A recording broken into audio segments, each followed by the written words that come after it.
Good afternoon. The first item of business this afternoon is portfolio questions, and the first portfolio is Deputy First Minister Responsibilities Economy and Gaelic. Question number 1, I call Sharon Dowey.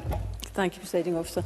To ask the Scottish Government what assessment it has made of the impact on business confidence and investment of non-domestic rates threshold having limited movement since 2020-21.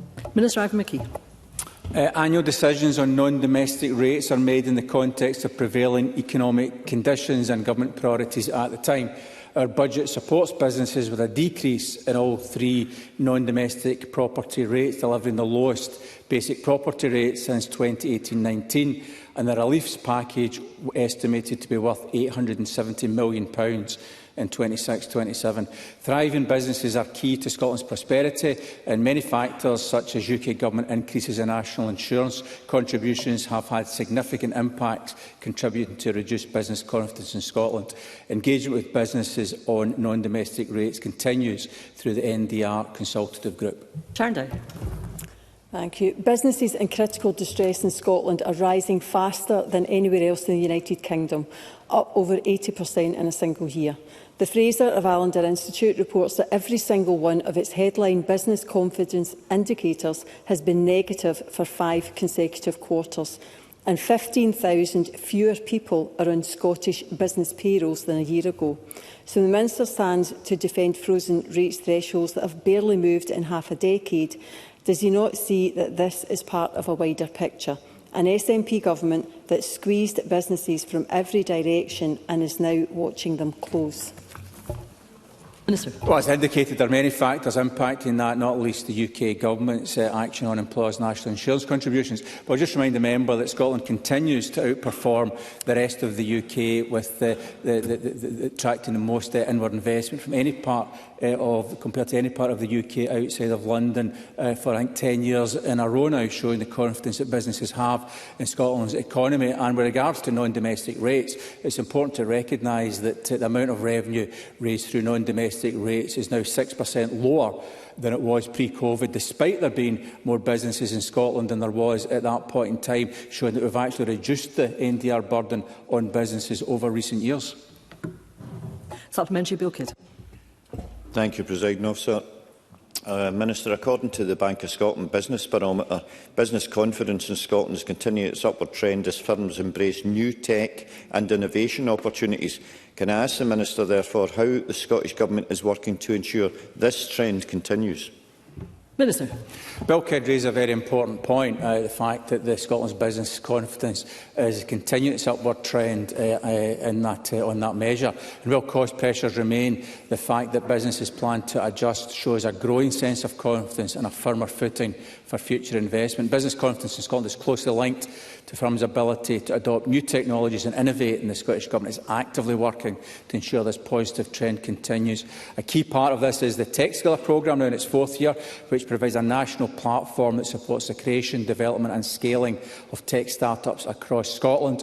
We've also transformed the investment landscape in Scotland to make Scotland more attractive to investment, creating jobs in our communities. Question number 2, Paul O'Kane. To ask the Scottish Government what action it is taking to support high streets and town centres in the West Scotland region in light of reported issues, including high vacancy rates. Deputy First Minister Kate Forbes. Well, I recognise many of our towns face challenges with vacant buildings, and that's why we're continuing our long-standing commitment to regeneration, with investment of up to £52 million for the next financial year.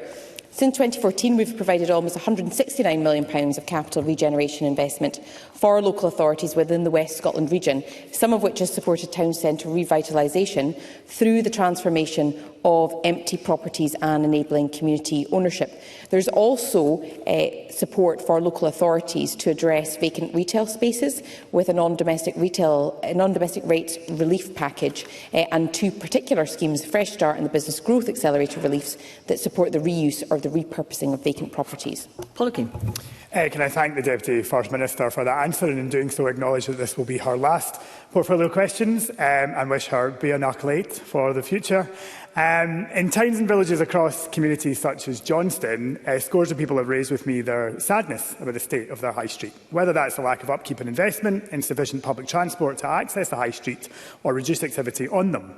In Renfrewshire, the town centre vacancy rate is 19% in 24-25, meaning almost 1 in 5 units are sitting empty. And successive SNP ministers, including one who represents the town affected, have failed to grip this issue and support our streets. And they're going to be hammered again by inaction on business rates that in many cases are doubling or trebling. So can I ask the Deputy First Minister, has the Government done any analysis of the impact of those increases on business closures, vacancy rates, and what will that do to the streets? And could she not look again at pausing the process? Deputy First Minister. Well, this is definitely an issue of concern to us, and we've looked at a number of different options to try and resolve the issues of empty properties, which are largely driven by a change in trading conditions and the fact that people are increasingly choosing to shop online rather than locally. Back in 2025, we consulted on permitted development rights and compulsory purchase reform, both key issues that impact upon town centre regeneration and, more importantly, the reuse of vacant and unused buildings. We're currently analysing the responses to inform next steps, and that analysis will be published in due course. I think we can also learn from examples where councils have taken alternative approaches. So Aberdeen, where the Council and Local Business Improvement District have led award-winning work to bring upper floor premises on Union Street back into use. And I mentioned in my opening answer about the different reliefs that we have available, Fresh Start and Business Growth Accelerator relief, which specifically give non-domestic rates relief for tenants or for owners that are purchasing or moving into properties that were previously unused. Supplementary, Pam Gozo. Thank you, Presiding Officer. Businesses in my West of Scotland region are under immense pressure, no thanks to increased employer national insurance contributions from the UK Labour Government, a failure of the SNP Scottish Government to fully pass down the rates relief, and an ever-increasing retail crime. It is little wonder that so many small businesses are being forced to shut down and removing jobs and livelihoods. So does the Deputy First Minister agree that more taxes and regulations will only lead to more vacancies on our high streets and town centres? Well, that's of course why we have the most generous rates relief anywhere in the UK, including some of the most ambitious support through the Small Business Bonus Scheme. And the member will know that a lot of the properties on our town centre high streets are indeed beneficiaries of the Small Business Bonus Scheme. We have got some other initiatives in place to provide support to businesses. But I do think on an issue like this, we need to understand what the key drivers are, and predominantly that is a change in trading conditions and change in trading behaviour, which means that more people are choosing to shop online rather than in person. Question number 3, Murdo Fraser. Thank you. To ask the Scottish Government what action it is taking to expand the availability of venture capital funding to aid business growth.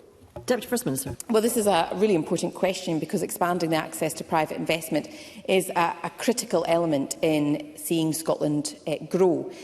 Scotland has a strong public sector investment ecosystem, with our enterprise agencies and the bank focused on investing alongside private investment to achieve the best outcomes for Scottish businesses. And since its launch in 2020, the bank has committed over £1 billion in investment, which has importantly leveraged £1.7 billion in investment from the private sector. What I have seen is that where there is a density of investable propositions, it attracts increasing levels of venture capital. Murdo Fraser. The Deputy First Minister for that response. And as this might well be, I suspect, our last ever exchange in this chamber, can I wish her all the best for the future and say how much I've enjoyed our constructive engagement over a number of years. And on that note, I wonder if she would agree with me in terms of what I'm about to say, because we do see an issue with start-ups looking to grow who struggle to get venture capital to move to the next stage. And there is a lack of availability of venture capital in Scotland, and that is because there's a lack of venture capitalists in Scotland. What we need to be doing is attracting more venture capitalists to come here and invest. And we should therefore agree with me that, contrary to what the Green Party say, who I notice are boycotting this particular session on the economy, not perhaps surprisingly. We don't need to be driving billionaires out of Scotland. We need to be attracting more billionaires into Scotland with their investment to support our economic growth. Does she agree? Deputy First Minister. Well, I do agree that attracting a varied and diverse range of investors able to meet the needs of companies across all projects and stages is vital. And what we have seen is a huge growth in start-ups, and now the focus needs to turn to scale-ups. And there are a number of innovative private sector equity investors active in Scotland, which have sometimes been able to complete investment deals in part due to support from public bodies, so you can't completely exclude that from the equation. But we have also seen the average VC fund size increase significantly in recent years, particularly among US-based VC investors, meaning that the highest publicity VC investors in deals are operating on a larger scale than the Scottish business investment market. So I think the point here is that our focus is on scaling businesses. They will attract investment from a range of sources. The critical element is that they don't leave Scotland. And if they can't attract the investment whilst headquartered in Scotland, that becomes a risk. But as I said in my opening remarks, I've always thought that the right approach is to build up that density of investable businesses, which naturally attracts capital, rather than to focus in on the capital initially in the hope that they have investment propositions as a result. Question number 4, Stephen Kerr. To ask the Scottish Government what further support provisions will be available to Alexander Dennis following the expiration of the current £4 million support package this month. Deputy First Minister. Well, we continue to work closely with Alexander Dennis following our award of a time-limited company furlough scheme designed to retain jobs in the firm's manufacturing capacity in Scotland. The agreed terms and conditions of the grant require the business to provide the necessary evidence to access that support. Yesterday, we accepted in principle a formal furlough extension request from the company, and we stand ready to discuss all possible options beyond that. I spoke with the company yesterday and I reiterated the government's full commitment to continue to do everything we possibly can to protect these skilled jobs and bus manufacturing here in Scotland. Stephen Kerr. Well, I would like to thank the Deputy First Minister for that response and also for that very important update that she's just given. Now, it says on the order paper for today's questions that I have a registered interest in this area. I don't think I do. I think it's a mistake. But the registered interest I definitely have, and I wish to register it with everyone, is in those jobs, those highly skilled jobs in Larbert and Falkirk, which we should retain. Now, Scott Zeb 3, I think, is the real test of the Scottish Government's claims on social value, because there's £45 million of public funding that's about to be allocated. So will the Deputy First Minister confirm that not a single pound of taxpayers' money will go towards Chinese-built buses, and that that funding will support Scottish jobs and Scottish manufacturing? Deputy First Minister. It's important for me to say at the outset, because I have a declaration of interest to make in that my primary responsibility when answering these questions is to Alexander Dennis, and I have no role at all in Scott Zeb 3 for very important proprietary reasons. When it comes to Scott Zeb 3, that is led by the Transport Secretary, because Transport Scotland is the procuring authority, as it were. They have made the decision to extend the Scott Zeb 2 programme. And it will be for the Transport Secretary to announce the conclusions and the outcomes of Scott Zeb 3, which opened for applications on the 5th of December. So I appreciate that question will be disappointing to Stephen Kerr, who wants something a bit more robust, but I hope he appreciates that it's critical that I am kept at arm's length from the Scott Zeb 3 process. Supplementary, Richard Leonard. Can I remind members of my voluntary register of trade union interests, and can I pay tribute to Kate Forbes, who in my view has been a breath of fresh air as an active and interventionist Cabinet Secretary for the Economy. Yesterday, another vehicle manufacturer in central Scotland, Volvo Construction Equipment, announced plans to close its factory near Holytown. Will the Deputy First Minister respect the fact that there will now be a statutory redundancy consultation with trade unions to consider options for averting closure and avoiding redundancies altogether? And in that spirit, will the Government urgently meet with the GMB and with the company to consider how these 120 highly skilled jobs can be saved? Deputy First Minister. I am very thankful for Richard Leonard's kind words. I was always almost dreading the something coming afterwards, but I think I'm very grateful for those comments. And in terms of the issue, it's a very serious issue. I had a call with the GMB this morning. It was intentionally about another issue, but we spent some time at the end of that call talking about the Volvo situation. And I also have a very helpful letter from the GMB in this morning about it. So I committed this morning to the GMB in that call to engage thoroughly and quickly on this very serious issue, because I understand what the consequences will be to that community. And brief supplementary, Paul Sweeney.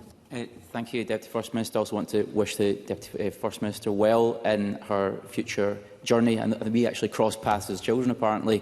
So it does give rise to the fact that as we stayed in the same street, Scotland does seem to be a village at times. But I want to ask the Deputy First Minister about the 10-year zero-emission bus order pipeline that was announced by the UK Government this week, 23,000 projected buses. And the potential deficiencies in the ScotZeb scheme. It's a subsidy scheme that's limited. It can't be directed to UK manufacturers. Could have been an alternative model worth looking at the Scottish Government through direct purchasing and then leasing, so that could allow for direct awards to Scottish manufacturers? Deputy First Minister.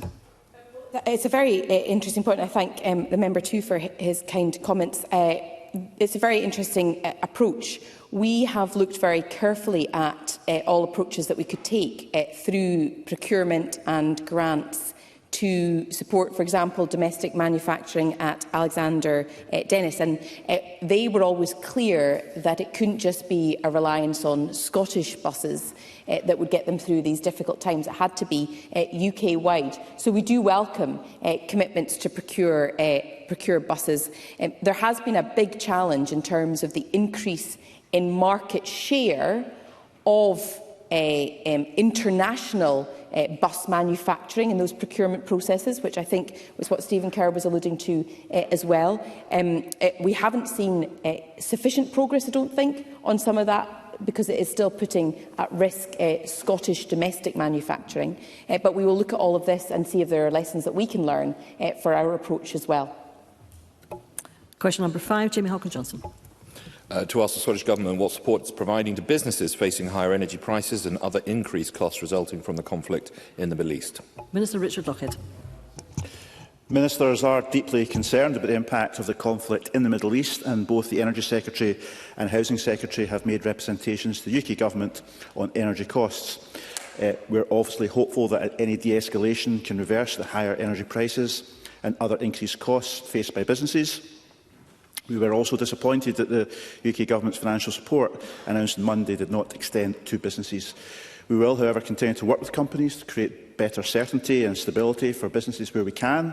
This includes an investment of £326 million for enterprise agencies in the budget, and our package referred to earlier of non-domestic rates relief worth an estimated £870 million as well.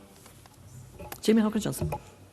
Thank the Minister for that. While £10 million is going to support 71 businesses in Glasgow impacted of fire there are thousands of businesses across the Highlands and Islands who will be seeing fuel costs double, with apparently no support coming. So can I ask the Minister, is there going to be specific support for those businesses across the Highlands and Islands, across Scotland, particularly in our rural areas, that are reliant on oil, who are massively impacted already by this and who already pay higher cost for their oil? Minister. Well, the member raises a serious issue that's impacting on businesses in Scotland, and of course we share his concerns. As I indicated earlier, these issues are largely reserved to the UK Government in terms of energy costs. We will continue to do all we can to help, and the member may be aware we also fund Business Energy Scotland, for instance, to give advice to businesses, and over £200 million worth of savings for businesses have been identified by that initiative since we launched it, and on average save 24% in the cost of energy bills for those businesses to take advantage of that advice service. So I'd encourage members to share information about that advisory service to businesses affected by high energy bills. But we will, of course, continue to do all we can to support businesses, but this is largely the responsibility of the UK Government in terms of energy policy, and as if they're given some support to households, very limited support, they should also be extending that support to businesses. Supplementary, Emma Roddick. Thank you, Presiding Officer. Defence experts in the recent Renewable UK report have urged an acceleration of renewables development to shield against further geopolitical shocks. Does the Minister agree that it's more important than ever for Scotland to develop renewable regeneration and storage capacity to enhance our energy security for businesses and households across Scotland? Minister. Emma Roddick raises a really important issue, of course. It's ironic that in energy-rich Scotland we are facing these rising energy bills because, as the member refers to, we don't have enough measures in place to shield Scotland and to make sure we can take advantage of our own massive energy resources, particularly renewable energy resources, on our own doorstep. So I absolutely agree that we do have to accelerate that. In terms of grid connections and other projects that are waiting for the green light, that's of course in the hands of the UK Government, and we have to ensure that that's expedited as much as possible so we can make sure we've got energy available to Scotland for our business community in the Highlands and Islands and the rest of the country. Supplementary, Willie Rennie. Can I join others in paying tribute to Kate Forbes as she leaves this chamber? She was cheered on by Richard Leonard and the Conservatives, but silence from the SNP benches. I don't know if that tells us anything at all, but we are, however, paying the price of Donald Trump's folly of a decision to bomb Iran, and we're now paying the price of that, cheered on by the Conservative Party as well. But my particular concern, and I hope the Minister will take this on board, is to the fishing industry. They are facing significant increases in their bills for running their fishing boats. And I hope when the Minister speaks to the UK Government that those representations are made strongly, because the sector is already under quite a bit of strain. Minister. I'll make sure I convey Willie Rennie's comments to Mary Goujon, the Cabinet Secretary, who often discusses these issues with our UK counterparts. And as a former fishing minister, I know very well how over the years the cost of fuels fluctuated and caused particular challenges for Scotland's fishing fleets. And we, of course, continue to pay close attention to that. And I, of course, want to associate myself with members' comments about my colleague, the Deputy First Minister, Kate Forbes, given this is our last question time, and commend her contribution to public service in the Scottish Parliament. And of course, I also am leaving and will be joining her in post-politics life. But I don't take any offence from Willie Rennie not mentioning that. Question number 6, Oliver Murdo. Thank you, Presiding Officer. To ask the Scottish Government what action is taking to support Dumfries Town Centre. Deputy First Minister. Well, we continue to deliver on our long-standing commitment to regeneration, as I outlined in a previous answer, with investment of up to £52 million next year. It has long been a commitment of mine to support local regeneration, which is why we have worked hard to safeguard that capital investment, because it supports the revitalisation of our towns and our town centres. And that is one of the ways that we have supported Dumfries Town Centre alongside other forms of support. Since 2014, Dumfries and Galloway Council has received nearly £21.5 million in regeneration capital funding, including £4.5 million for the award-winning Mid-Steeple Quarter, which has revitalised a previously vacant town centre building into a community event, an enterprise space and 7 homes. Oliver Murdo. Thank the Deputy First Minister for that answer, and I would like to associate myself with colleagues' comments from across the chamber. But I am concerned that SNP-led Dumfries and Galloway Council is undoing all of that hard work by continuing with its obsession with wasting £70 million of taxpayers' money on the deeply unpopular White Sands flood scheme. This will see vital town centre parking removed and the setting of the River Nith diminished. Surely this money could be better spent maintaining vital local services and improving the upkeep of the town centre. Deputy First Minister. I'm aware of the White Sands Flood Protection Scheme, and obviously its purpose is to combine major flood defences with significant public realm improvements. That's set to start this spring after receiving approval by Dumfries and Galloway Council. I'm aware of the members' concerns. However, there are issues here in terms of reducing flood risk and enhancing recreation and active travel opportunities. It is ultimately, as I understand, a decision that has been made by the local council, and so therefore I think those comments should be directed to representatives of the local authority. And if I could just take the opportunity, Presiding Officer, because this is my last planned comment in the chamber before I leave to be as an MSP, can I take a brief moment to thank, from the depths of my heart, everybody who has enabled me to serve our country and the communities of Skye, Lochaber and Badenoch over the last 10 years. That includes the staff and officials of the Parliament and Government, colleagues who've become friends across the chamber, and everybody with an interest in the decisions that we make in this chamber. I feel like I've squeezed multiple lifetimes into the last 10 years, and I certainly barely recognise the young woman who was elected, aged 26, to represent the constituency of Skye, Lochaber and Badenoch 10 years ago. But above all else, I have always enjoyed intelligent debate, good-natured disagreement, constructive engagement, and sometimes I've even been able to make a difference. So I leave with enormous respect for colleagues across the chamber, many of whom argue their case robustly but with respect and wisdom. Our democracy relies on debate. Debate requires at least two people who disagree, and disagreement does not require bitterness, animosity or malice. I hope the next Parliament can exemplify the joy of dispute and debate in the service of our constituents. Thank you.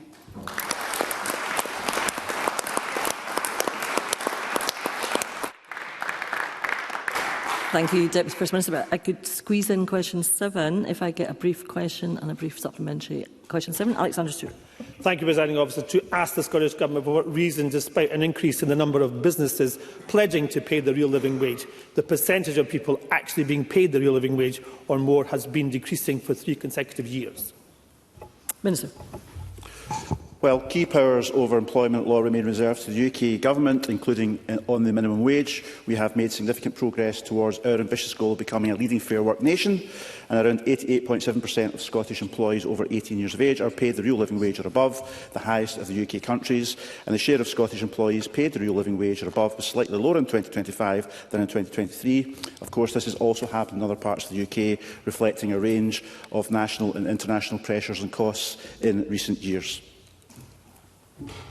Alexander Stewart. I thank the Minister for that answer. Nobody on these benches opposes fair pay for workers, but the Minister must recognise that the gap between the accredited employees and workers actually receiving the real living wage tells us a story. Businesses in Scotland are closing, relocating or simply not starting up because of the government has created a hostile environment to enterprise. Continually making feel-good announcements makes absolutely no difference. So what action will the Scottish Government take to protect these businesses which are disappearing on a daily basis across our communities? Minister. Well, as we've discussed in previous answers, there are a number of pressures facing businesses in Scotland, not least rising national insurance contributions, which are the responsibility of the UK Government, not the Scottish Government, and rising energy costs, which are the responsibility of the UK Government, not the Scottish Government. But we are continuing to do all we can to support businesses against that tough backdrop. And there are 2.45 million people payrolled in Scotland at the moment. That may be a slight decrease in the previous year, given some of these factors we've discussed, but compared to historical records, that's actually quite high. And of course, unemployment rates in Scotland are lower than the rest of the UK as well. We should not forget that, notwithstanding the other successes we have in attracting inward investment to Scotland, which has created high-value jobs in our country as well. So the Scottish economy is resilient, but of course we're not immune to those pressures, and a number of businesses are facing very tough times, and we will continue to do all we can to help them. Thank you. Question 8 has not been lodged, and that therefore concludes portfolio questions on Deputy First Minister's responsibilities, economy and Gaelic. We'll move swiftly on to the next portfolio, which is finance and local government. And at question number 1, I call Gillian Mackay. Ms Mackay is joining us remotely. Thanks, Presiding Officer. To ask the Scottish Government whether it will introduce a licensing system for local authorities to address the growing number of vaping shops. Minister Ivan McKee. Scotland is the only country in the UK with a tobacco and vapes retail register, and all businesses, regardless of size, need to be registered to be able to sell these products in Scotland. The register exists to support the enforcement of regulation on age-restricted products, given the public health harms of tobacco and vaping. Individual business owners are responsible for registering any business selling tobacco and or vapes. Failure to do so could result in a fine of up to £20,000 and possible imprisonment not exceeding 6 months. It is the responsibility of local authorities to enforce compliance with the register in their local area. We remain committed to considering how the register could be improved, including possible further conditions on registration to support our public health aims of reducing the use of tobacco and vapes. Julie Mackay. I thank the Minister for that answer, but the register is clearly not working. There's no mechanism to remove shops from the register, and the Ferret discovered that the shop that went on fire in Glasgow was not even on the register. It's vital that we have a robust licensing system which is accompanied by sufficient funding to councils so their trading standards departments have the resources to crack down on bad actors. So in that light, why does the Minister believe that we do not need a licensing system done on a national level, similar to those that cover premises selling alcohol? And what funding can the government give to local authorities to ensure the legislation has teeth? Minister. Well, I've already indicated there are sanctions, significant sanctions with regards to non-compliance with the requirements for registering a business, fines of up to £20,000 and possible imprisonment not exceeding 6 months. And of course, it's the responsibility of local authorities to enforce to take forward any enforcement measures in that regard. I've already indicated we remain committed to considering how this process could be improved, and I take on board the point that she makes about a licensing scheme. But as I say, the enforcement powers and the sanctions already exist within the current registration system. Brief supplementary, Pam Gosal. Thank you, Presiding Officer. Before I ask my question, I'd like to declare an interest as a former Trading Standards Officer.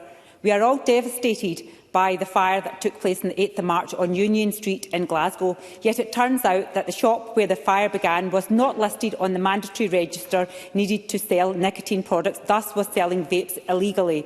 After years of cuts, there are currently only about 250 full-time equivalent trading standards officers in councils across Scotland, down by more than half since 2002. At the same time, 22 out of Scotland's 32 councils now operate with 8 or fewer trading standards officers. Not only does this put consumers at risk, but it also puts the general public at risk. So does the Minister agree that it is impossible to set laws and licences if there are no trading standard officers to enforce this law? Minister. Well, as I already indicated, it's the responsibility of local authorities to take forward enforcement measures in that regard, and that is their responsibility to do that, and their responsibility to provide the resources to do that.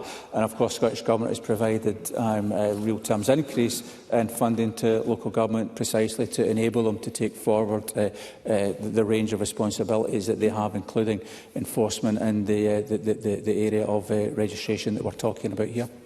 And very brief supplementary, Postman. Thank you, Deputy Presiding Officer. I wonder if the Minister would also consider, in light of the fire in Glasgow, looking at the planning use classes in Scotland, which allowed this particular retail unit which went on fire to switch from being a bureau de change after a period of being empty for 10 years to selling vapes without any need for a change in planning consent. It seems like an obvious opportunity to very quickly tighten the regulations up so that consent would need to be sought. Minister. Well, as I said, I don't know that quickly is an appropriate measure, because you need to go through a proper process to understand any changes you were choosing to make. And the member's right that the use class is fairly broad, covering as it does retail, but to start to compartmentalise that potentially takes you into a place where you're putting up unnecessary barriers for businesses. So that would need to be considered in the round. But as I say, the existing mechanism that's in place through the registration scheme requires businesses that are selling those products to be registered, and a broad range of factors can be considered in that regard. Question number 2, Ros McCall. To ask the Scottish Government what assessment it has made of the impact of its budget 2026-27 on the ability for local authorities, including Perth and Kinross Council, to meet rising demands for services. Cabinet Secretary Sharon Robson.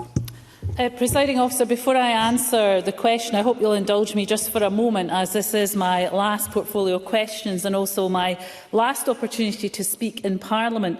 I'd like to take that opportunity to thank my government officials for all their support in my government role, thank all the Parliament staff for looking after us so well over the years, particularly with some very late sittings of late, and finally to thank my staff in my local office for supporting my constituency work, and last but by no means least to thank my constituents in Dundee City East, whom I've had the honour to serve for nearly 27 years. It's been my absolute privilege to do so, and to wish my colleagues who return to Parliament well, and for those not returning, the very best in whatever comes next.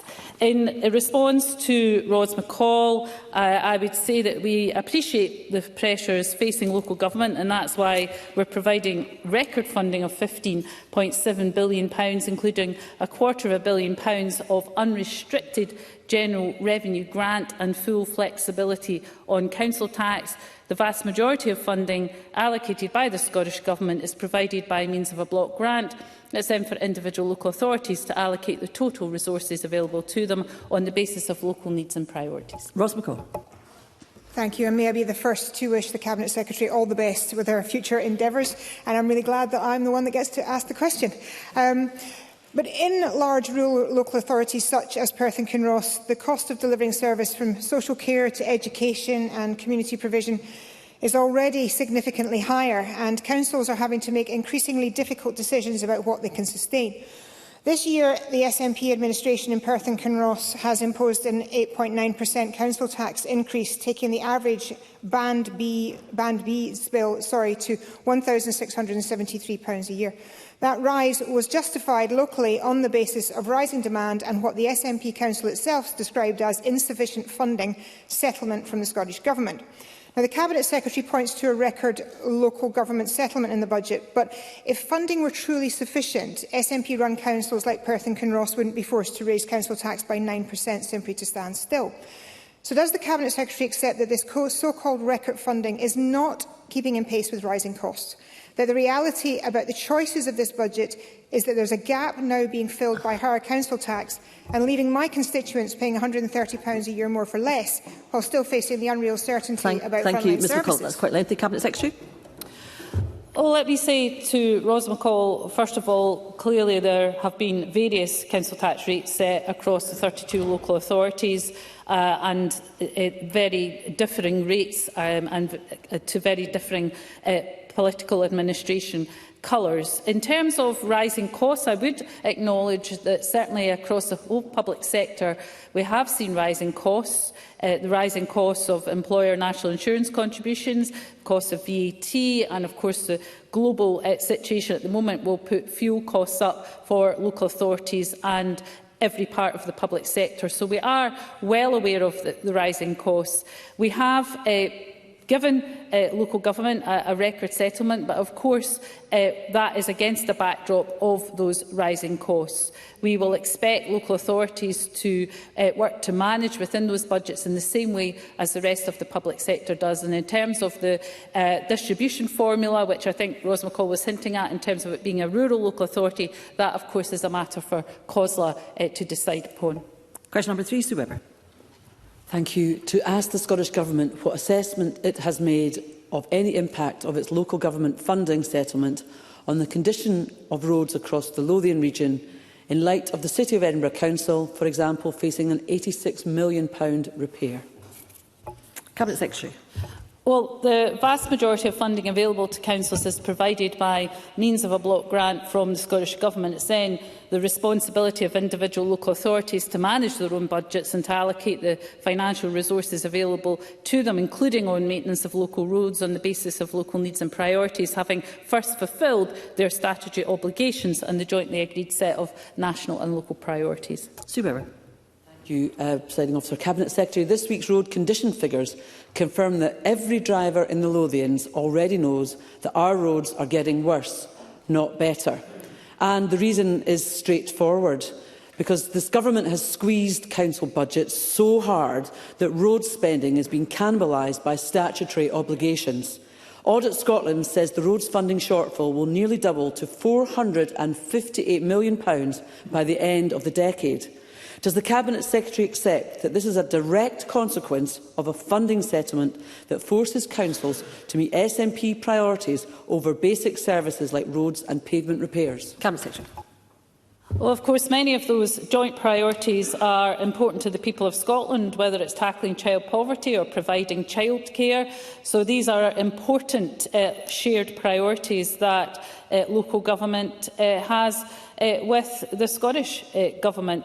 Scottish local authorities, as a consequence of the budget, have an additional £522.4 million of funding, which would not have been available had the budget bill not been passed by Parliament.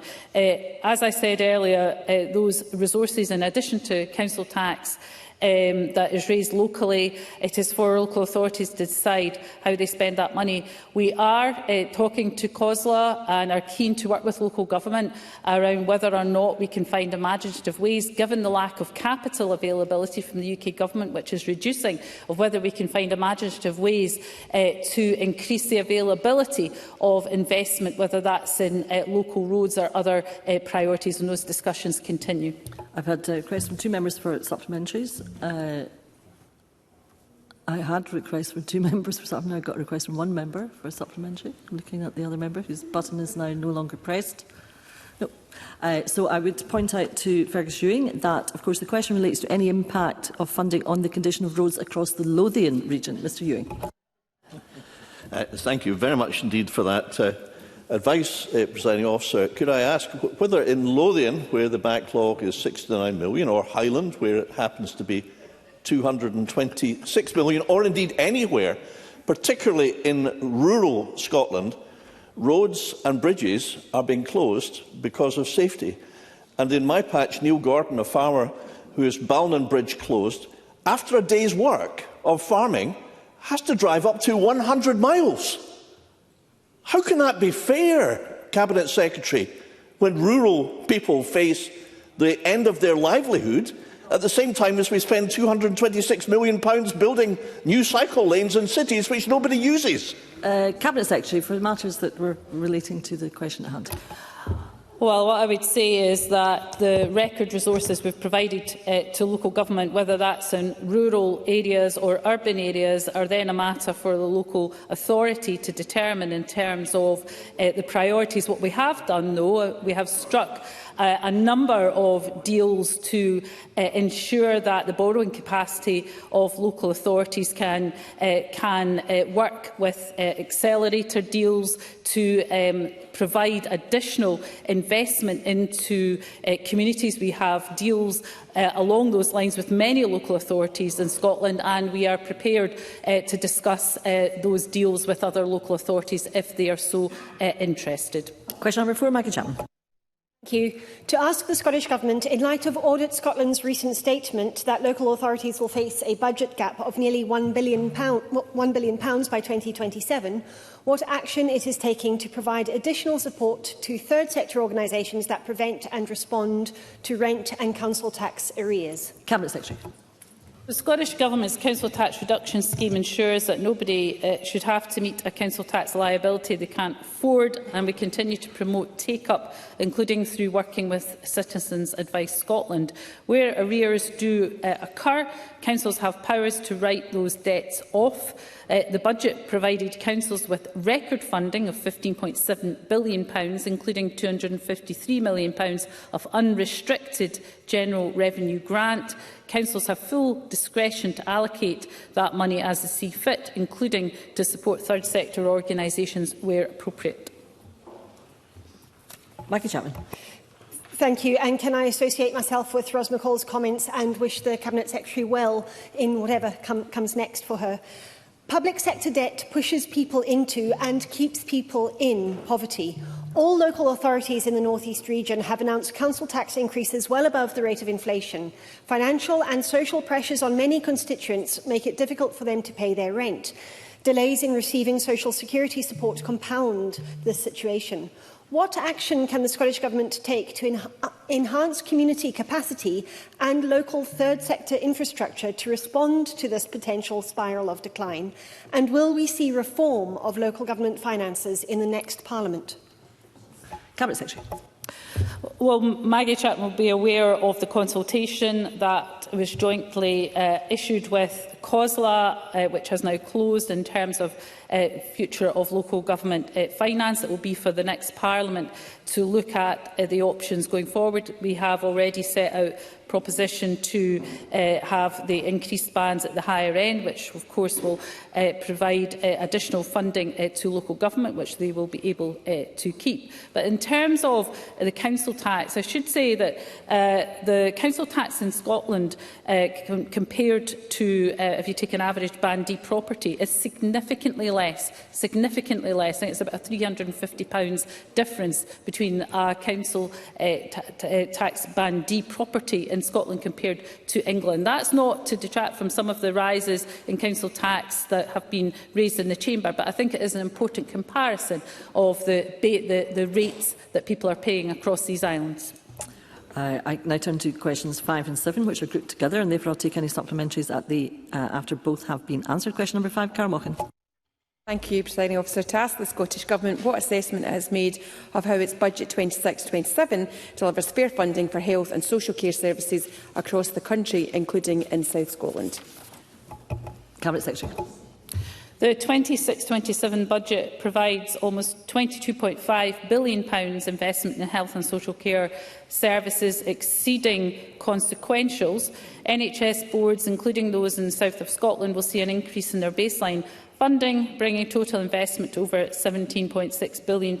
That's a real terms uplift of 1.8% to support services, fund pay and implement agenda for change reform. We're also providing £32.8 million for NRAT parity, ensuring fairer funding and that all boards stay within 0.6% parity. The NRAT formula reflects demographic changes in excess costs. Cara Mochan. Thank you for that answer, Minister.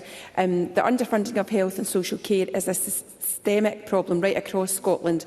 Local authorities face cuts year upon year, services are being pulled and budget shortfalls have led to local communities' care packages being cut. This year, East Ayrshire Health and Social Care Partnership in my own region faced a financial overspend of over £10 million, forcing the Council to establish a health and social care emergency financial support fund to plug the funding gap as a one-off. It's not sustainable. Does the Cabinet Secretary recognise these funding gaps and the direct impact that these cuts are having on communities right here, right now? Cabinet Secretary.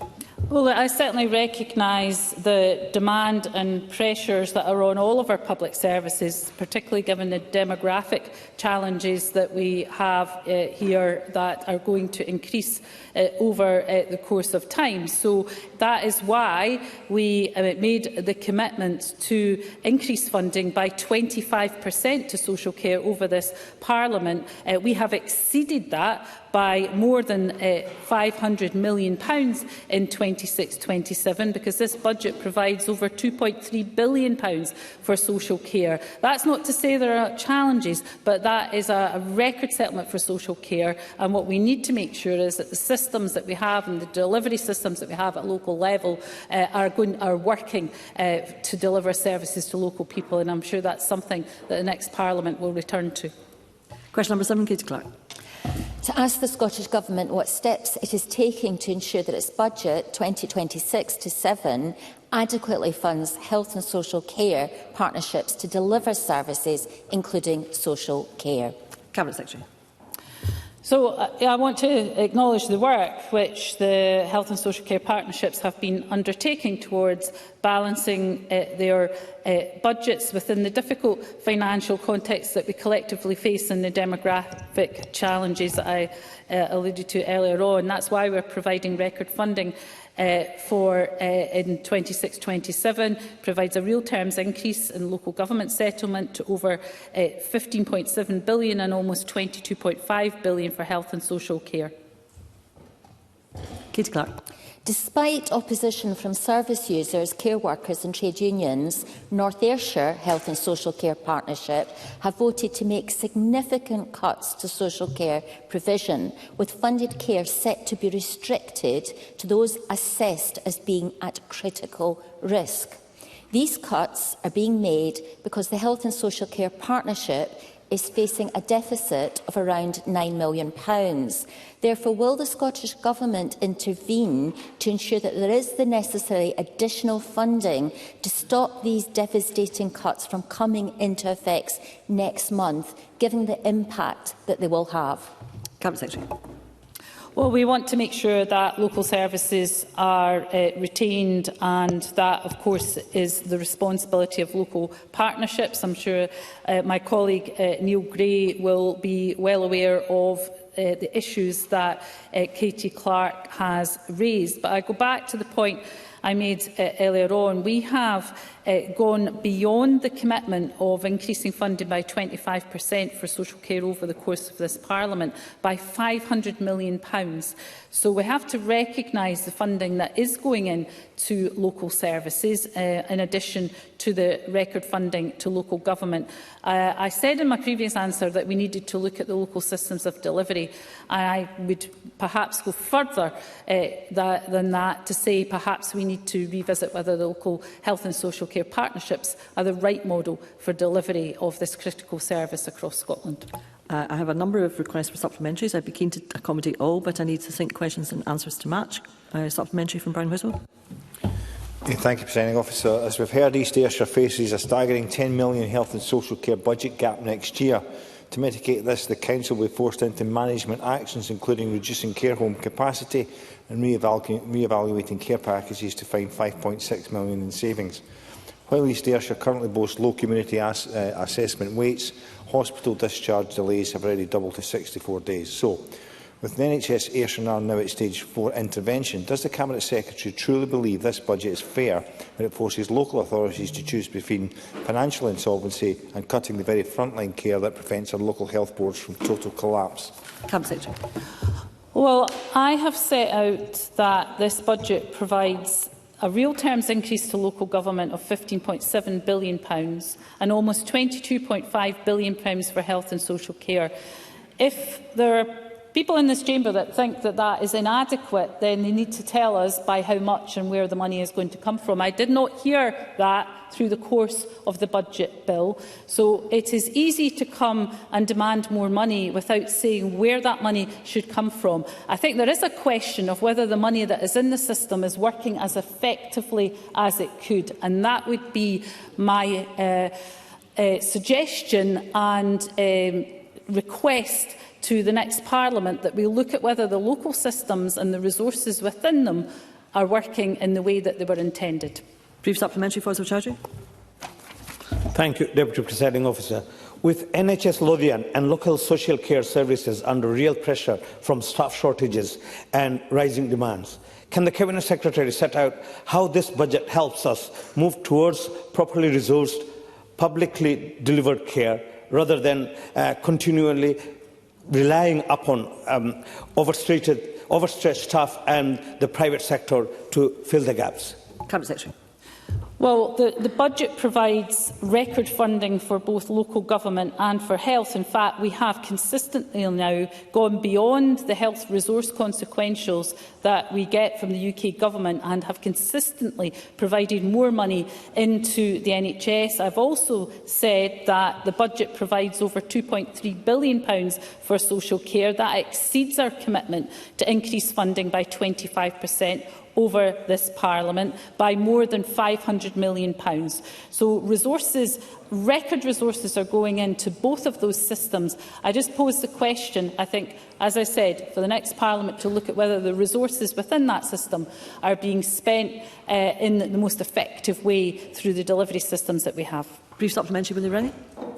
As the Deputy First Minister leaves this Parliament, can I wish her well for the future and thank her for her public service over a couple of decades. But as the Chamber yesterday was divided on Liam MacArthur's bill on assisted dying.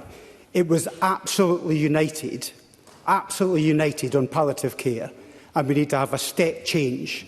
So what new will the Finance Secretary tell us today to show that that will of this Parliament is now respected by this Government? Cabinet Secretary. Can I first of all thank Willie Rennie for his kind remarks, although it does make me feel rather old, I have to say, when you talk about a couple of decades. But he raises a very, very important point, and I do think that there is a need for us to look clearly, as Parliament was of one voice last night around the funding for palliative care, and I think there's already been an indication from the First Minister that that is something that will be looked at. I do know that many within the palliative care sector hold on very deeply and powerfully to their independence in terms of the provision that they provide. So we need to bear that in mind when we come to look at the future funding of palliative care. I suspect that is going to be something that will no doubt find its way into manifesto developments, but also will be a key priority for the next Parliament when it reconvenes. And brief supplementary, Murdo. Thank you. The SNP's budget provides welcome investment in Scotland's primary care service. Can the Cabinet Secretary say any more about how the investment in new walk-in centres will beat the 8 a.m. rush and increase access to primary care? And does she agree that Labour members should be welcoming this ambitious move instead of opposing it for opposition's sake? Matters within the Cabinet Secretary's responsibility. Cabinet Secretary. Yeah, I think that everyone should welcome the increased investment in primary care. We have a £531 million 3-year funding deal for general practice to recruit more GPs and improve access. And, of course, as Emma Roddick referred to, £36 million for new walk-in GP services in communities across Scotland. I think that can only help to ease pressure at peak times, including the early morning surge for appointments. And I would have thought that is something that would be welcomed across the Chamber. Question number 6, Michael Matheson. To ask the Scottish Government what steps it is taking to support local authorities, including Falkirk Council, to deliver vital services, including those aimed at reducing child poverty. Cabinet Secretary.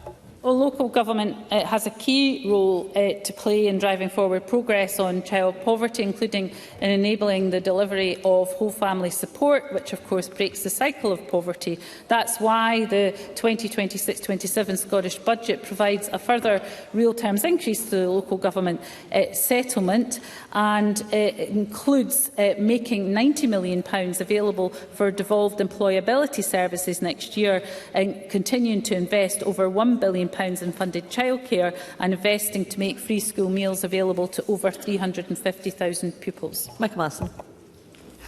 Can I, like others, wish Sharon Robinson well as she departs Parliament, having served in Parliament with her over the last 27 years. I hope that doesn't make her feel old. It has been a real pleasure, and she leaves with my very best wishes for the future. Local authorities, of course, have an important role to play in supporting the Government's national work in tackling child poverty. And Falkirk Council has recently expanded its family inclusion teams in order to help to support its strategy in tackling child poverty. That's been enabled because of flexibilities that have been provided for in this year's budget, and also undirected funding which is being provided for in this year's budget. Can I therefore ask the Cabinet Secretary what discussions are taking place with local government and COSLA to look at how flexibilities could be provided to local authorities through their budgets in order to support them in targeting issues such as child poverty? Cabinet Secretary. Well, can I start by also wishing Michael Matheson well after his many years in Parliament and obviously his time in government, and wish him well for the future. The flexibility that Michael Matheson refers to is really important, and in addition to the additional money that's going to local government, there is also additional flexibility, the baselining of funds, the removal of further ring fencing, which gives local government much of that flexibility. And that's why it's important to do that in order to help local government to align the priorities that we share along the same lines. So for the tackling of child poverty is one of the most critical shared priorities that we have with local government, and I'm confident that Falkirk Council with their family inclusion teams are setting out a direction of travel which will help to make sure that they can tackle poverty within their local area. I can squeeze in question number 8. I need succinct questions and answers to match. Neil Bibby. Thanks, Presiding Officer. To ask the Scottish Government what its response is to council tax increases approved by local authorities across Scotland for 2026-27. Cabinet Secretary. Well, council tax is a local tax which is set and administered by individual councils who have had full flexibility in setting their rates for 2026-27, a key ask of COSLA. The Scottish Government has been clear that record funding of almost £15.7 billion for the local government settlement has been important, which is an increase of over £650 million on the previous budgeted settlement. I thank the Cabinet Secretary for that answer. Earlier this month, SNP run Renfrewshire Council announced it would increase council tax by 7.5%. That's after a record 9.5% increase last year. Yet before councils passed their budgets, the First Minister said that council tax rises of 3% would be reasonable. The Cabinet Secretary said it is a local tax, but it's of course also the unfair council tax which the SNP promised to scrap in 2007. Since then we've seen council tax bills go up, services being cut and councils being underfunded. So can I ask the Cabinet Secretary, does she or her government regret breaking its promise to scrap the unfair council tax in 2007? Cabinet Secretary.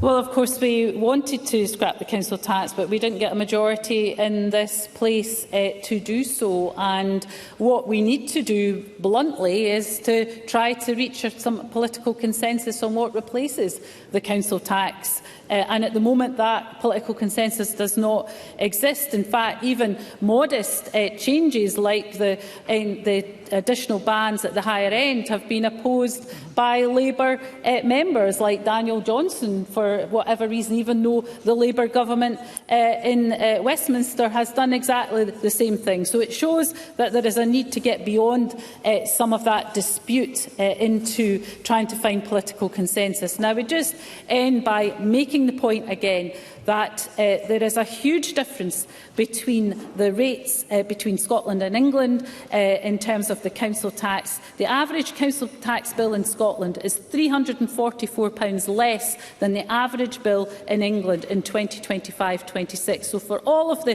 talk of increases, council taxpayers in Scotland continue on average to pay less than they would south of the border. Thank you, Cabinet Secretary. That concludes portfolio questions on finance and local government. There will be a very short pause before we move on to the next item of business. Thank you.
And the next item of business is the debate on motion 20921 in the name of Mark Ruskell on the Greyhound Racing Offences Scotland Bill. As members will be aware, the presiding officer has required understanding orders to decide whether or not, in her view, any provision of the bill relates to a protected subject matter, that is, whether it modifies the electoral system and franchise for Scottish parliamentary elections. In the case of this bill, in the presiding officer's view, no provision of the Greyhound Racing Offences Scotland Bill relates to protected subject matter. Therefore, the bill does not require a supermajority to be passed at stage 3. I would invite members wishing to participate in this debate to press the request to speak buttons, and I call on Mark Ruskell, the member in charge, to speak to and move the motion up to 4 minutes. Mr Ruskell. Thank you very much, Deputy Presiding Officer, and I'm greatly honoured to move the motion to approve the Greyhound Racing Offences Scotland Bill. I'm grateful that in these busy final hours of this Parliament, a moment has been found to consider a law to alleviate the suffering of animals. It is truly the mark of a society by the way it treats its animals. And the case against greyhound racing is plain to see. The numbers speak for themselves. Nearly 4,000 deaths across the UK since the industry started recording figures in 2017, and a staggering 35,000 injuries during the same period. And the reasons are clear for this. Racing greyhounds at speeds of up to 40 miles an hour around an oval track results in catastrophic injuries and deaths. The dogs slow down as they enter the first bend, bunching together and crashing as they jostle for position.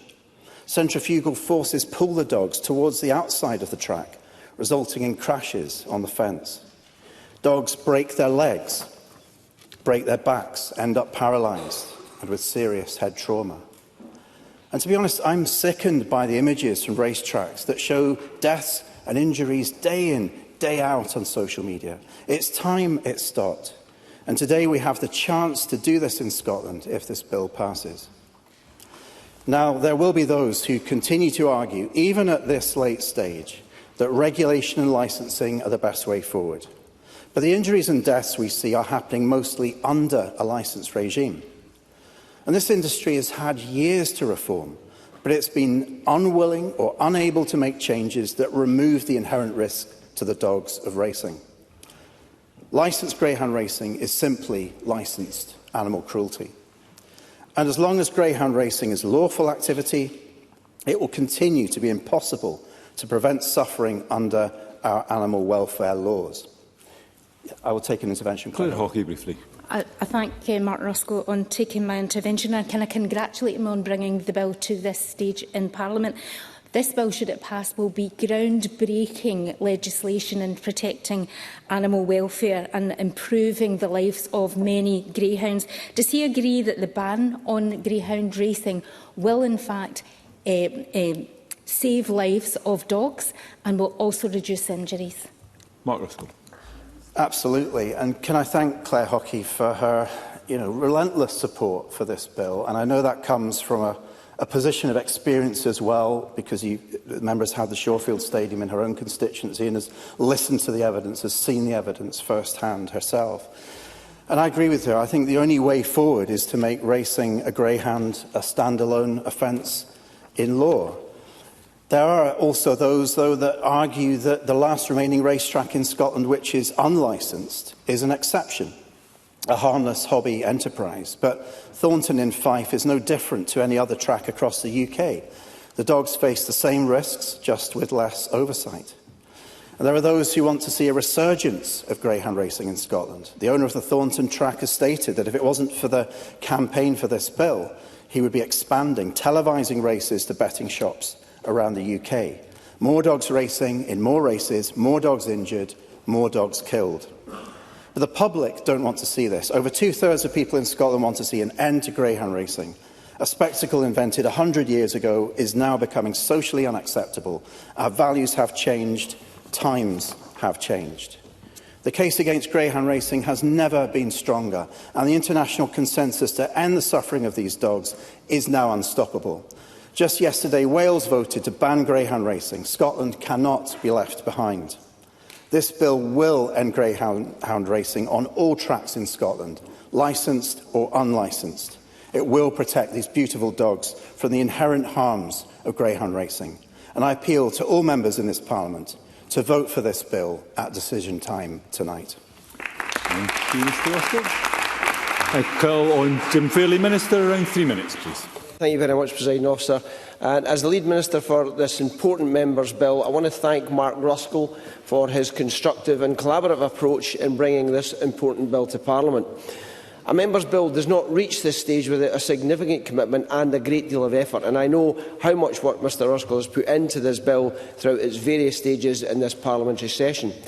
I'd also like to commend the hard work undertaken by the Parliament's Non-Government Bills Unit in supporting Mr Ruskell with the bill, as well as my own officials and the policy officials and all the parliamentary staff for putting the work in to get us to this stage. I'd also like to thank the Rural Affairs and Islands Committee for the role that it played in hearing evidence and in producing helpful recommendations at Stage 1, which we considered carefully, and that has led to the changes brought in at Stage 2 and to creating a bill which puts in place safeguards for the benefits of all greyhounds. So I'd like to remind the Parliament when this bill was first brought forward as a proposal, the Government adopted a neutral position. At that stage, the proposal sought to prohibit all greyhound racing in Scotland.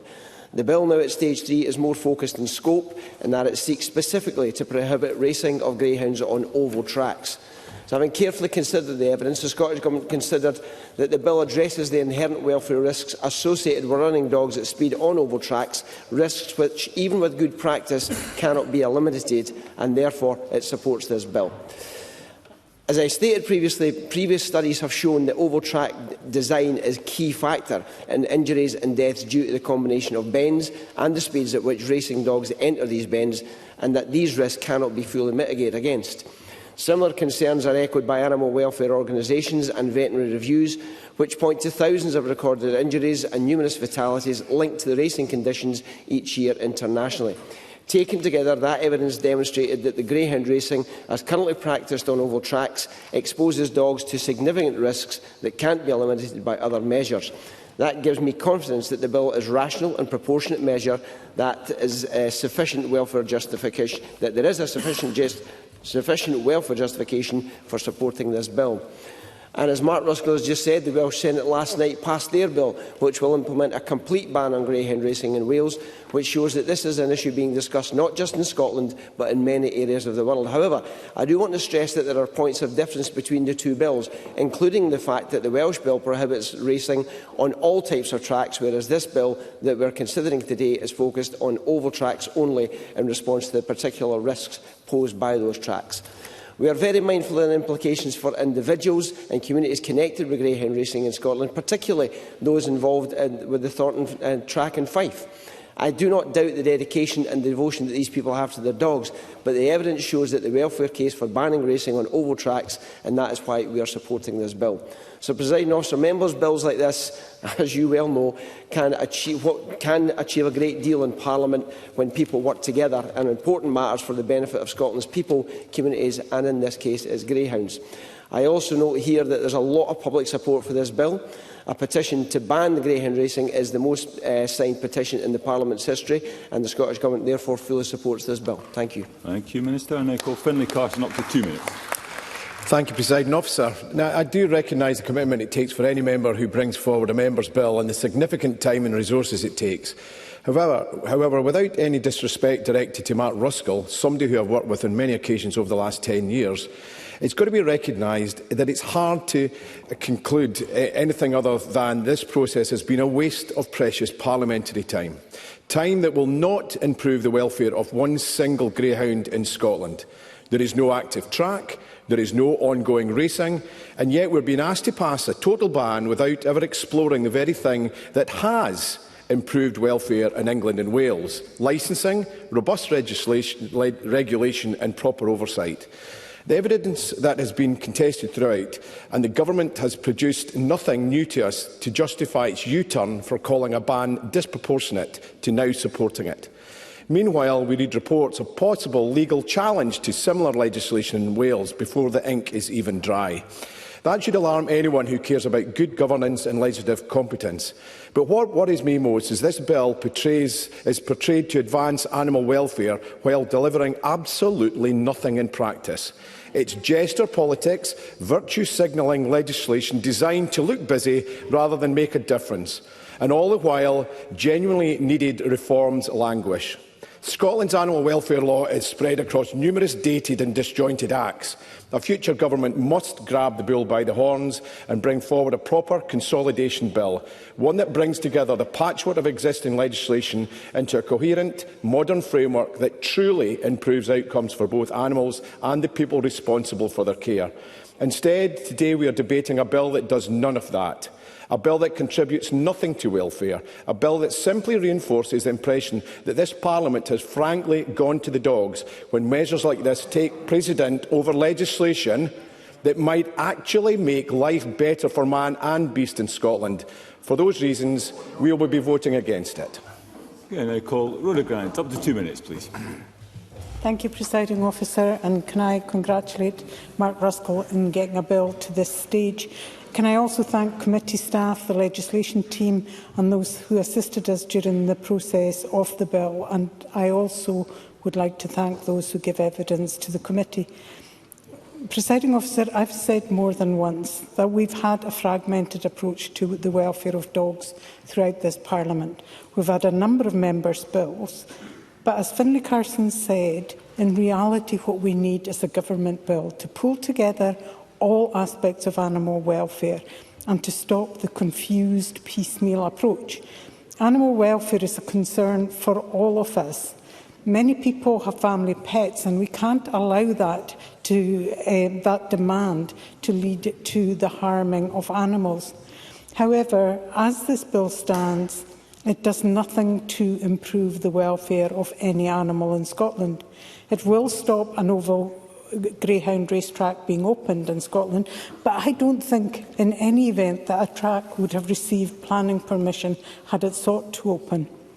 I did try at stage 2 to see if we could do more to enhance animal welfare through the bill, but this wasn't possible. Amendments were not competent, and those that were didn't really impact on a single dog.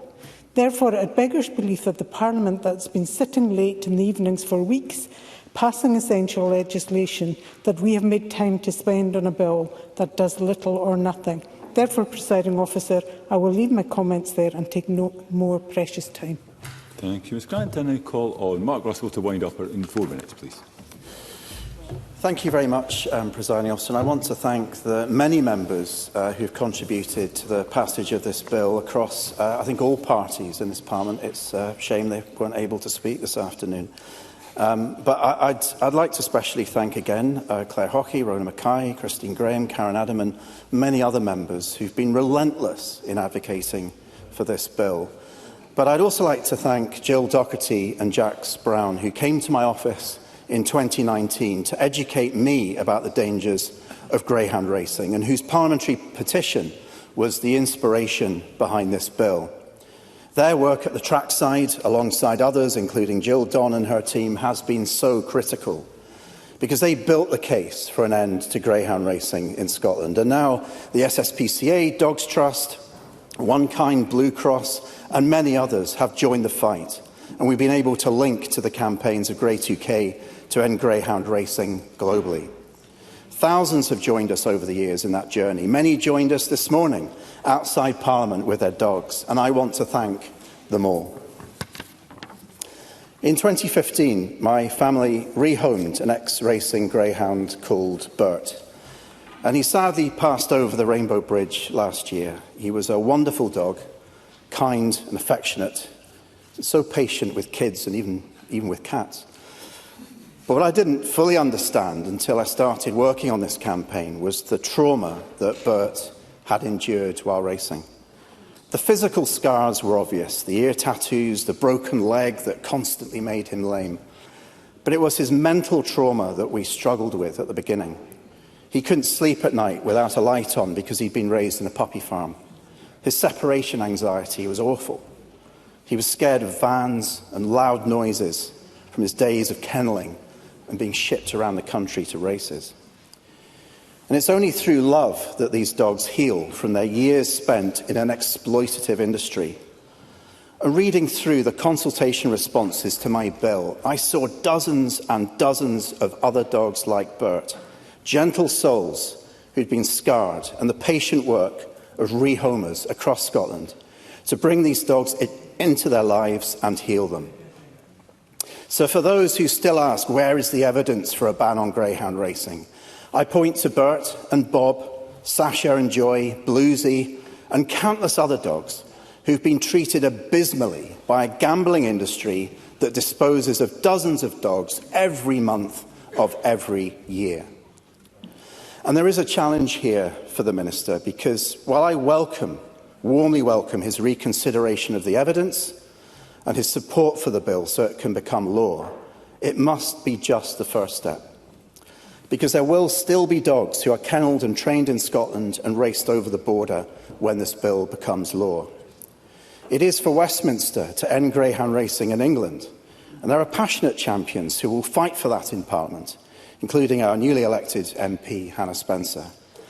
But the Welsh Government, who passed their greyhound racing prohibition bill in the Senedd last night, have pledged to end the suffering of Welsh greyhounds who will continue to be raced over their border. So I call on the Scottish Government and the Minister to follow that lead and ensure that no dog is left behind in Scotland. Finally, Presiding Officer, can I thank my parliamentary team, past and present, who've been outstanding, and the professional, dedicated support of the Non-Governmental Bills Unit, whose support has got me to this point. I'd also like to thank the Minister and his officials for some really constructive engagement throughout. Tonight, Scotland can ban greyhound racing for good. We will be a better, more compassionate country for it. So let's do this for the dogs. Let's pass the Greyhound Racing Offences Scotland Bill. Thank you, Mr Roxall. That concludes the debate on Greyhound Racing Offences Scotland Bill at stage 3. It's now time to move on to the next item of business. The next item of business is consideration of Business Motion 21139 in the name of Graham Day on behalf of the Parliamentary Bureau, setting out a timetable for Stage 3 consideration of the Children, Care Experience and Services Planning Scotland Bill. I ask any member who wishes to speak to the motion to press the request to speak buttons, and I call on Graham Day to move the motion. Thank you, Minister. No members have asked to speak to the motion. Therefore, the question is that motion 21139 be agreed. Are we all agreed? We are all agreed. The next item of business is Stage 3 proceedings of the Children, Care Experience and Services Planning Scotland Bill. In dealing with the amendments, members should have the bill as amended at Stage 2, that is SP Bill 74A, the marshalled list and the groupings of amendments. The division bell will sound and proceedings will be suspended for around 5 minutes for the first division of the Stage 3. The period for voting for the first division will be 30 seconds. Thereafter, I'll allow a voting period of 1 minute for the first division after a debate. Members who wish to speak in any debate on a group of amendments should press the request to speak buttons or put an RTS in the chat function as soon as possible after the group has been called. Members should now refer to the marshalled list of amendments, and we move to Group 1, Aftercare. I call Amendment 91 in the name of the Minister. Group with amendments as shown in the groupings. Minister to speak to Amendment 91 and other amendments in the group. Minister. Presiding Officer, my amendments in Group 1 all relate to the provision of aftercare and are needed to deliver quality care for young people in a transparent, organised and rights-respecting way. I've listened carefully to the points raised during the Stage 2 debate and have lodged amendments which I hope give assurance about our initial intention that all eligible young people who want aftercare can receive aftercare. Amendments 91, 6, 7, 8 and 93 will ensure that the restated Section 29 of the Children's Scotland Act 95 in relation to aftercare is as coherent as possible as a freestanding provision in the bill. These amendments provide for the expansion of aftercare to formerly looked after children who ceased to be looked after before the age of 16 and ensure that aftercare support is provided to all young people aged 16 years to 18 years who left care before and after their 16th birthday in an equitable way. Amendment 6 makes clear that all eligible persons must be assessed according to their needs. Aftercare support care must be provided to 16 to 18-year-olds unless their welfare does not require it, and to all 19 to 25-year-olds who have eligible needs. Amendment 93 ensures that a local authority can seek the help of another public body, including another local authority, to support its efforts to deliver aftercare and financial assistance towards expenses of education or training for eligible individuals. The phased rollout of these provisions, enabled by Amendment 91, will support the workforce in delivering aftercare to a wider group of young people in a considered manner, giving them the time needed to adjust to increased numbers of children and young people requesting and receiving aftercare support, and this will protect the quality of support available. Amendment 9 makes amendments to primary legislation which are consequential on Amendments 91, 6, 7 and 8 of the Bill. Amendments 13 and 14 remove Sections 1A and 1B of the Bill to enable my Amendments 91, 6, 7, 8 and 93.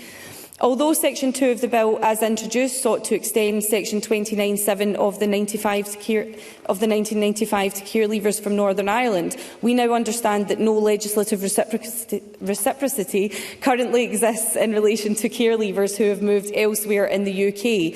That means it would not be desirable to have a legislative duty on Scottish local authorities to provide aftercare to care leavers from England and Wales.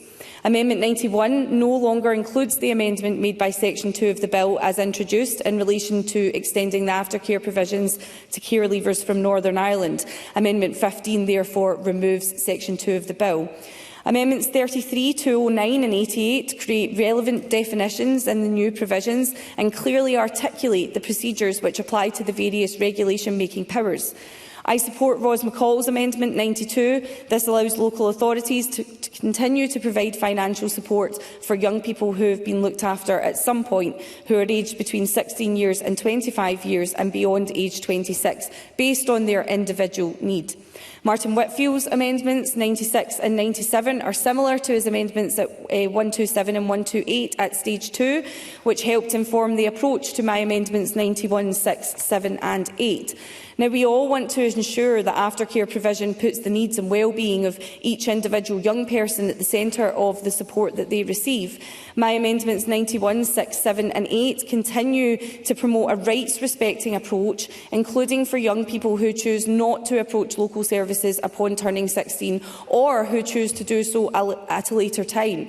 And I think that's missing from amendments 96 and 97. Also absent are provisions which hold to the principle of minimal intervention and which protect vital resources. Under the approach taken in Mr Whitfield's amendments, resource for those who need it most would be used identifying and approaching young people who do not wish to engage with the service. That's neither proportionate nor desirable. And it's important to stress that all of the amendments that I've lodged in relation to the standalone aftercare provision have been carefully drafted to ensure that they bring clarity to children, their representatives and local authorities insofar that is possible, while also working together with the connected provisions that remain in the 95 Act. I hope Mr Whitfield is assured that my amendments give effect to what he also wants to achieve, whilst mitigating against some of the unintended consequences that his own amendments, as drafted, present. I ask that he would support the Government amendments 91, 6, 7, 8 and 93 and not move amendments 96 and 97. In summary, Presiding Officer, I encourage members to support my amendments 91, 6, 7, 8, 93, 9, 13, 14, 15, 33, 209 and 88, and to vote against amendments 96 and 97 if they are pressed. I would also ask you to support Ros McCall's Amendment 92. I move Amendment 91. Thank you. I now call Ros McCall to speak to Amendment 92 and other amendments in the group. Ms McCall. Thank you, Deputy Presiding Officer, and I want to start by going on record to thank the Minister for the work that she has done with myself and the rest of us regarding the amendments. I'm only going to speak to my amendment in this group, and I'm very proud to bring forward Amendment 92. This amendment allows local authorities to provide financial support for education, training or employment to a young person aged between 16 and 25 years of age who are no longer looked after. It also promotes a person-centred approach by enabling local authorities to continue this vital support beyond 26 years old when it's clearly needed. I think it's an amendment that we can all get behind. I'm glad that the Minister is supporting it, and I would ask members to support my Amendment 92 in my name. Thank you. Thank you. I call Martin Whitfield to speak to Amendment 96 and other amendments in the group. Mr Whitfield. I'm very grateful, Deputy Presiding Officer, and I would remind the Chamber and those watching of my register of interests. With regard to this Group 1, can I also echo Ros McCall's thanks to the Minister and indeed those that support the Minister for what has been an unusually active engagement with regard to this very complex and long-standing bill that comes very late in this session. So I think it is very much to the credit of the leadership of the Minister with regard to this, particularly around Stage 2 and Stage 3. So having got the compliments out of the way, move to the amendments in this section. And indeed, the two amendments that I have, 96 and 97, are building on amendments that were brought at Stage 2, because there is a challenge differentiating between children and young people based on when they left care. And I know that the Government's amendments have gone some way towards this, but there is still a challenge that is coming down the line. So I welcome the willingness both for the Government to, in its drafting, seek to solve this problem, but more importantly, perhaps, to acknowledge that this issue exists.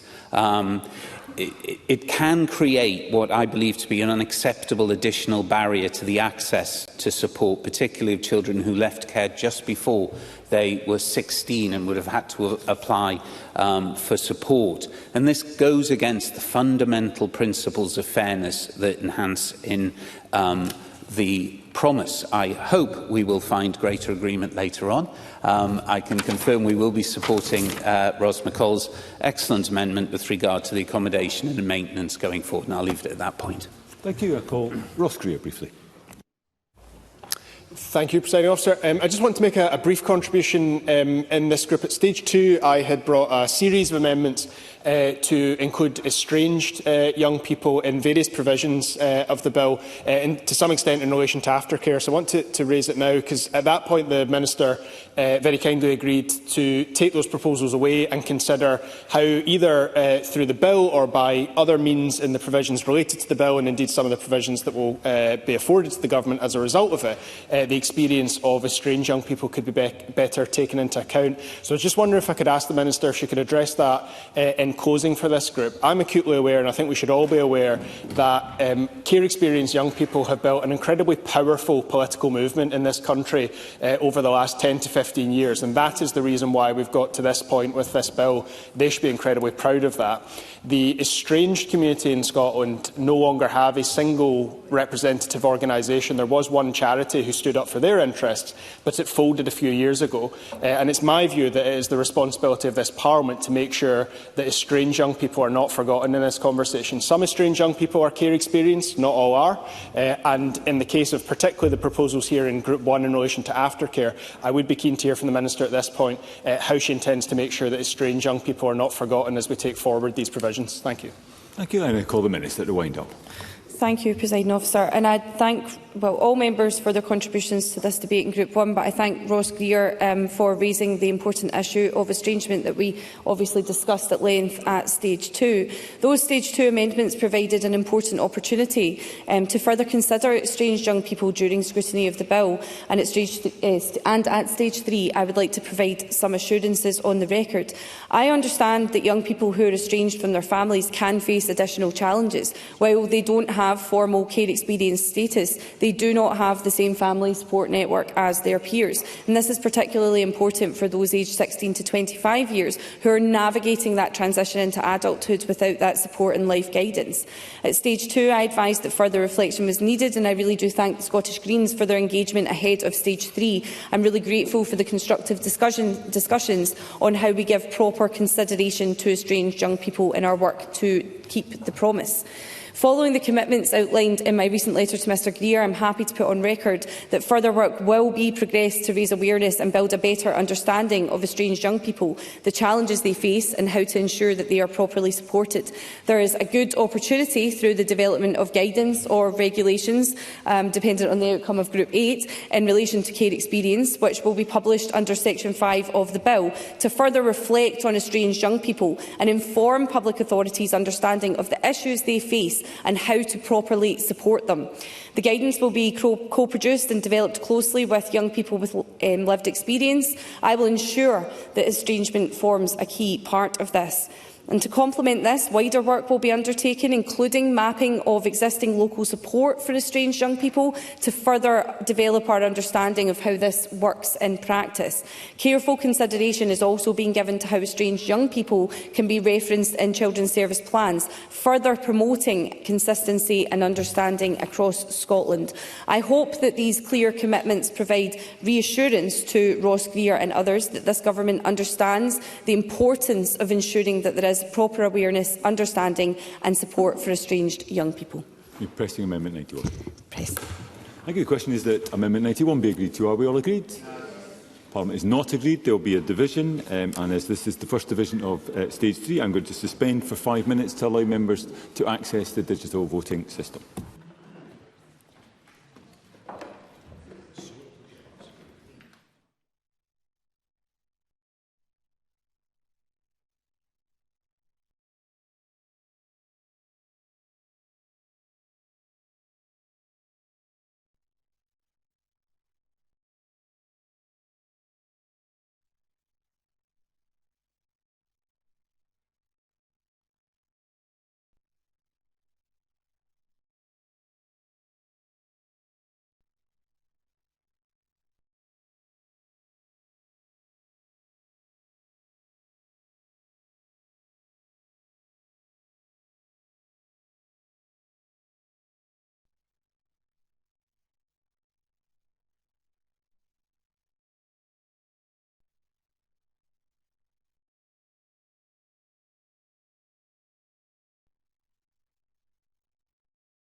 Okay, we'll resume. The question is that Amendment 91 be agreed to, and members should cast their votes now.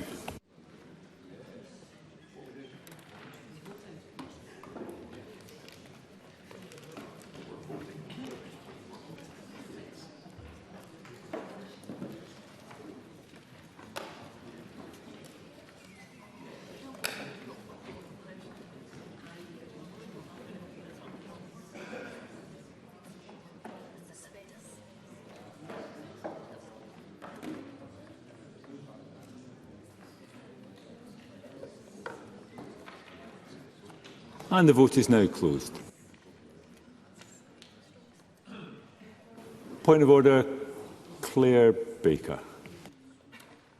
Thank you, Presiding Officer. I've had trouble connecting. I'm assuming this is Amendment 91 and I would vote no. Thank you, Ms Baker. I'll show that is recorded. Point of order, Stephanie Callaghan. Thank you, Presiding Officer. I would have voted yes. Thank you, Ms Callaghan. I'll ensure that is recorded.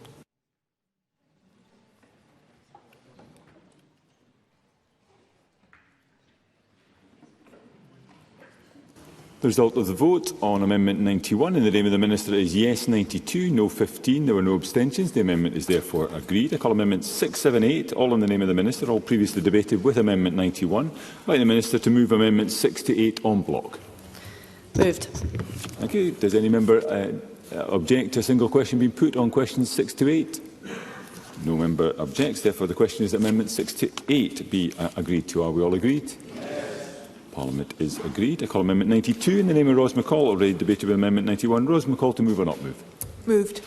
The question is that Amendment 92 be agreed to. Are we all agreed? Yes. Parliament is agreed. I call Amendment 93 in the name of the Minister, already debated with Amendment 91. Minister, to move formally. Moved. The question is that Amendment 93 be agreed to. Are we all agreed? Yes. Parliament is agreed. I call Amendment 9 in the name of the Minister, already debated with Amendment 91. Minister, to move formally. Moved. The question is that Amendment 9 be agreed to. Are we all agreed? Yes. Thank you. That takes us to Group 2, Provision of Accommodation and Continuing Care. I call Amendment 99 in the name of Martin Whitfield. Group with amendments as shown in the groupings. Martin Whitfield to move Amendment 99 and speak to other amendments in the group. Mr Whitfield. I'm very grateful, Deputy Presiding Officer, and I have the privilege of having all amendments within this group, so I look forward to comments from others around the chamber. There are essentially two elements that sit within Group 2. The first is in relation to Amendments 98 to 107 and 144. And I sought to draft these amendments, 99 and 102, of which the others are really simply consequentials, to highlight the importance of the provisions of this bill within the scope of UNCRC. The Chamber will be aware of the many efforts that have been taken since the passing of the UNCRC bill to ensure that our legislation, which has had assurances from the Scottish Government on many occasions, would take into account pre-devolution matters so that our young people can enforce their rights in a simple and straightforward way. And the purposes behind these amendments is to do that. It is to provide a legal landscape around these children in care that urgently needs simplification, a key ask of the promise. And the legislation has failed to deliver on. This bill is anything but simple. And the next session of the Parliament will have to look, which may indeed look very drastically different in those that come here, but will have to drastically and urgently look again at the session. And the purposes behind these amendments was to bring to the forefront again the importance of UNCRC, which this Parliament and this Scottish Government absolutely agree, but to start to see some evidence of that in legislation. Amendment 108 approaches in a different way, and I am fully aware that there is a dichotomy and a challenge between Amendment 108 and other amendments that sit in this group, and I look forward to hearing from the Minister and perhaps others on whether or not we can resolve the challenge. Amendment 108 builds on the provisions that were introduced by Nicola Sturgeon at Stage 2, and it seeks to introduce a clear and unambiguous right for young people who have left a care setting to return. If this Parliament is serious about acting as a parent to children in care, then this is one of the bare minimum standards that we should look at to reach and to achieve. The idea that members' own children are unable to return to home as a parent is unthinkable for so many people. But this is the reality that care-experienced young people face. And this amendment, alongside those introduced by Nicola Sturgeon, would be a transformational step towards ensuring that every care-experienced young person can grow up safe, can grow up respected, and actually grow up loved, a word first introduced as a concept into legislation embodied in the promise. And I will move the amendments in my name. Thank you. And I call Nicola Sturgeon. Thank you, Presiding Officer. Amendments in this group relate to sections 2, A, B, C and D of the bill, and as Martin Whitfield has said, these sections reflect amendments in my name that were passed at stage 2.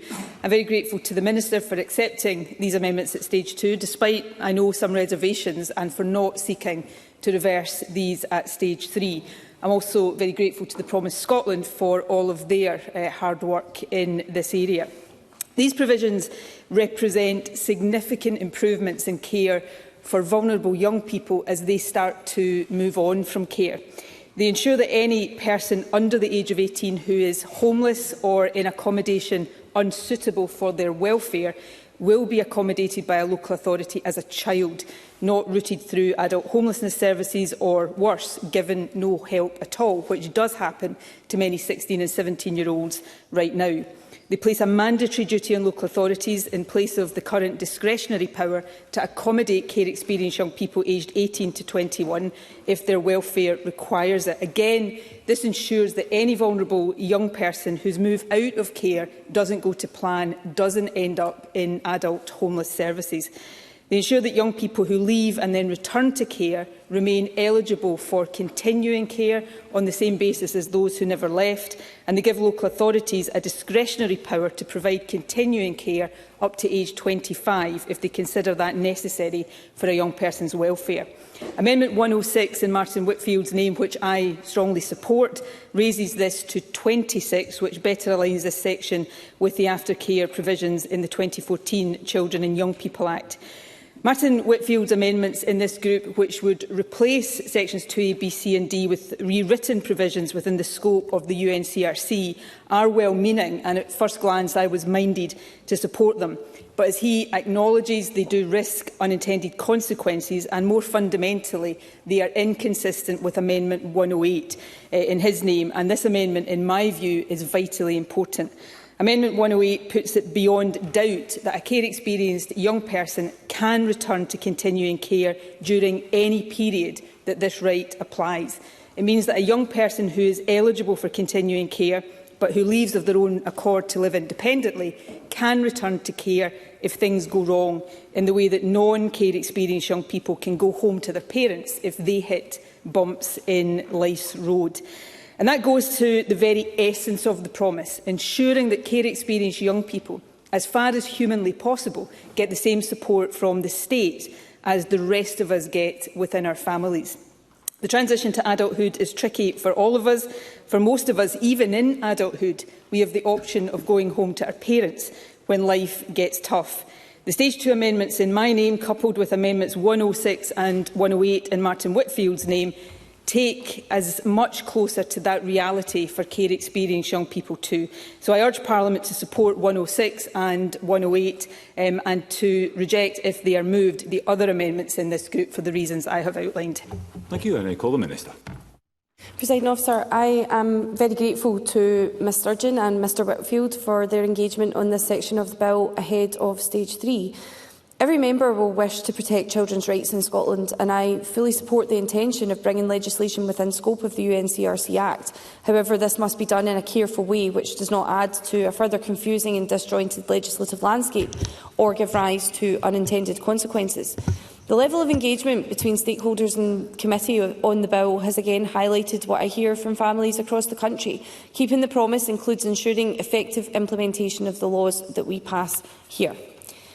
I consider Martin Whitfield's amendments 99 to 102 to give rise, as he has acknowledged, to an unintended consequence that looked after status would be removed from children who are accommodated under the new restated Section 25 of the 95 Act. These vulnerable children would therefore no longer be entitled to vital supports, which I think we can all agree would be a negative impact on children and young people. If agreed, these amendments would necessitate consequential amendments ahead of implementation by future subordinate or primary legislation to address this specific unintended consequence. As I have said before, I am satisfied that the provisions in the bill and the relevant provisions of the 95 Act are compatible with the UN Convention on the Rights of the Child. Children in Scotland currently have routes under the existing legislation by which they can appeal and challenge the support they have been offered, including the right to review and appeals, access to the local authority children's rights officers, advocacy support and routes to complain to the SPSO.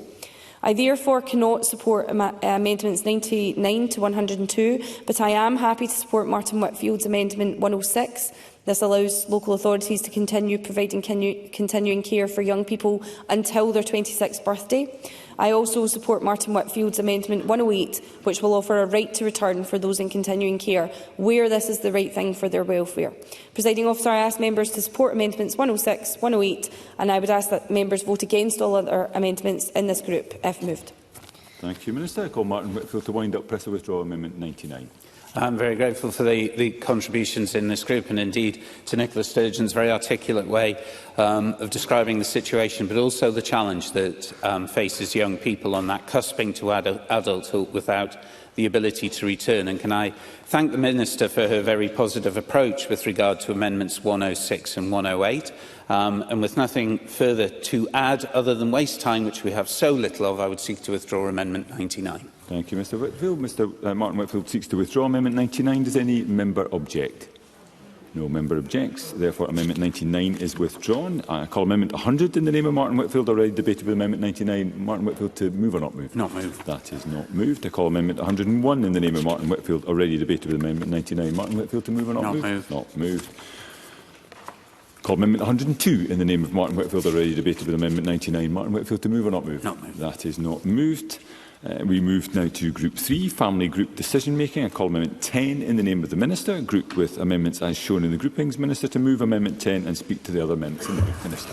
Presiding Officer, I welcome the opportunity to bring forward Amendment 10, but I want to thank Children First, whose advocacy for children on family group decision making has brought us to this point. In particular, discussions with Miles Briggs, Willie Rennie, Ros McCall and Martin Whitfield have allowed a coherent package of amendments to be laid. Throughout the passage of the bill, members have emphasised the importance of ensuring that families are supported to play a meaningful role in decisions affecting children and that the child's voice is heard in this process. The amendments before us reflect that shared ambition. They also build on Scotland's approach through getting it right for every child and the ambition of the promise that children should be supported to stay within their families when and wherever it is safe to do so, and that families themselves should play a meaningful role in shaping the support that surrounds them. By bringing families together to identify their strengths, family group decision making helps make that possible. I hope that members will support these amendments and extend the statutory framework around the provision of family group decision making in Scotland. The amendments before Parliament today strengthen the visibility, accessibility, consistency and national understanding of those services in 4 ways. Firstly, Amendment 10 in my name introduces a right for children and families to request that a family group decision-making service be provided. Any person considering themselves to fall within the definitions referred to in new Section 69A1 of the Children and Young People Scotland Act 2014 will be able to make the request. That request will need to be considered and responded to by a local authority unless it considers that there are good reasons not to respond. Secondly, Willie Rennie's Amendment 94 seeks to bolster Amendment 10 by making sure that local authorities promote awareness of this right to request FGDM and publish information about the service more broadly. Thirdly, Amendment 95, also from Willie Rennie, requires the publication of national guidance on family group decision-making, supporting a clearer and more consistent understanding of how to use it. Lastly, Amendment 84 from Miles Briggs seeks to strengthen national reporting with a duty on local authorities to provide information on the operation of services to the Scottish Ministers, who will collate that in a report to Parliament within 3 years of royal assent. Other amendments in this group make technical changes to ensure consistency of language when referring to family group decision-making services, but together these amendments strengthen family group decision-making in a practical, proportionate way while maintaining the flexibility needed to respond to the circumstances of each child and each family. I therefore move Amendment 10 in my name and invite members to support all of the amendments in this group. Thank you, Minister. And I call Willie Rennie to speak to Amendment 94 and other amendments in the group. Mr Rennie. I want to thank the Minister for her collaborative approach on this very important issue, but also Children First for their very strong support in making sure that we get this right, and family group decision-making is at the heart of the delivery of the promise as we progress forward. And I think very clearly it strengthens family networks, gives children a voice in decisions that affect them, and can help prevent situations from escalating into a crisis, which I'm sure we will all support. My amendments form part of a cross-party package in this group, and I endorse Amendment 10 in the name of the Minister on the right to request family group decision-making. My Amendment 94 will require local authorities to promote this right and to publish information more broadly about FGDM services in their area, so that what they are now and how to access them is widely understood. The collaborative approach in this group reflects the strong interest across Parliament in ensuring that families are better supported and that children's voices are heard in decisions affecting their lives. Yes, Martin Whitfield. I'm very grateful to Willie Rennie for taking the intervention. I merely want to articulate my thanks for the cross-party work, particularly with regard to this group, and confirm we will be supporting the amendments. Thank you, Willie Rennie. And on that point, I will conclude and urge members to support the amendments. Thank you. I call Miles Briggs to speak to Amendment 79 and other amendments in the group. Mr Briggs. Thank you, Deputy Presiding Officer, and I'm pleased to speak to the amendments in my name in this group relating to family group decision-making. And as the Minister and Willie Rennie have already pointed out, family group decision-making is a well-established approach and has been used by some local authorities in Scotland, including my own here in Edinburgh, over a number of years to bring families together to make plans for children where there are serious concerns around their well-being. And the amendments in my name focus on strengthening transparency and accountability in how family group decision-making is used and ensuring that we all tie in to the same definition of this service. My Amendment 84 would require the Scottish Ministers to publish and lay before Parliament national information on the use of FGDM within 3 years of royal assent. And this will help Parliament and the public to better understand how this important service is being provided across Scotland and where it could be strengthened. My amendments also make technical changes to reflect the definition of family group decision-making services, which is added to the Children and Young People Scotland Act of 2014 by the Minister's Amendment number 10. Importantly, my amendment forms part of a cross-party package of proposals in this group, and I believe the overall package of measures now strike the right balance. It improves visibility and understanding of family group decision-making while continuing to respect the professional judgment of those working with our children and families.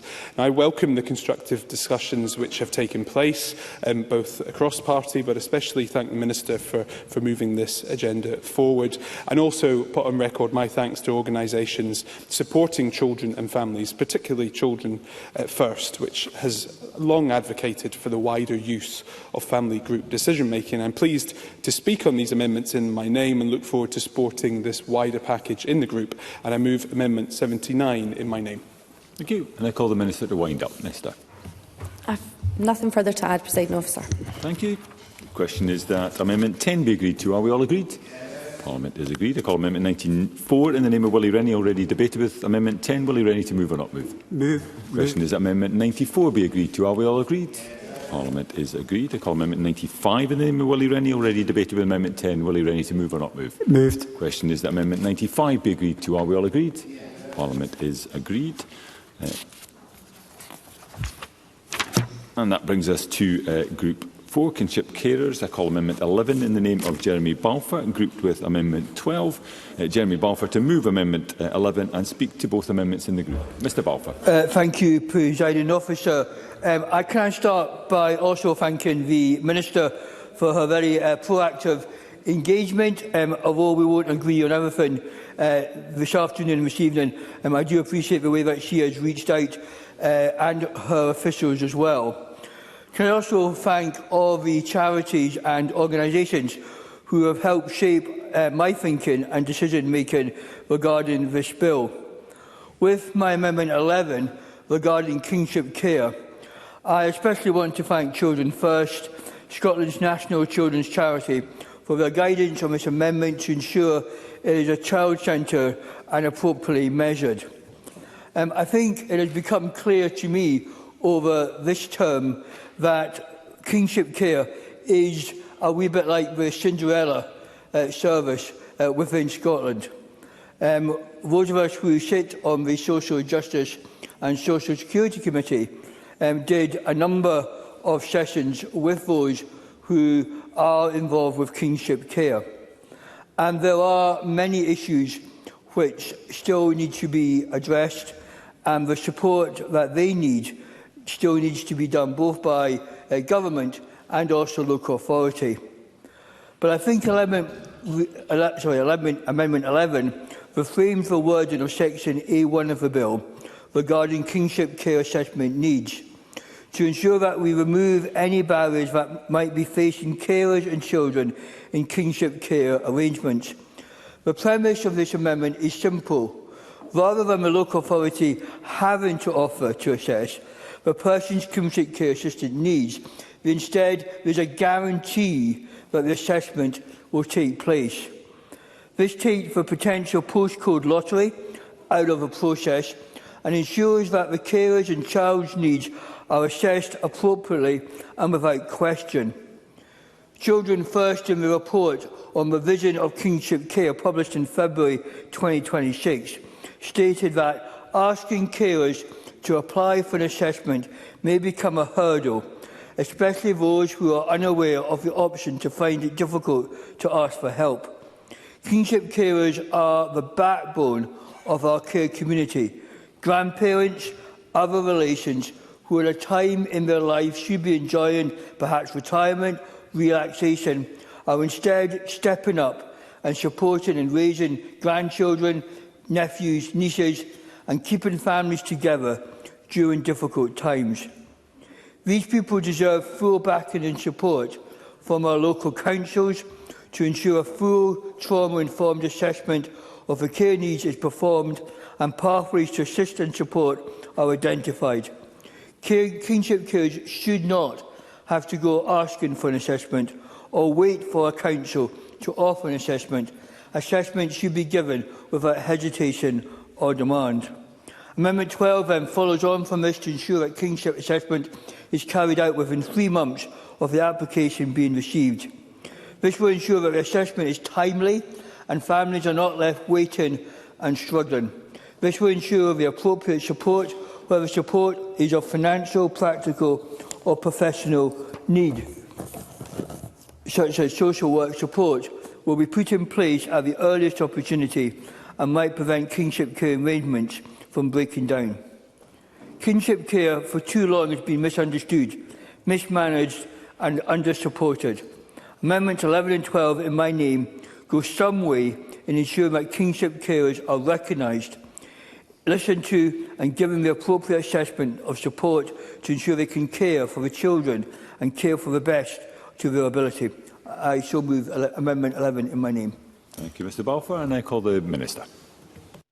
Presiding Officer, I understand the intention behind Mr Balfour's amendments in this group, which seek to strengthen access to assessments for kinship carers. Indeed, I have been very keen on improving and strengthening support for kinship carers throughout this entire bill process, much as I know other members have too. Section A1 of the Bill provides kinship carers with the right to request an assessment or a review of their support needs. It also creates enabling powers for Scottish ministers to create provisions on when or how a local authority must assess or review an assessment of a person's kinship care needs. Amendment 11 would change the provision from requiring local authorities to offer an assessment to requiring them to guarantee that an assessment takes place in all circumstances. But the current wording allows local authorities to respond proportionately where needs have already been assessed or where a further assessment may not be necessary, and reflects the wider principle of proportionate and minimum intervention that underpins Scotland's approach to children's services. It would mean resource being tied up in conducting assessments, whether they are needed or not, and this does not feel appropriate. Yet through A1 we already have the ability, if necessary, through secondary legislation, to provide more detail on that assessment process. I hope Jeremy Balfour is assured by this and would not press Amendment 11. Amendment 12 would introduce a statutory requirement for an assessment or a review to be completed within 3 months of a request being made. I recognise the importance of ensuring that kinship carers receive timely consideration of their support needs, and on that basis I am content to support Amendment 12 because it creates a window within which assessments should be conducted. Local authorities will continue to prioritise assessments according to risk and need, and the statutory guidance referred to in these provisions will support authorities in implementing these requirements in a way that reflects local circumstances and the needs of children and families. I therefore encourage Jeremy Balfour not to press Amendment 11, but if he does, I urge members to vote against it, but members to vote for his Amendment 12.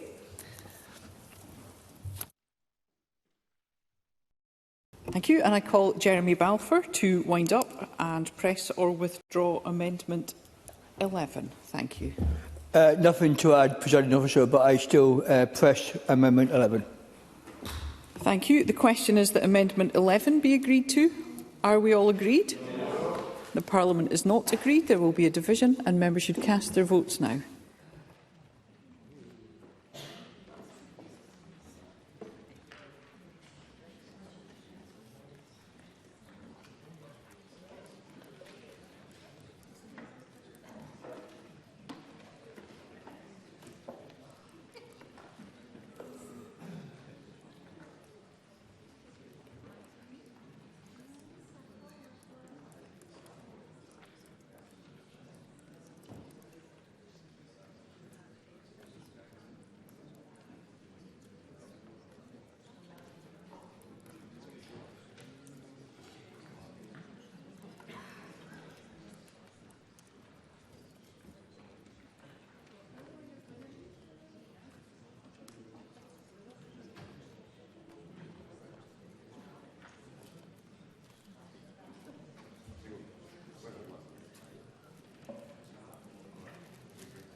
The vote is closed.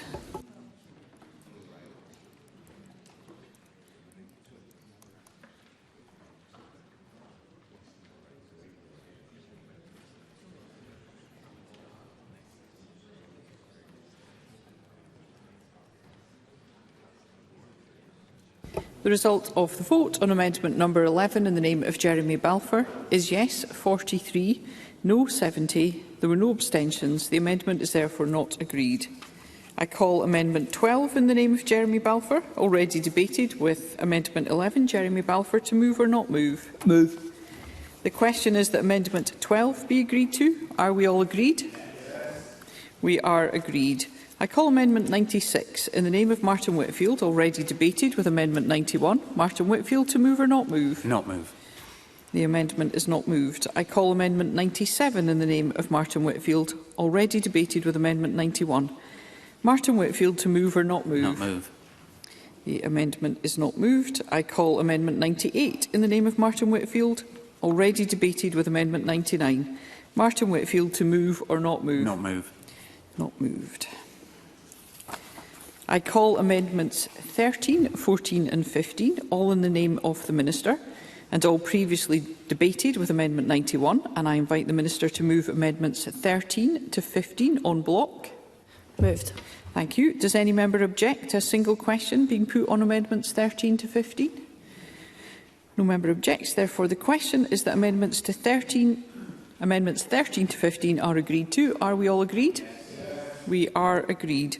I call Amendment 103 in the name of Martin Whitfield, already debated with Amendment 99. Martin Whitfield to move or not move? Not move. Not moved. I call Amendment 104 in the name of Martin Whitfield, already debated with Amendment 99. Martin Whitfield to move or not move? Move. Not moved. And I call Amendment 105 in the name of Martin Whitfield, already debated with Amendment 99. Martin Whitfield to move or not move? Not move.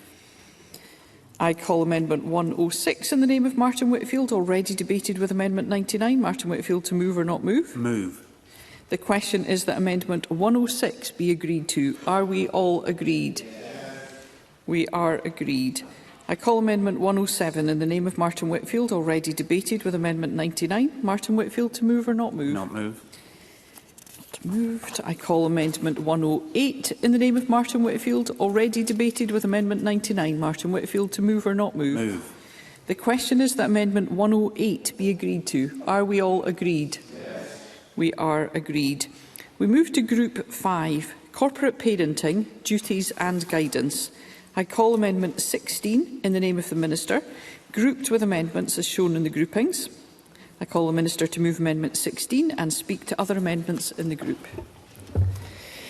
Presiding Officer, I move Amendment 16 in my name, and I will speak to my own amendments 16, 17, 18, 19 and 20 first. Amendment 16 reinstates the position that corporate parenting duties and responsibilities apply up to the age of 26. This amendment is related to Amendment 19 in my name, which places a duty on the Scottish Ministers to issue guidance about corporate parenting. This guidance may include advice and information on when and how it may be desirable for corporate parents, insofar as they are acting within their powers, to continue their corporate responsibilities towards people aged 26 and over who were formerly looked after. Amendments 18 and 19 remove and reinsert amendments that were agreed at Stage 2 with minor technical and consequential fixes. Amendments 17 and 20 remove provisions that were inserted into the bill at Stage 2, which would most commonly affect unaccompanied asylum-seeking children and young people. These related to corporate parenting responsibilities in relation to age and identity. To be clear, as there has been some confusion on this, all unaccompanied asylum-seeking children are looked after and should then receive the support that they need as looked-after children. While the issues of age and identity are complex, I am firmly of the view that they are better addressed for this particularly vulnerable group by strengthened responsibilities and by a wider regard to corporate parenting responsibilities in respect of UNCRC, and I hope members will agree. This is also why I support Martin Whitfield's amendments 19A and 19B, which cover similar ground. I also thank Willie Rennie for laying Amendment 109. Corporate parents are key to keeping the promise and ensuring that looked after children and young people get the best possible chances in life.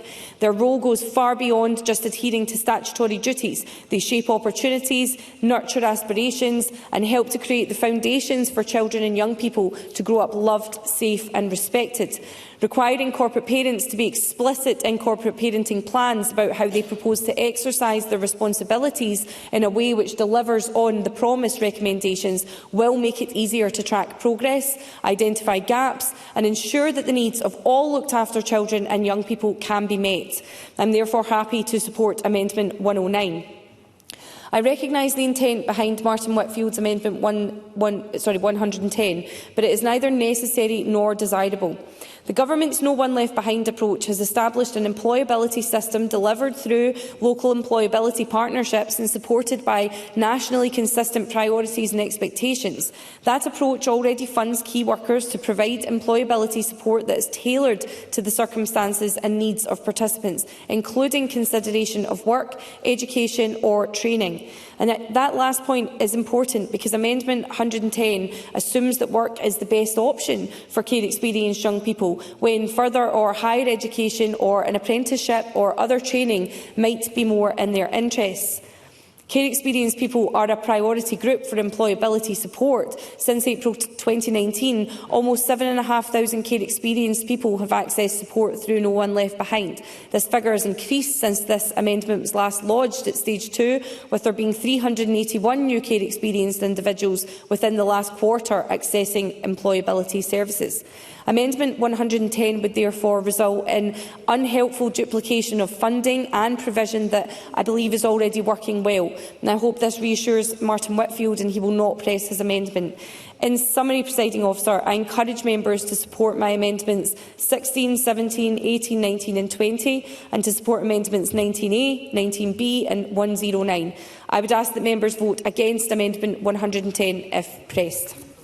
Thank you. And I call Willie Rennie to speak to Amendment 109 and other amendments in the group.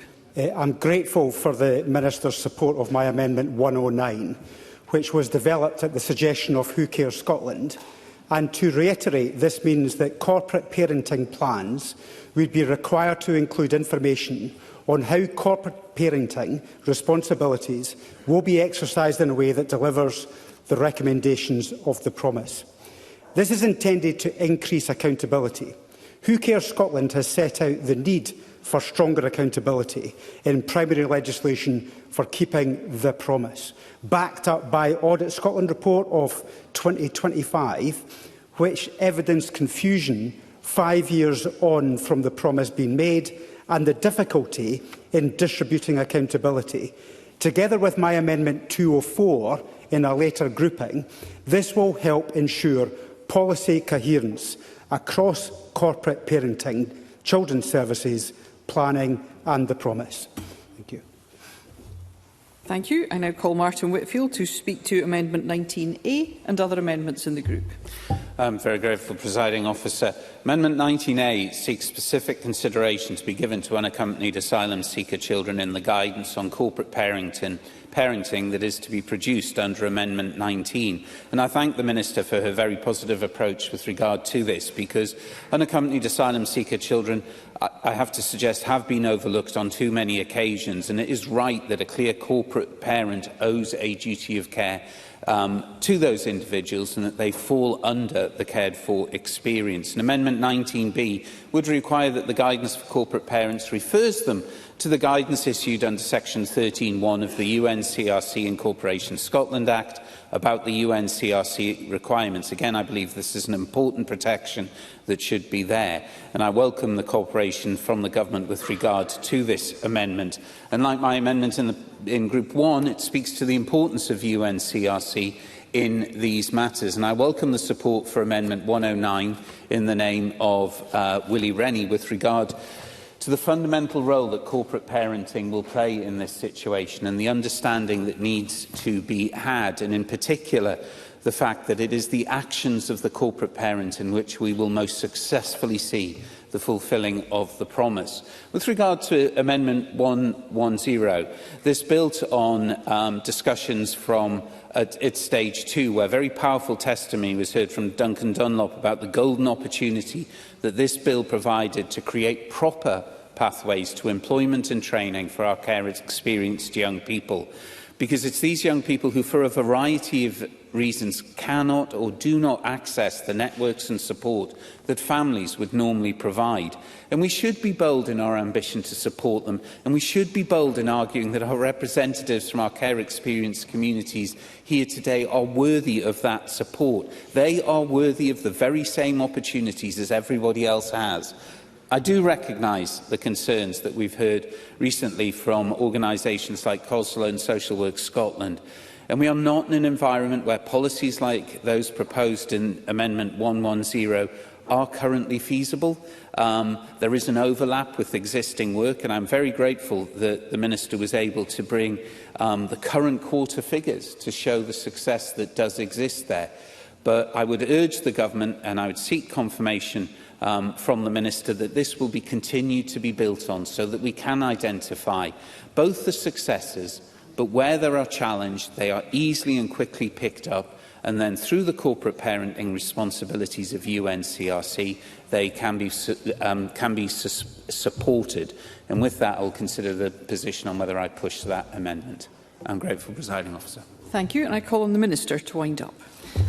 Thank you, Presiding Officer. Just to respond directly to Mr Whitfield's comments, I think this is absolutely something that will have to be followed up. As I've been clear, the provision is there just now and there are children and young people benefiting from it. But we absolutely have to make sure that where we're putting funding and where we are putting those efforts, that is making a tangible difference. I think one of the points that I made during my comments was around ensuring that it's the right route for children and young people. So employability is just one part of that. I think we need to look at the wider picture, ensuring that all the access routes and all the pathways for children and young people are progressing the way that we intended them to. So just to really reassure Mr Whitfield that I absolutely feel that further work is delivered, I don't necessarily believe that this amendment is the way forward for that. Thank you. And the question is that Amendment 16 be agreed to. Are we all agreed?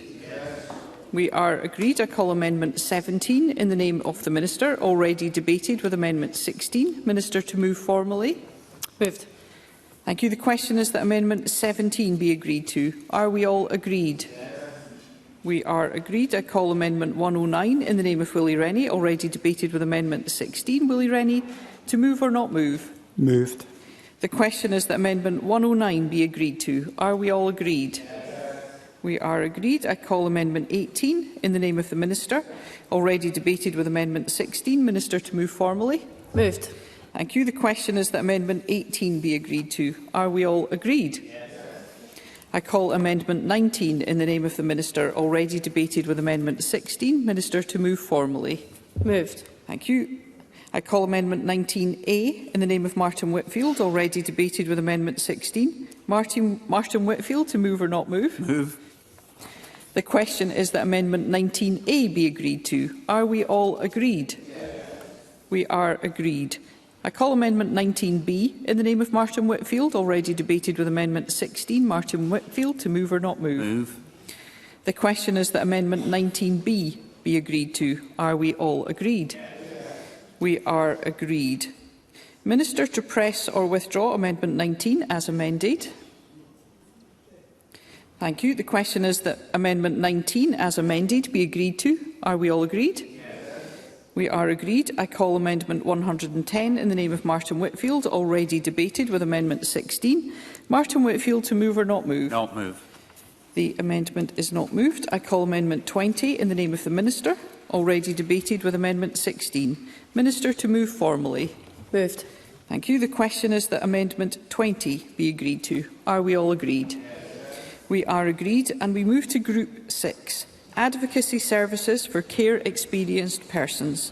I call Amendment 21 in the name of the Minister, grouped with amendments as shown in the groupings.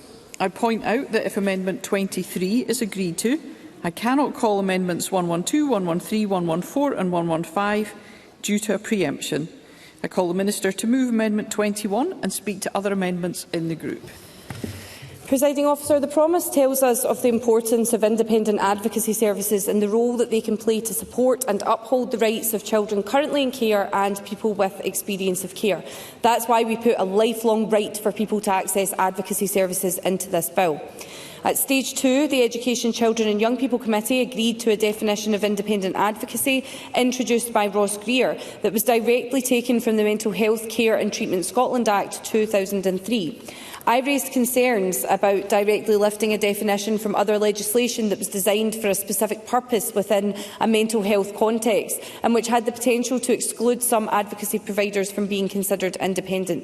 I have therefore laid a package of amendments which directly address those concerns and seek to provide a definition that is workable and desirable in terms of meeting the needs of children and adults with care experience.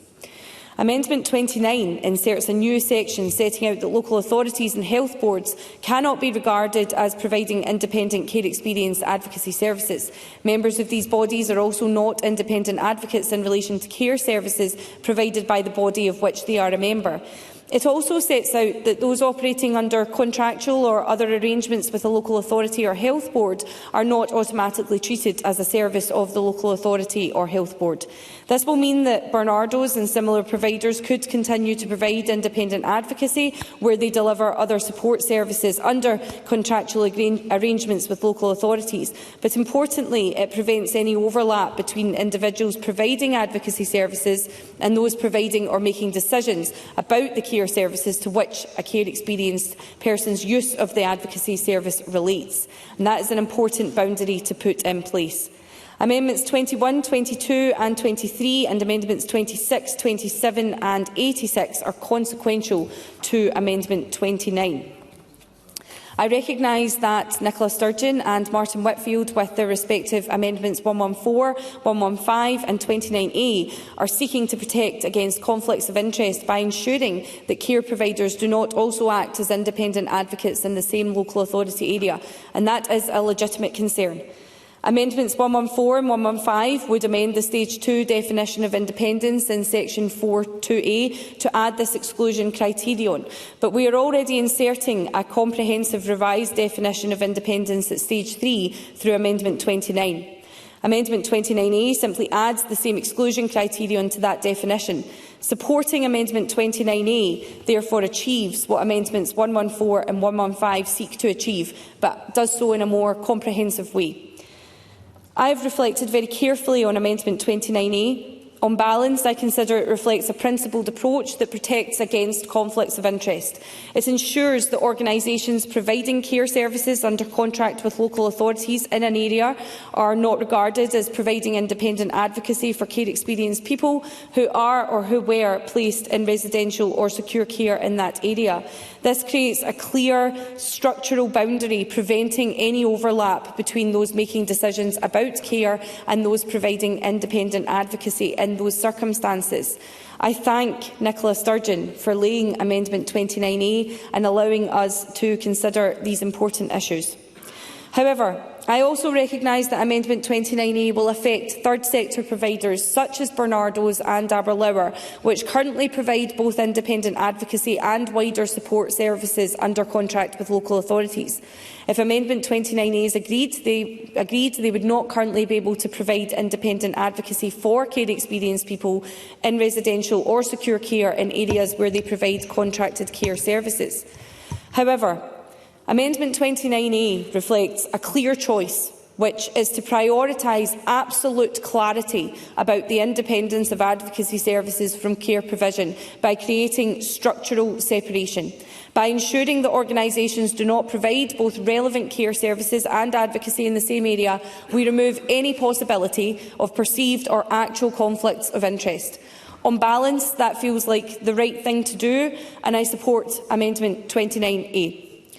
My Amendment 25 seeks to protect choice. It states that giving a person a statutory right of access to care experience advocacy does not prevent them from choosing someone else to support and represent them, for example, a children's rights officer or a trusted adult, when they're accessing services or making their views known to decision makers. That also includes a child choosing a family or care worker or someone else employed in the provision of care services as their advocate, albeit they would not be an independent advocacy support worker. Amendment 25 therefore protects against care-experienced people feeling pressured into taking up advocacy support if it is not wanted or prevented from accessing support from a person of their choosing. Without choice, we lose the benefit and strength of relationships from the service, again something that care-experienced people tell us matters hugely to them. I hope I have reassured Martin Whitfield on these key points and that he will prefer my amendments to his own.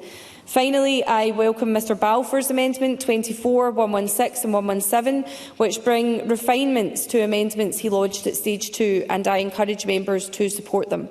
I ask members to support amendments 21, 22, 23, 26, 27, 29, 29A and 86, and to reject amendments 111, 112, 113, 114 and 115 if pressed. I move Amendment 21. Thank you. I call Martin Whitfield to speak to Amendment 111 and other amendments in the group. I'm very grateful, Presiding Officer, and can I thank the Minister in opening for explaining the reasoning behind, in particular, her amendments 21 and 22 and the confirmation of the requirement for that separation so that independence is right. My amendment 111 sought to make allowances for the advocacy services which don't meet the strict definition of independence, and arrangements where, for example, contractors may work with local authorities in the provision of some services or provide other services alongside advocacy should not mean that the invaluable expertise of these organisations is lost to care-experienced children and young people. Amendment 112 is consequential to this amendment, and I think the Minister picked up and highlighted one of the organisations for whom this would apply. But notwithstanding, I believe that we should have a definition. Happy to give way to Mr Balfour. Jeremy Balfour. I apologise if the member is just coming on to this point, but within his amendment he has the words reasonably practical. I wonder, what does that mean? He will remember from his legal days that these definitions will be looked at by lawyers and courts in due course. Does that mean financial reasonability? I'm just wondering whether he can give a clearer definition, and does he think it's clear enough if this was to be passed? Martin Whitfield. I'm very grateful to Mr Balfour's amendment, and I would not attempt to stray into a far-forgotten land of lawyers and in defining reasonable and practicability. But it does, I think the member does rightly bring into this discussion one of the challenges that this bill, that indeed keeping the promise, that indeed when we talked about corporate parenting early, brings up about the definitions that are sitting within our legislation and the extent to which they will seek to achieve what it is we want to achieve. And in the section that we're talking about here is revolved around seeking to define independence and almost challenging to seek to define independence from what? In essence, it's independence from corporate parenting. And it is a challenge that will continue to push against the promise. And when we look around the United Kingdom and into other areas, the challenge of that independence, and what does independence mean if there is only a small pool of independent people to be chosen from? Because we need to go back to the principle about what the promise is about and who it is speaking to. It is speaking to our care-experienced young people. It is speaking to the life that they have. And the need for independence at that time, in certain circumstances, is sometimes very easy to see, but then very hard to enforce. And I think one of the challenges that we've had across this chamber, and indeed arose even before stage 2, is seeking that definition of independence. So I've got a long way around to avoid answering the member's question, but I will send him a very large invoice for my services in helping him to understand that. My Amendment 115 sought to provide a definition, but as we know, we've had several options before us on this point, and I look forward to hearing other members' contributions on that. And with that, Presiding Officer, I will sit. Thank you. And I call Nicola Sturgeon to speak to Amendment 113 and other amendments in the group. Thank you, Presiding Officer. All of the Stage 3 amendments in my name, which are in this group and also in groups 8 and 17, have been lodged in consultation with Who Cares Scotland. So before I turn to my amendments 113, 114 and 29A in this group, I want to take a very quick moment to pay tribute to Who Cares Scotland. You know, bluntly, without their campaigning passion, skill and perseverance, we wouldn't be here debating this bill today.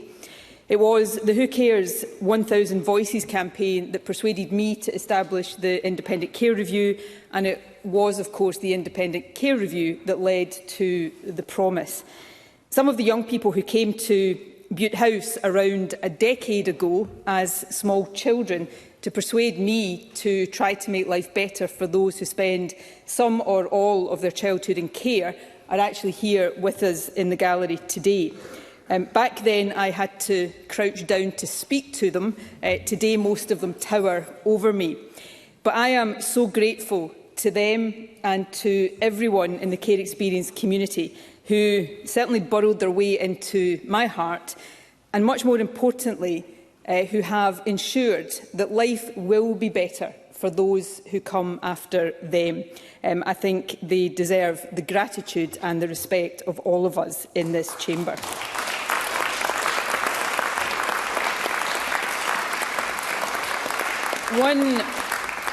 One of the massive achievements of Who Cares Scotland in the context of this bill has been securing the right to independent advocacy for care experienced people.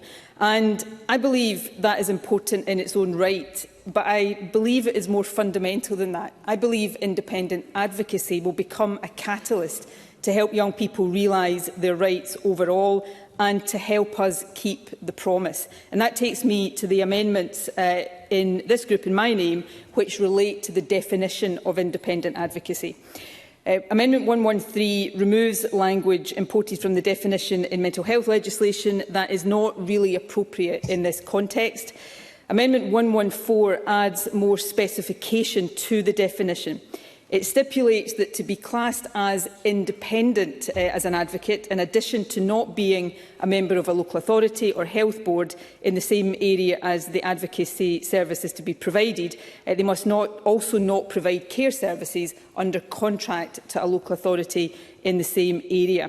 In simpler terms, a worker in a care home or a secure unit cannot be deemed to be an independent advocate for a child living in that care home or secure setting. Now, to be clear, and in response to those who say that this will unduly restrict the availability of good advocates, this does not remove choice from a young person opting to have the care home worker as their advocate if that is an arrangement that they are happy with and have confidence in. However, if they do not wish this, if perhaps the young person has issues or conflict within the care home or with their care provider more generally, it means that they will have the option of an advocate who is genuinely independent. I think that is essential to avoid conflicts of interest and give proper protection for the rights of young people. It also aligns with the definition of independence supported by the Scottish Independent Advocacy Alliance, which is advocacy that is structurally, financially and psychologically separate from services. Now, as the Minister has highlighted, Amendment 29A in my name achieves the same as Amendment 114, but it is an addition to the Minister's Amendment 29, which rewrites these provisions and, in my view, makes them better. I'm very grateful to the Minister for indicating her support for 29A, and in light of that, I will not move Amendments 113 and 114, but would urge the Chamber to support 29A. Thank you. I call Jeremy Balfour to speak to Amendment 116 and other amendments in the group. Thank you, Presiding Officer. Advocacy plays a vital role in enabling people to express their views and make informed decisions. It supports children, young people and adults to navigate complex systems and have their voices heard. At Stage 2, I lodged an amendment to ensure the care experienced people are offered advocacy at the earliest appropriate opportunity. The committee agreed the amendment, and I am grateful for members' support for constructive engagement with the Minister for Children and Young People and a promise since then. Today, thanks to the help of the Minister and her officials, I want to introduce Amendment 116. It preserves the Stage 2 intent, but it sets out further detail to strengthen how this will work in practice. This requires regulations under Section 4.1 to specify how cared experienced people will be made aware of the right to access advocacy. It also places a duty on the Scottish Ministers to have regard to the desirability of a person being able to exercise a right at the earliest appropriate opportunity. The principle of earliest appropriate access is important, but effective delivery depends on practical details. Who informs the care experienced individual, when and through which channels of their right to advocacy support. Putting awareness raises arrangements into regulations and placing a duty on Minister to consider the desirability of early exercise of a right. I recognise the diverse routes by which people enter, experience and leave care and seek to support a flexible framework that can adapt as practice evolves. Amendment 117 is consequential to that amendment. Care experienced children, young people and adults must know about their right to access advocacy support at the right time. Ensuring early information and clear routes to early advocacy support is key to securing the right support up front. I believe Amendments 116 and 117 build upon my amendment that was agreed at Stage 2 and is an important step in our journey to keep the promise by the care community to right to have their voices heard. And I welcome the Minister's support and ask members to support. Amendment 24 was tabled at Stage 2 of the bill and received support both from the Minister and many of the colleagues at the committee. By the vagueness of whip-controlled voting, the amendment was voted down by the committee, a mistake which needs to be rectified here at Stage 3 in the Chamber. There was a great deal of discussion at Stage 2 about the pros and cons of opt-in versus opt-out of advocacy services. Indeed, even the third sector, who have been instrumental in helping us shape our views on this matter, have been split in their views. But it's my belief, and shared I think by the government, that advocacy services should be offered on an opt-in basis for children in the care experience, and I will briefly outline my reasons why children should always be made fully aware of their rights and options, but advocacy should never be forced upon them. If we go for an opt-out model, children might feel pressured to have to share their story with yet another individual, a stranger whom they do not know and have no connection with. I've heard repeatedly in meetings with charities who work in this sector that children do not like having to tell their story multiple times, as this can cause upset, confusion and fatigue. It should therefore be a choice for a child to decide if they wish to use the services of an independent advocate, but this should never be against their wishes. Advocacy helps people to express their views and make informed decisions. Advocates help children and their families navigate the complex landscape and support them to make their own choices. To force advocacy on a person goes against what advocacy sets out to achieve, and it will be viewed with suspicion and not entered into fully or willingly. By making advocacy opt-out, it changes the power dynamic, taking the power and choice away from the child, and many children might feel unable or uncomfortable saying no to the advocacy offered. Another reason for opt-in being the preferred model of service delivery is that it can create a forced demand on the service of advocates. Aberdeen, our national organisation, which have been supporting fostering families since 2004, says that insisting on advocacy will add more professionals to a cluttered landscape, sometimes that will be detrimental to, and in fact have negative effects rather than positive. I'm grateful again to the Minister for her meetings and for helping me with this, and I do ask members to support my amendment. Thank you, Presiding Officer. Thank you, and I call Willie Rennie. I'm going to speak against 4 amendments, 113, 114 and 115, but in particular 29A, which I know the Minister is now supporting. These amendments would add to the definition of independent advocacy for care-experienced people and would limit the number of organisations which could provide independent advocacy, ruling out charities, including Barnardo's, in many circumstances. While I recognise the intent behind these amendments is to ensure that advocacy services are adequately independent, I believe that we should listen carefully to the organisations which have raised concerns. Members will have noted the briefing from Children First, which says, "We are concerned that these amendments would prevent high-quality advocacy services already working in line with the promise and the National Advocacy Framework from continuing. In our view, this bill should increase advocacy support options, not reduce them. However, Amendments 114, 115 and 29A would remove advocacy support options for children and young people by restricting who can provide these services. Organisations that deliver both residential support and advocacy can do so with independence and integrity, and we are not aware of any evidence suggesting otherwise, these amendments could have immediate and long-term consequences, reducing the flexibility of local areas to fund services that suit their needs best. That's children first. But Barnado's has also raised concerns. They've said, "We are concerned that the effect of these amendments could have both immediate and long-term consequences, leading to significant disruption, increased confusion and added complexity to the commissioning and provision of advocacy support for children and young people.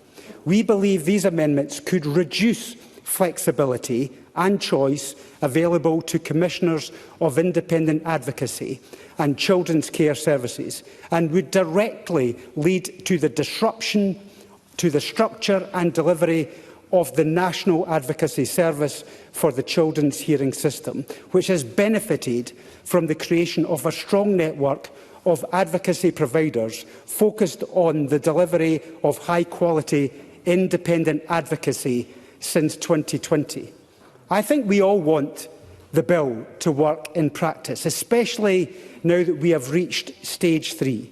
I am worried, however, that introducing this change now, we would be at risk of seriously disrupting good work that is being done now and restricting the choice that will be available in setting up the new advocacy service.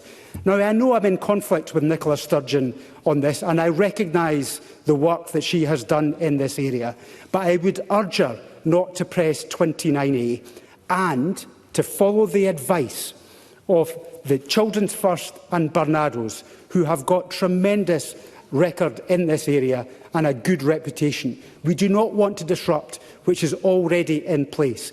We should therefore reject Amendments 29A, 113, 114 and 115.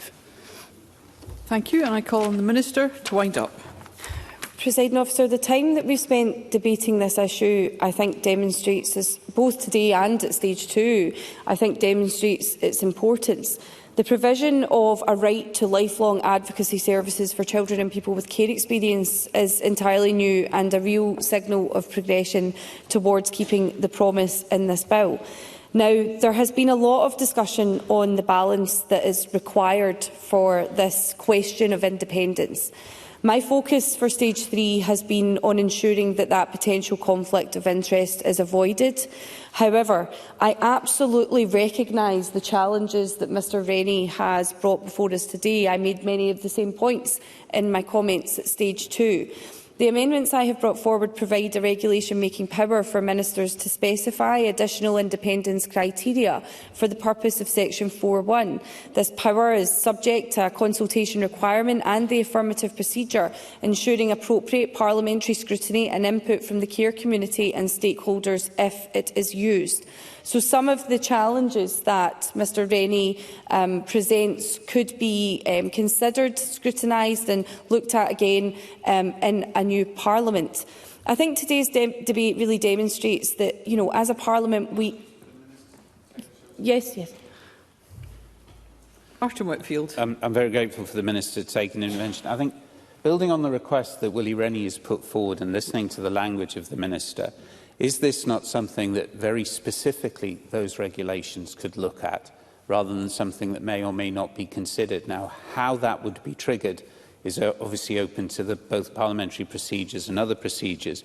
But does the Minister envisage that actually through those regulations, literally at the first sign of any challenges coming forward, there would be a way of adding to the list that would allow this to be resolved? Minister. I think it's something that has to be addressed now for all of the, or a whole range of different issues in this bill. There have been conflicting opinions from a range of different organisations, and I will be the first to admit that it has been hard to navigate that and to ensure that you are doing the right thing. I believe that the approach that I'm taking at this point, having summed up the evidence and the discussions and the consideration given at stage 2 and throughout the stage 3 process, I believe that taking these further safeguards for children and young people is the appropriate way to respond.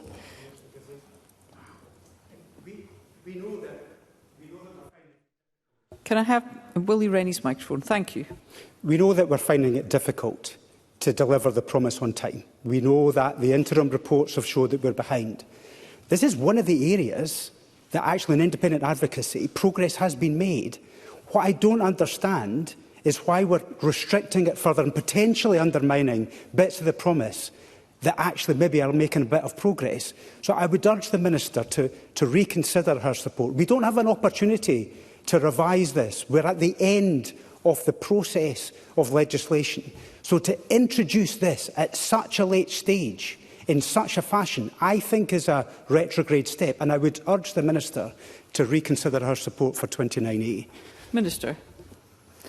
I have considered this very, very carefully. I don't believe that this is going to undermine efforts that have already been made or delivered in the promise. In actual fact, I think this will help to bolster the support and the right support for children and young people by ensuring that there is absolutely no potential or possibilities of conflict of interest. But again, Mr Rennie refers to the delivery of the promise, and we do have provisions in the bill and things that we're about to debate in relation to reviews. I think this is absolutely something that if, some of the unintended consequences that Mr Rennie refers to, if that is something that is being considered, we can use the powers that we have through those regulations to address that. Oh, sorry, I will take Mr Greer's intervention. I'm grateful to the Minister for taking the intervention. I just wonder if, on the point that Willie Rennie has raised on behalf of organisations who do provide a lot of excellent service in this area about immediate disruption, could the Minister just provide some reassurance that the Government's intention would be, whether it's through how we commence the provisions of this bill or in the steps that are taken in the immediate aftermath of that, that we will ensure in that transition period there's not going to be a scenario where any individual young person has an advocacy service that's currently working well for them taken away. What we're looking at here is a transition towards a model of the most effective kind of independent advocacy, not a sudden switch from one system to another that would see some people's advocacy disrupted. Minister. That would absolutely be my intention, and I think also the amendments that were put forward in relation to choice for young people also speak to that. But of course, it's not a case that we would want to see something ending abruptly where young people are being supported. I would expect that to continue, moving to that new system in a transitional basis. I believe Ms Sturgeon wants an intervention. Nicola Sturgeon. Can I thank the Minister for taking the intervention? Can I say I do have sympathy with the point raised by Willie Rennie, and I have great respect for the work done by organisations like Bernardo's. I think it is important that we establish a clear principle in this bill that conflicts of interest are an issue, and they are an issue that has been raised with me several times over the years by care experienced young people in residential care homes and in secure settings, and that is what I am trying to address. However, I do welcome the Minister, and address this point to the Minister's comment in her last contribution about consideration of transition. I think that is important because nobody, and I would be the last person who would want to see immediate disruption. But can I also, in my last point, would be to underline the point the Minister has made, and perhaps ask her to underline it again, is the point, thanks to one of her amendments, around choice. This is not about imposing something on young people.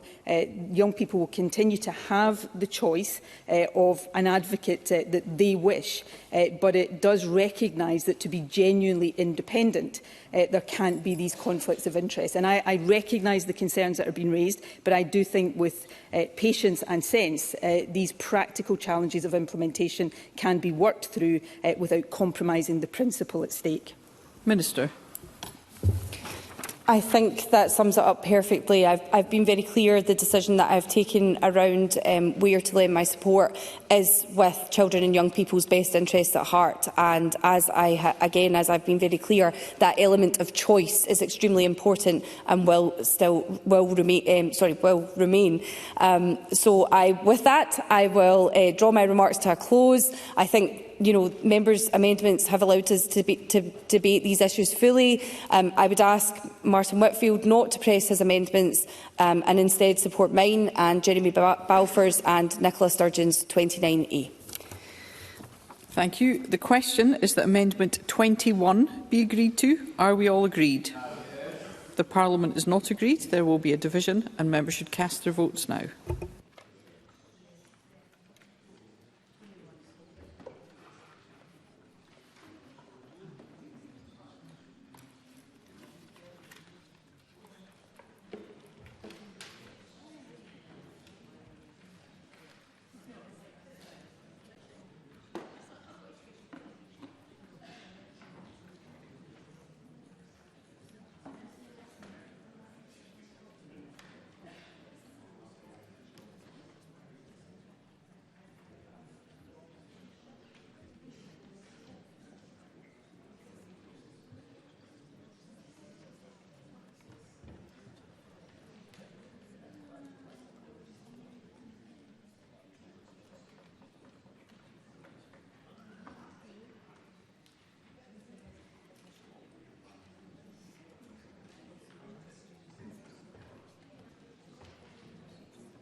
The vote is closed. I call Kenneth Gibson for a point of order. Thank you, Presiding Officer. I couldn't connect. I would have voted yes. Thank you, Mr Gibson. We'll ensure that is recorded. I call Shona Robison for a point of order. I would have voted yes. Thank you, Ms Robison. I call Mark Ruskell for a point of order. Would have voted yes. Thank you, Mr Ruskell. And I call Jim Fairley for a point of order. I'd have voted yes, Presiding Officer. Thank you, Mr Fairley.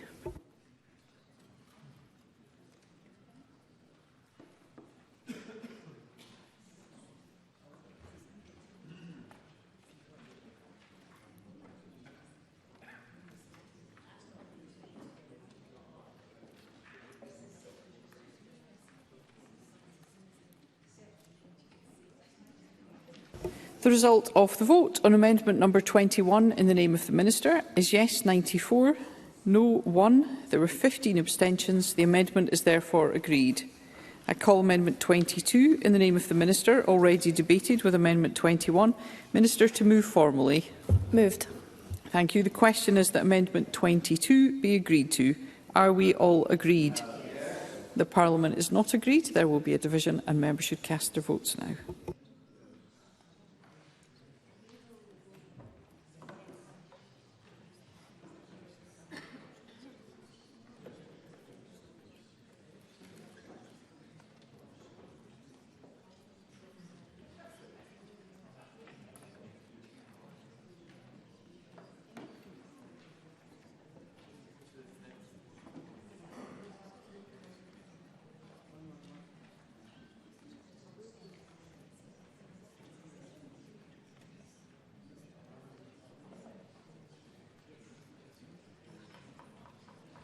The vote is closed.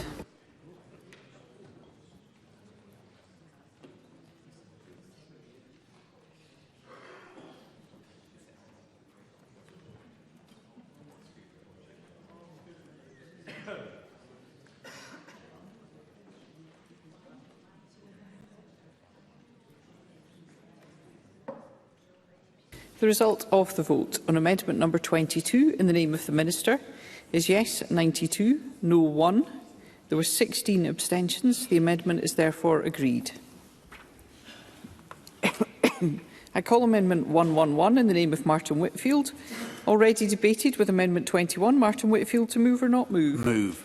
The question is that amendment 111 be agreed to. Are we all agreed? No. The Parliament is not agreed. There will be a division and members should cast their votes now.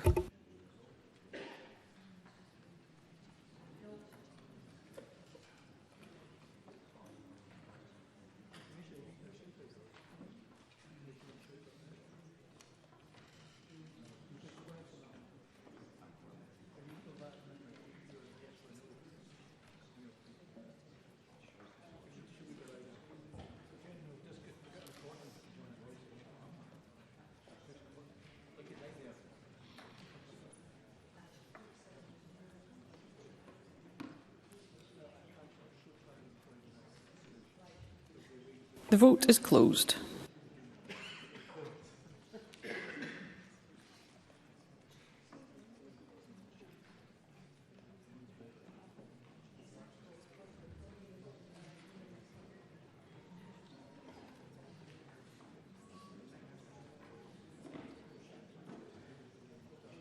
The result of the vote on amendment number 111 in the name of Martin Whitfield is yes 16, no 94.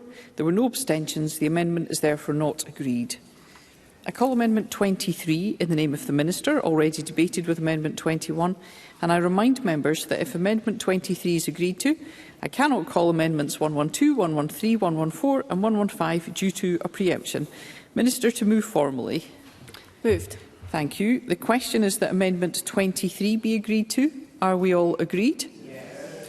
We are agreed. Therefore, I will not call the amendments. And we will move to the next question. I call amendment 116 in the name of Jeremy Balfour, already debated with amendment 21. Jeremy Balfour to move or not move? Move. Thank you. The question is that amendment 116 be agreed to. Are we all agreed? Yes. We are agreed. I call Amendment 24 in the name of Jeremy Balfour, already debated with Amendment 21. Jeremy Balfour, to move or not move? Move. Thank you. The question is that Amendment 24 be agreed to. Are we all agreed? Yes. We are agreed. I call Amendment 117 in the name of Jeremy Balfour, already debated with Amendment 21. Jeremy Balfour, to move or not move? Move. Thank you. The question is that Amendment 117 be agreed to. Are we all agreed? Yes. We are agreed. I call Amendments 25, 26 and 27, all in the name of the Minister, and all previously debated with Amendment 21. I invite the Minister to move Amendments 25 to 27 en bloc. Moved. Thank you. Does any member object to a single question being put on Amendments 25 to 27? No member objects. Therefore, the question is that Amendments 25 to 27 are agreed to. Are we all agreed? Yes. We are agreed. We move to Group 7, Structure of Act. I call Amendment 28 in the name of the Minister, grouped with amendments as shown in the groupings. Minister, to move Amendment 28 and speak to other amendments in the group. Presiding Officer, all amendments in this group are technical in nature and do not change the policy intent of any of the Bill's provisions. Amendment 28, 30, 31 and 34 reorder the sections of the Bill so that the freestanding sections of the Bill, including a local interpretation section, are together in Chapter 1 of Part 1 of the Bill. Amendment 32 makes clear that Section 7 is a local interpretation section for the purposes of Chapter 1 in which it is placed. The definitions in that section will apply only in respect of the provisions in that chapter. Amendment 89 creates an interpretation section that is applicable to the whole Act, making clear that the definition of child applies to the whole Act. Amendments 42 and 87 ensure that all the regulation-making powers sit together under Section 24, with Amendment 43 being consequential on Amendment 42. Amendment 90 ensures that where a provision in the Act refers to a day on which a section comes into force, ministers may specify the date specifically. All the amendments seek to maximise accessibility and enhance clarity and coherence across the bill as a whole. I move Amendment 28 in my name. Thank you, Minister. I see that no member has pressed. Therefore, I would ask the Minister if she has anything to add by way of wind-up. Nothing further to add. Nothing further to add. The question is, therefore, that Amendment 28 be agreed to. Are we all agreed? Yes. The Parliament is agreed. I now call Amendment 29 in the name of the Minister, ready to debate with Amendment 21. Minister, to move formally. Moved. Thank you. I now call Amendment 29A in the name of Nicola Sturgeon, already debated with Amendment 21. Nicola Sturgeon, to move or not move? Moved. Thank you. The question is that Amendment 29A be agreed to. Are we all agreed? Yes. The Parliament is not agreed. There will be a division and members should cast their vote now.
The vote is now closed. Point of order, Sharon Robinson.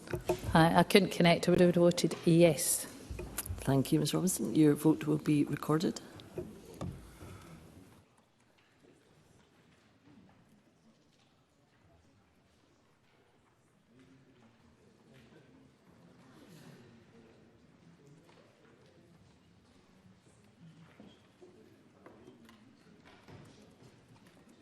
Thank you. The result of the vote on amendment number 29A in the name of Nicola Sturgeon is yes, 103, no, 4.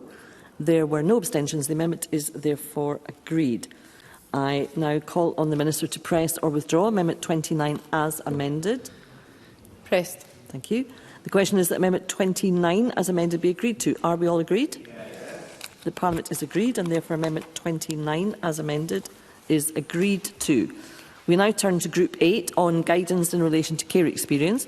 I call Amendment 118 in the name of Nicola Sturgeon, grouped with amendments as shown in the groupings. And I call on Nicola Sturgeon to move Amendment 118 and to speak to other amendments in the group. Thank you, Presiding Officer. My amendments in this group relate to Section 5 and Section 6 and the duty on ministers to issue guidance to public authorities about care experienced people and their lived realities, and the duty on public authorities to have due regard to such guidance. These amendments replace references to guidance with regulations throughout these sections. Now, I know, and let me be candid about this at the outset, that this might seem a bit esoteric, but actually it goes to the heart of one of the biggest issues that I have heard time and again over the years from care experienced people. And that is a lack of trust on the part of care experienced young people about public authorities always doing what they are supposed to do. Now, we can argue about whether that criticism is justified or not, but it is very real in the minds of many care experienced people, past and present, across the country. Issues of variation, postcode lotteries of care, concerns that what is meant to happen in theory does not always translate into practice. These are perennial problems and concerns. And they operate to undermine trust and confidence, and they do have, on occasion, a real impact on the day-to-day experience of care experienced people. Concerns that have been raised, and I'm sure will be raised during this debate about these amendments, I want to take a moment to address. Firstly, that regulations take longer to prepare, conclude and issue than guidance does. I recognise that, although I would say from some experience in government that there is no hard and fast reason why regulations cannot be passed at pace. But I also would say that with parliamentary engagement, what emerges from that process will be stronger and more likely to stand the test of time. And that takes me to the other concern that I would anticipate being expressed, that regulations are more difficult to change in future than guidance is. But if Parliament gets them right in the first place, if they command confidence, they will not need to be regularly changed. And I think the challenge is to get these regulations right so that they do have the confidence of the care experienced community. Crucially, however, they will be binding as regulations and not optional. They will have to be complied with consistently and in all parts of Scotland. And I think that is important. I think it is important in terms of building trust and in building confidence and in ensuring that we don't have the kinds of variations in care that we have seen all too often. And I think this will, however esoteric it might seem, I think this will help us with the overall delivery of the promise and help build confidence in that delivery as we go on. I'll take an intervention. Martin Whitfield. I'm very grateful to Nicola Sturgeon for taking the intervention. And indeed, when we look at other areas where guidance is being relied on, we have seen the postcode lottery that she has in fact spoken about. Whereas with regulation, the interpretation, to go back to an earlier intervention from Jeremy Balfour, is far more better understood and followed by everyone. Nicola Sturgeon. I think Martin Whitfield puts it perfectly, and actually that sums up the reasons for these amendments. Regulations are binding in a way that guidance, even guidance with a due regard provision in legislation, is simply not. And I think one of the important objectives in the delivery of the promise is to make sure that it is delivered right across Scotland in a consistent way, because only if that happens will it have the confidence of the care experienced community. So with those remarks, Presiding Officer, I move Amendment 118. Thank you, Ms Sturgeon. I call Ros McCall to speak to Amendment 121 and other amendments of the group. Ms McCall. Thank you, Presiding Officer. Presiding Officer, my Amendment 121 builds on the amendment that I lodged at stage 2 that was agreed by the committee. This allows for the care experience guidance to promote best practice for public authorities in respecting the rights for those with care experience. and to take a trauma-informed approach when delivering these services. And I consider this to strengthen the position that was agreed at Stage 2. The guidance will be key to shaping day-to-day practice and ensuring a shared, consistent understanding of care experience across services, and to settle a national and consistent direction for the language used in and around the care system. It is therefore essential that the rights of those with care experience are respected, and that the guidance allows for interactions to take into account the effects of any trauma experienced and seeks to avoid further trauma or reoccurrence of past trauma.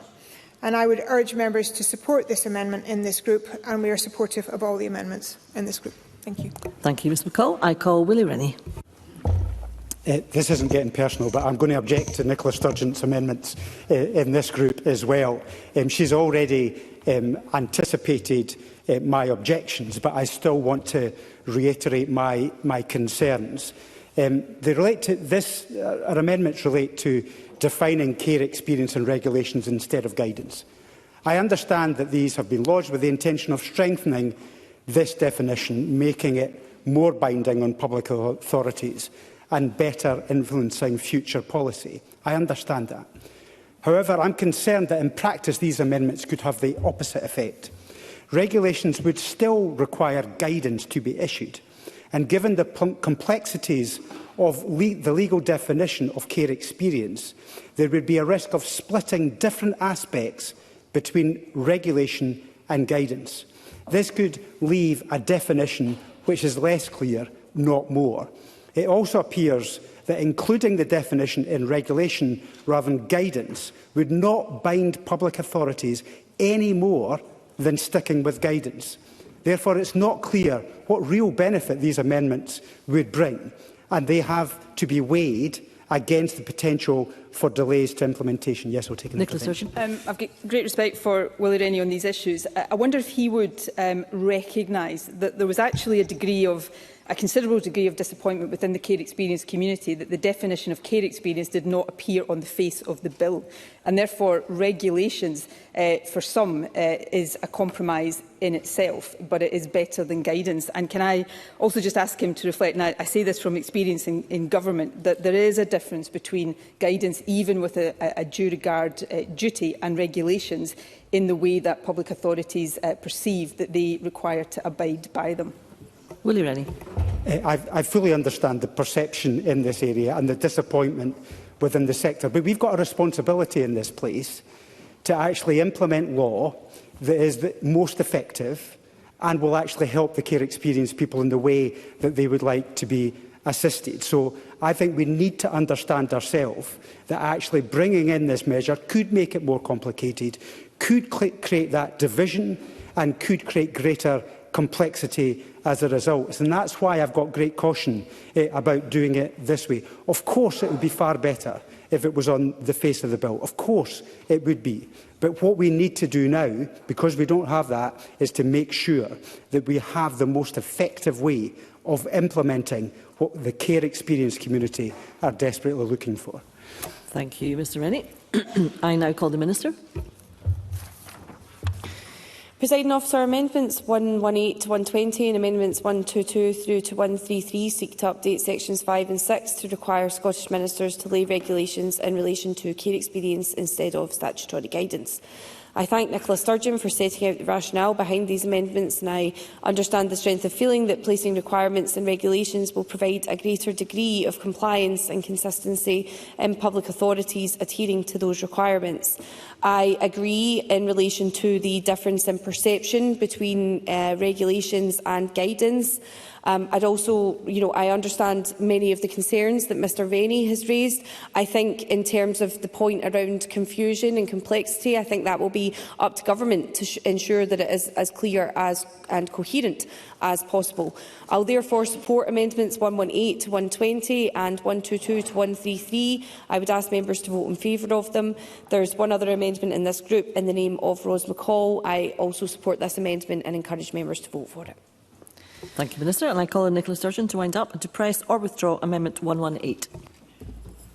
I will be brief in summing up. I recognise Willie Rennie's concerns, but I don't think these issues, certainly the concerns around inconsistency are insurmountable. I think the Minister is absolutely right. That is incumbent on Government and Parliament to make sure those inconsistencies don't occur. But by putting this in regulations, I think it gives it a power and import that guidance doesn't have, and I think that goes some way to allaying the concerns that many in the care experience community have. The guidance often results in that postcode lottery of approach, and that is what, through the promise, we're trying to get away from. So I thank the Minister for her support and would ask the Chamber to support these amendments, and I will press 118. Thank you, Ms Sturgeon. The question is that Amendment 118 be agreed to. Are we all agreed? The Parliament is agreed. Amendment 118 is therefore agreed to. I call Amendment 119 in the name of Nicola Sturgeon, already debated with Amendment 118. Nicola Sturgeon to move or not move? Moved. Thank you. The question is that Amendment 119 be agreed to. Are we all agreed? Yes. The Parliament is agreed. I call Amendment 120 in the name of Nicola Sturgeon, already debated with Amendment 118. Nicola Sturgeon to move or not move? Moved. Moved. The question is that Amendment 120 be agreed to. Are we all agreed? Yes. The Parliament is agreed. I call Amendment 121 in the name of Ros McCall, already debated with Amendment 118. Ros McCall to move or not move? Moved. Moved. The question is that Amendment 121 be agreed to. Are we all agreed? Yes. The Parliament is agreed.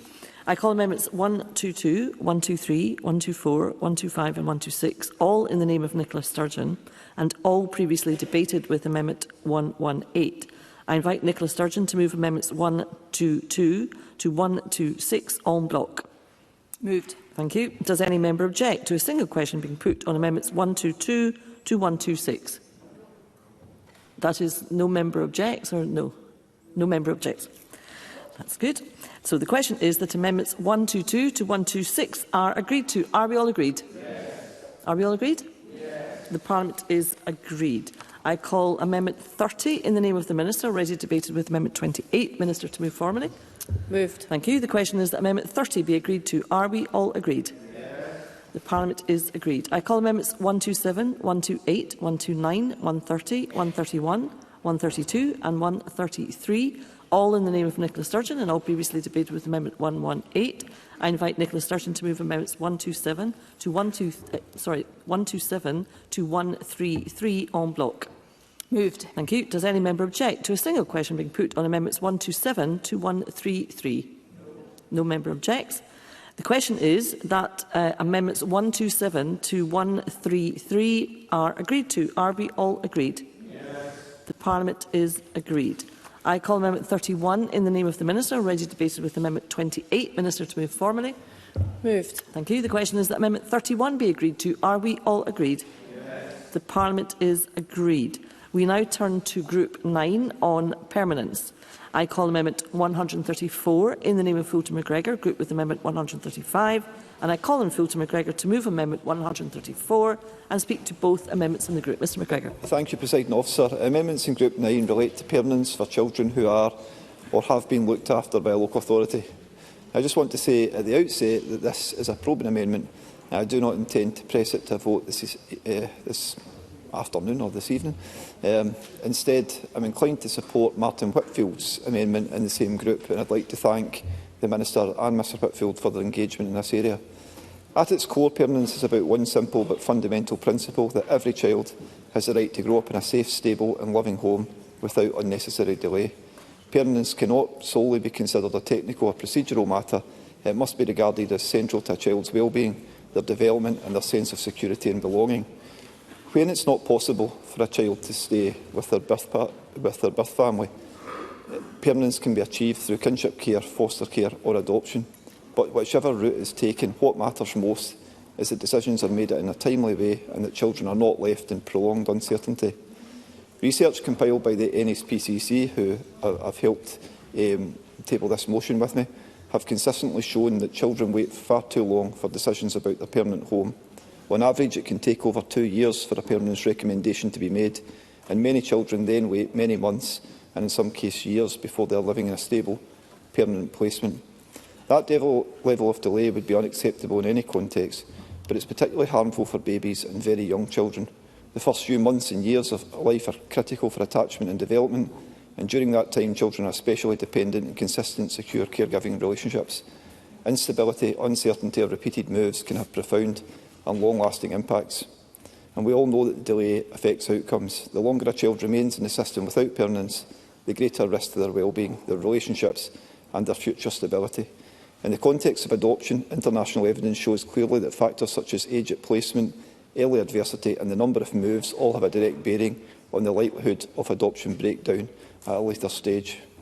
And despite a range of policy initiatives, guidance and improvement programmes over many years which are welcome, this issue of delay remains persistent, and it's remained persistent for a long time.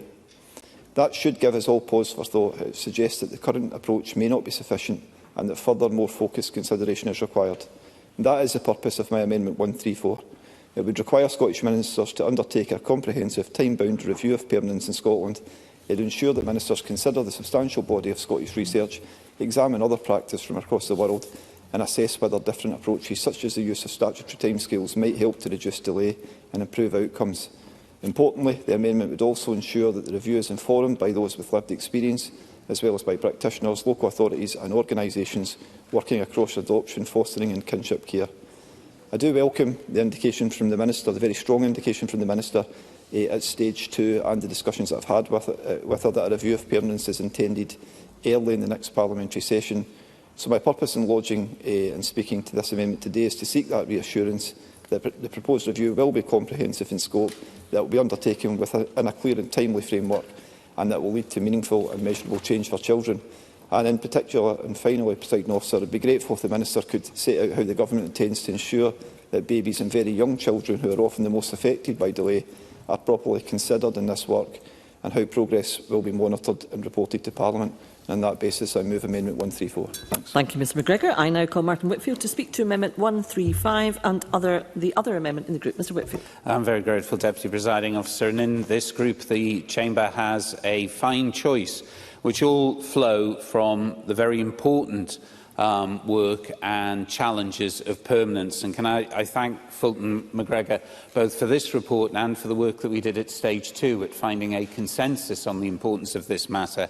And I would refer to his contribution that so finely articulated the real need to look at permanence for the stability, the love and the need to create a seeded connection from as early as possible and as swiftly as possible for children and in particular babies that go into care.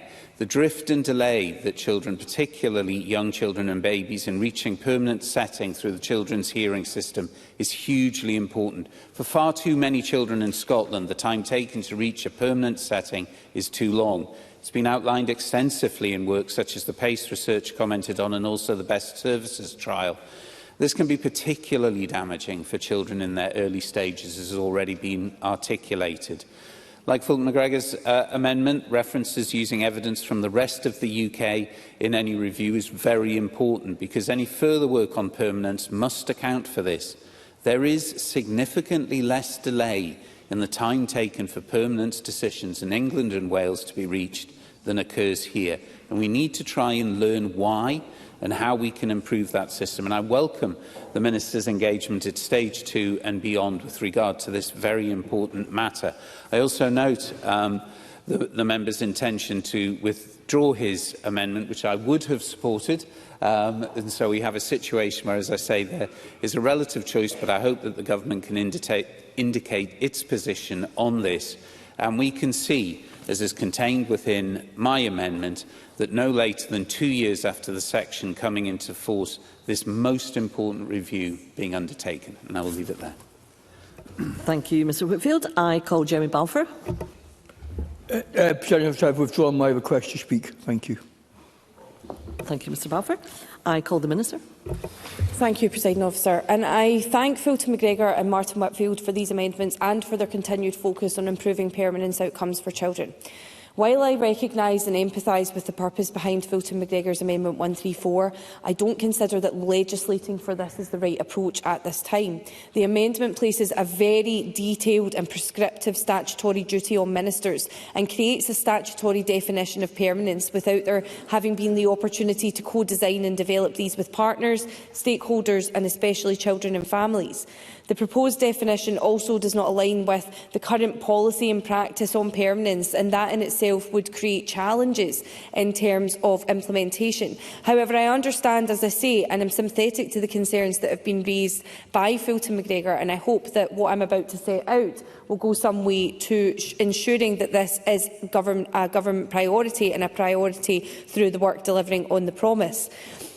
On Amendment 135, I recognise Parliament's strong interest in improving understanding of how delays in permanence decision-making affect children, particularly younger children and infants. This amendment provides a more focused way to support that aim by requiring a review of the impact of delay to be carried out within 2 years of the section coming into force. Ministers will then require to publish the findings of that review, strengthening transparency in an area where members and stakeholders have highlighted the need for much clearer evidence. As I set out at stage 2, and to reassure Mr McGregor, it would be this government's intention to consult urgently and gather evidence early in the next Parliament to build a whole system picture of where delay arises and why. This amendment, Martin Whitfield's amendment, will align directly with that work and will allow us to understand in particular the impact that delays on permanence decisions have on children. The amendment will ensure that future approaches to tackling drift and delay are shaped by the right evidence, informed by learning from other nations, including the rest of the UK, and developed collaboratively with partners.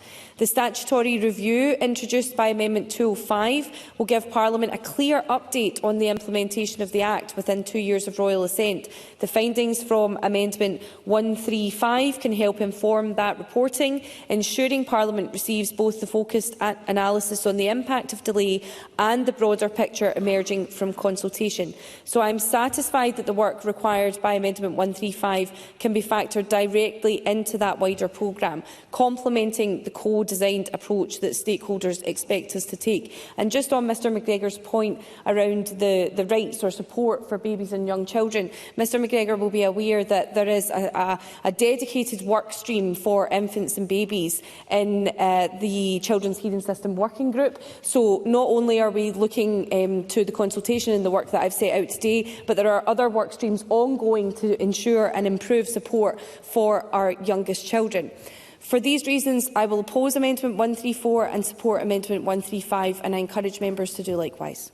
Thank you, Minister. And I call on Fulton McGregor to wind up and to press or withdraw Amendment 134.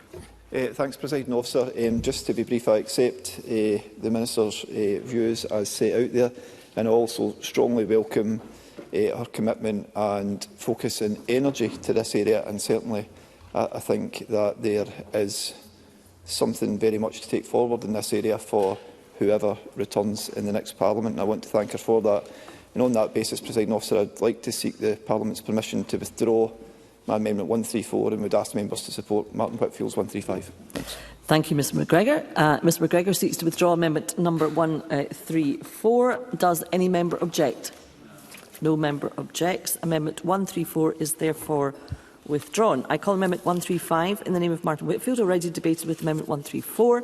Martin Whitfield, to move or not move? Move. Move. The question is that Amendment 135 be agreed to. Are we all agreed? Yes.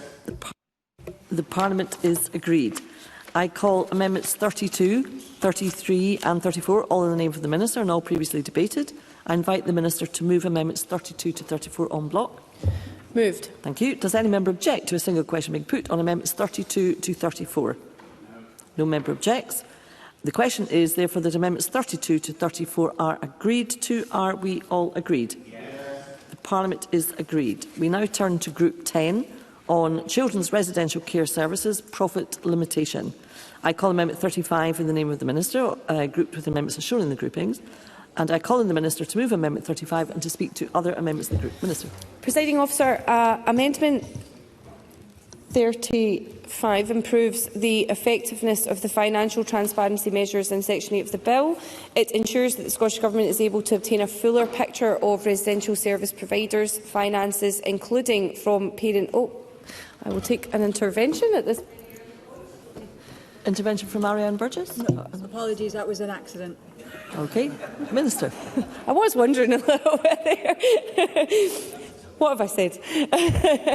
It ensures that the Scottish Government is able to obtain a fuller picture of residential service providers' finances, including from parent or subsidiary undertakings, where this is relevant to the assessment of a service provider's profit levels, for the purposes of considering whether to impose a profit limitation requirement in accordance with the criteria set out in the bill. Amendments 37, apologies, Presiding Officer, I should correct myself. I said Amendment 35 at the beginning. I meant to say Amendment 36 because I'm about to get on to Amendment 35. Amendments 37 to 41 are consequential to Amendment 36. Amendment 35 is a technical adjustment to the placement of the new sections of the Public Service Reform Scotland Act 2010 being inserted by Section 8 of the bill. I hope the Chamber will join me in supporting my amendments. I thank Mr Rennie for his amendments 136, 137, 139 and 142, which exempt charities from the profit limitation requirements, but not from the financial transparency provisions in the bill. Mr Rennie's Amendment 2 was an alternative approach to this point. Having discussed with Mr Rennie, I believe that his amendments 136, 137, 139 and 142 will more effectively meet his aims. Among other things, they would cover charities registered in other parts of the UK rather than only Scottish charities. I believe these amendments strike an appropriate balance for charities and the wider children's residential care sector. I therefore support Amendments 136, 137, 139 and 142 in the name of Willie Rennie and would ask him not to press his Amendment 2. I also thank Mr Rennie for raising the point about ensuring that the well-being of looked-after children is the priority in decision-making. His Amendment 3 covers the same ground as Amendment 141, but I believe that the latter is stronger in promoting the safeguarding and well-being of children and young people. Therefore, I will be supporting Amendment 141 and would ask him not to press Amendment 3. Section 8 was amended by Martin Whitfield at Stage 2 to ensure that other types of service providers could be included in financial transparency and profit limitation measures. I thank Mr Whitfield for his amendments 138, 140 and 143, which update the wording of those provisions, and I support these amendments. I move Amendment 35 in my name. In summary, Presiding Officer, I encourage members to support all amendments in this group other than Amendments 2 and 3, where Mr Rennie's alternative amendments are to be preferred. I would again like to thank my colleagues for their willingness to work together on these issues. Thank you, Minister. I call Willie Rennie to speak to Amendment 136 and other amendments of the group. Mr Rennie. Members will notice that I've got two sets of amendments in this group. Amendments 2, 3 and 141 were drafted at the suggestion of 2 and 3 at the suggestion of Aberlour, with the intention, firstly, of exempting charities from profit limitation requirements where they can demonstrate that any surplus is being used to be reinvested back into the delivery of children's services, and secondly, to create a statutory duty that decisions around profit limitation must be made with the well-being of children and young people as the primary consideration. However, I am grateful to the Government for working with me to bring forward alternatives to these amendments which achieve these aims in a more effective way. Amendments 136 and 137 will ensure that charities are exempt from the profit limitation requirement provisions in the bill. This exemption is appropriate and proportionate, since charities already legally bound and required to ensure that any surpluses they generate are used for charitable purposes. As already defined in Section 9 of the bill, this will include service providers in Scotland who are registered as charities in other parts of the UK. Amendments 139 and 142 are consequential and ensure that the rest of the provisions continue to operate as they should, given that charities will still be subject to information requirements under the bill. And of course, the Amendment 141, I'm grateful to the Minister for assisting on that front. I thank the Minister for her confirmation and would ask other members to also support these amendments, which will ensure that charities are not subject to unnecessary burdens, while also enabling the bill's provisions on information gathering to operate as intended. And I confirm I will not be pressing Amendments 2 and 3, which sought to achieve the same effect as these amendments. Thank you, Mr Rennie. I call Martin Whitfield to speak to Amendment 138 and other amendments of the group. Mr Whitfield. I'm very grateful, Deputy Presiding Officer. The amendments 138, 140 and 143 provide scope for the Scottish Ministers to add other persons to the list of entries subject to a profit limitation requirement, and I would like to thank the Minister and Government officials for their cooperation and assistance in developing these amendments that build, as the Minister has said, on Stage 2 amendments. Given the dynamic and evolving nature of the care sector, it is important that this bill provides flexibility to ensure that profit limitation requirements set out in Section 8 are effective. Profiting on the backs of children in care has no place in Scotland, and we must ensure that we can address new challenges that will be thrown up to both this Parliament and the Government going forward in order to fulfil the promise. And I'll leave it at that. Thank you, Mr Whitfield. And I call Ros McCall. Thank you, Presiding Officer. Whilst totally accept that profit in residential care should play no part, we have some concerns with this group of amendments that actually we need to make sure that there is no reduction of provision in Scotland. There is a real concern that looking into parent organisations could have the unintended consequences of within the sector and a reduction in the provision we have in Scotland. And to that end, we are not supportive of Amendments 36, 37, 140 and 41 in this group. Thank you. Thank you, Mr McCall. I call on the Minister to wind up. I'll just respond to Ms McCall's points briefly, because I think that is something that we have actively considered as a challenge in relation to this. I think the approach that the Government has taken has been a gradual, incremental approach to try to ensure that doesn't happen, but really just to try to provide some assurance that that has been a key consideration going forward. I will take the intervention from Mr Briggs. I thank the Minister for taking intervention. I think the evidence we were taking at committee really demonstrated some of the concerns with the Welsh model, which the Scottish Government, although they've not directly taken that forward, can present a loss of capacity if we're not careful. I think that's the last thing any of us want to see. And I just wondered, in terms of what safeguards then ministers will make sure are in place, if this, as part of the bill, sees organisations moving away from Scotland, who will then pick up that additional capacity? Well, I think Mr Briggs has made the point himself. We've seen the challenges that are faced by the Welsh model. The Scottish Government did take a different approach to that because of those challenges, and to try to ensure that we did not see a mass exit from the market. But this is, of course, something that will be monitored going forward to ensure that there is that balance is there, and that we are not seeing a mass reduction in providers, to ensure that children and young people are supported as they should be. So with that, I will make no further comments, Presiding Officer. Thank you. Thank you, Minister. The question is that Amendment 35 be agreed to. Are we all agreed? Yes. The Parliament is agreed. I call Amendment 36 in the name of the Minister. Ready to debate with Amendment 35. Minister to move formally. Moved. Thank you. The question is that Amendment 36 be agreed to. Are we all agreed? Yes. We are not agreed. There will be a division, and members should cast their vote now.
Point of order, Jamie Hepburn.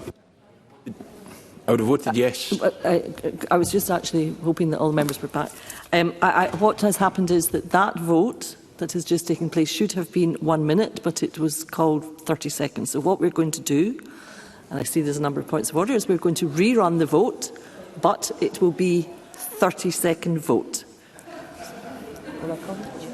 So, just to be clear, the question is that Amendment 36 be agreed to. Are we all agreed? Yes. We are not agreed. There will be a division and members should cast their vote now.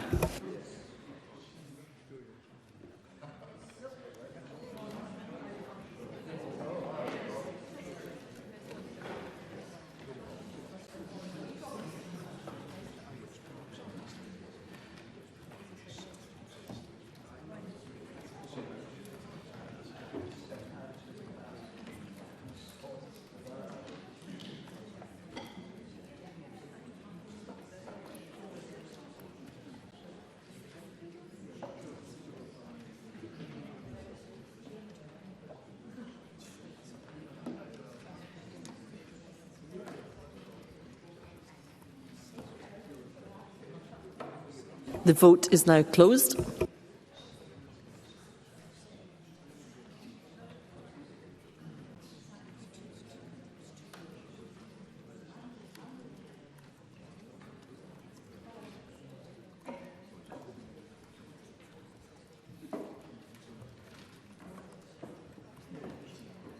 Thank you. The result of the vote on amendment number 36 in the name of Natalie Dawn-Innes is yes 86, no 23. There were no abstentions. The amendment is therefore agreed. I call Amendment 136 in the name of Willie Rennie, already debated with Amendment 35. Willie Rennie to move or not move? Moved. Moved. The question is that Amendment 136 be agreed to. Are we all agreed? Yes. The Parliament is agreed. I call Amendment 137 in the name of Willie Rennie, already debated with Amendment 35. Willie Rennie to move or not move? Moved. Moved. The question is that Amendment 137 be agreed to. Are we all agreed? The Parliament is agreed. I call Amendment 37 in the name of the Minister, already debated with Amendment 35. Minister to move formally. Moved. Thank you. The question is that Amendment 37 be agreed to. Are we all agreed? Yes. The Parliament is not agreed. There will be a division and members should cast their vote now.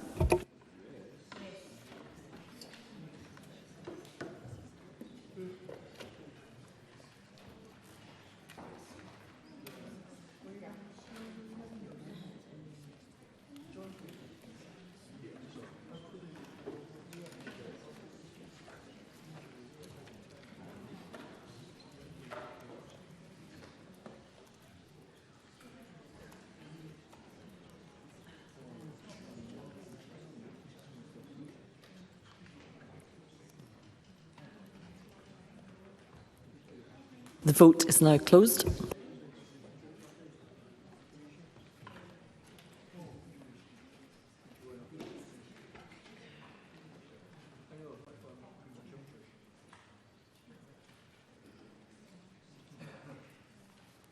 Thank you. The result of the vote on amendment number 37 in the name of Natalie Dawn-Innes is yes 87, no 23. There were no abstentions. The amendment is therefore agreed. I call Amendment 138 in the name of Martin Whitfield, already debated with Amendment 35. Martin Whitfield to move or not move? Move. The question is that Amendment 138 be agreed to. Are we all agreed? Yes. The Parliament is agreed. I call Amendment 139 in the name of Willie Rennie, already debated with Amendment 35. Willie Rennie to move or not move? Moved? Yeah. Thank you. The question is that Amendment 139 be agreed to. Are we all agreed? The Parliament is agreed. I call Amendment 38 in the name of the Minister, already debated with Amendment 35. Minister to move formally. Moved. Thank you. The question is that Amendment 38 be agreed to. Are we all agreed? Yes. The Parliament is agreed. I call Amendment 140 in the name of Martin Whitfield, already debated with Amendment 35. Martin Whitfield to move or not move? Move. Moved. The question is that Amendment 140 be agreed to. Are we all agreed? Yes. The Parliament is not agreed. There will be a division and members should cast their vote now.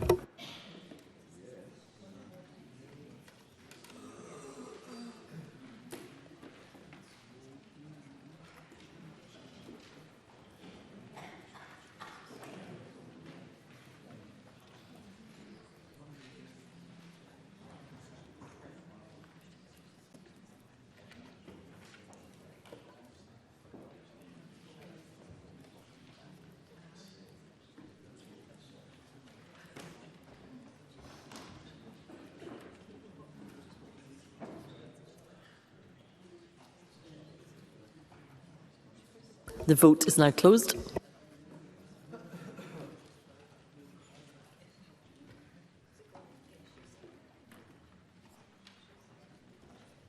Point of order, Audrey Nicholl.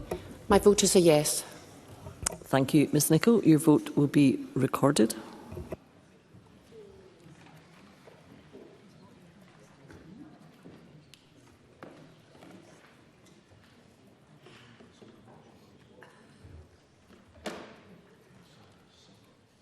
Thank you. The result of the vote on amendment number 140 in the name of Martin Whitfield is yes 84, no 23. There were no abstentions. The amendment is therefore agreed. I call amendment 39 in the name of the Minister. Ready to debate with amendment 35. Minister to move formally. Moved. Thank you. The question is that amendment 39 be agreed to. Are we all agreed? Yes. The Parliament is agreed. I call amendment 40 in the name of the Minister. Ready to debate with amendment 35. Minister to move formally. Moved. Thank you. The question is that amendment 40 be agreed to. Are we all agreed? The Parliament is agreed. I call Amendment 2 in the name of Willie Rennie. Ready to debate with Amendment 35.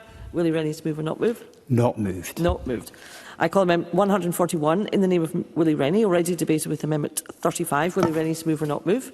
Moved. Moved. The question is that Amendment 141 be agreed to. Are we all agreed? Yes. The Parliament is agreed. I call Amendment 3 in the name of Willie Rennie. Ready to debate with Amendment 35. Willie Rennie to move or not move? Not moved. Not moved. I now call Amendment 142 in the name of Willie Rennie. Already debated with Amendment 35. Willie Rennie to move or not move? Moved. Moved. The question is that Amendment 142 be agreed to. Are we all agreed? Yes. The Parliament is agreed. I call Amendment 41 in the name of the Minister. Ready debated with Amendment 35. Minister to move formally. Moved. Thank you. The question is that Amendment 41 be agreed to. Are we all agreed? Yes. The Parliament is not agreed. There will be a division and members should cast their vote now.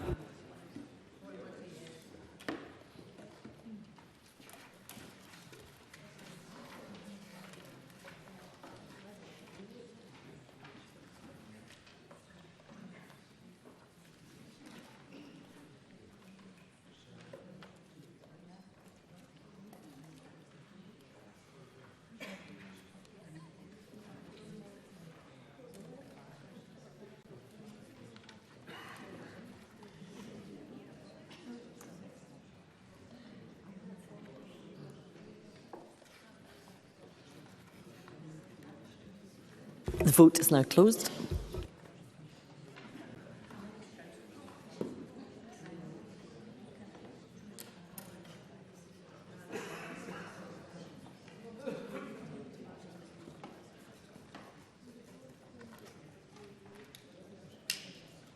Thank you. The result of the vote on amendment number 41 in the name of Natalie Dawn Innes is yes 85, no 24. There were no abstentions. The amendment is therefore agreed. I call amendment 143 in the name of Martin Whitfield. Already debated with amendment 35. Martin Whitfield to move or not move? Move. Move. The question is that amendment 143 be agreed to. Are we all agreed? Yes. The Parliament is agreed. I call amendment 42 in the name of the Minister. Already debated with amendment 28. Minister to move formally. Moved. Thank you. The question is that amendment 42 be agreed to. Are we all agreed? Yes. The Parliament is agreed. I call amendment 43 in the name of the Minister. Ready debated with amendment 28. Minister to move formally. Moved. Thank you. The question is that amendment 43 be agreed to. Are we all agreed? Yes. The Parliament is agreed. I call amendment 144 in the name of Martin Whitfield. Already debated with amendment 99. Martin Whitfield to move or not move? Not move. Not moved. We now turn to Group 11 on allowances and other payments. I call amendment 145 in the name of Martin Whitfield, grouped with amendments as shown in the groupings. And I call on Martin Whitfield to move amendment 145 and to speak to other amendments in the group. Mr Whitfield. I'm very grateful, Deputy Presiding Officer. And the second exciting grouping where the Chamber has to listen to my dulcet tones as I hold all of the amendments in this section. Amendments 145 to 152 and 210 seek to address concerns that the fostering community have in relation to fees and other payments. Amendment 145 would require the Minister to make regulations about payments for foster carers. Amendment 146 and 147 seek to include payments to independent fostering agencies, IFAs, into these regulations, with Amendment 150 providing a definition of fostering services which would include such organisations. Amendment 148 would ensure that local authorities' reporting duties in relation to rates and payments paid by them to foster carers are broken down by type of payment, because this would ensure there is full transparency. Amendment 149 requires regulations on payments and fees to make provision for Social Care and Social Work Improvement Scotland's duty to monitor and report on payments made by local authorities and IFAs.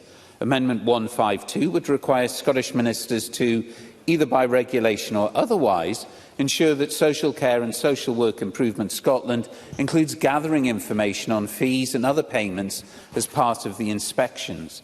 Amendment 151 includes payments made to kinship carers in uprating requirements. I brought these amendments because fostering is hugely challenging, but it is also incredibly valuable and too frequently the forgotten profession that underpins the care for experienced young people. And this bill has provided an opportunity for the first time in a long time both to acknowledge the contribution that foster carers make, and we must ensure that, whatever the outcome of these amendments, there is further work following this bill to appropriately recognise foster carers, to appropriately support foster carers, and to appropriately protect foster carers in certain situations. And I look forward and welcome the commitments that the Minister can make before I consider moving or not these amendments. But to start the ball rolling, I move Amendment 145 in my name. Thank you, Mr Whitfield. I call on the Minister. Presiding Officer, I'm happy to support Martin Whitfield's Amendment 148, which helpfully separates allowances, fees and other payments. However, I cannot support the others in this group. What I would start by saying is that I echo the comments of Mr Whitfield. I absolutely acknowledge the immense contribution that foster carers have and play in supporting our children and young people. Amendment 145, however, is unnecessary. Ministers have already made regulations, the Looked After Children Scotland Regulations 2009, which make provision in relation to payments to carers and can utilise that power should policy development informed by consultation support a national fee framework. Amendments 146, 147 and 150 would enable ministers to make regulations about payments made by a fostering service to foster carers and place a publication requirement on them. I feel this would be inappropriate and also unnecessary. Fostering services carry out functions towards looked after children on behalf of local authorities. They are contracted under arrangements with local authorities for that purpose. Where ministers specify rates under the 2007 Act in respect of payments made by local authorities to carers, those rates will apply to all fostering services. It would therefore not be appropriate for ministers to interfere with the arrangements local authorities make with fostering services. The written agreements provided for under the Looked After Children Scotland Regulations 2009 are the appropriate place for fee rates for fostering services to be dealt with. Amendment 151 would extend the new uprating mechanism in the 2007 Act beyond allowances to include foster carer fees. Ministers already hold broadened powers under the bill to regulate payments to foster carers should policy work indicate that this is the right direction. Additionally, no amendment has been lodged to make a corresponding change to the uprating provision in the 2014 Act, which relates to payments paid to kinship carers. If Amendment 151 were to be passed, it could therefore create an inequity of treatment of the financial support provided to foster carers and the support provided to kinship carers. That said, I know it's important that we continue to consider how financial support for carers evolves over time, and I am committed to engaging with stakeholders and those with lived experience to monitor implementation to ensure the system remains fair, sustainable and centred on children's needs. As I indicated, ministers already have the powers to bring forward further provision on payments if that is shown to be required, and will keep this under active review as part of our wider reform. And I also think we need to look at the bill as a whole and remember that provisions will see all independent agencies becoming charities and will be subject to Oscar scrutiny, and that includes financial behaviours and information. Finally, on Amendments 149, 152 and 210 would significantly extend the Care Inspectorate's remit and statutory role by asking it to monitor fee and allowance levels. It's not clear why that would be appropriate for the Care Inspectorate to undertake, nor what purpose that would serve. None of these amendments have been subject to the consultation or the scoping that would be needed to assess the workload, the capacity or the cost. And crucially, for independent foster agencies, which through the bill will be required to be charities, as I've said, financial oversight is already the statutory responsibility of OSCAR. Placing parallel duties on the Care Inspectorate would duplicate responsibilities and risk confusing accountability, I believe. So for these reasons, I would encourage Mr Whitfield not to move amendments 145, 146, 147, 149, 150, 151, 152 and 210. And if he does, I invite members not to support them, but I do encourage members to vote for Amendment 148.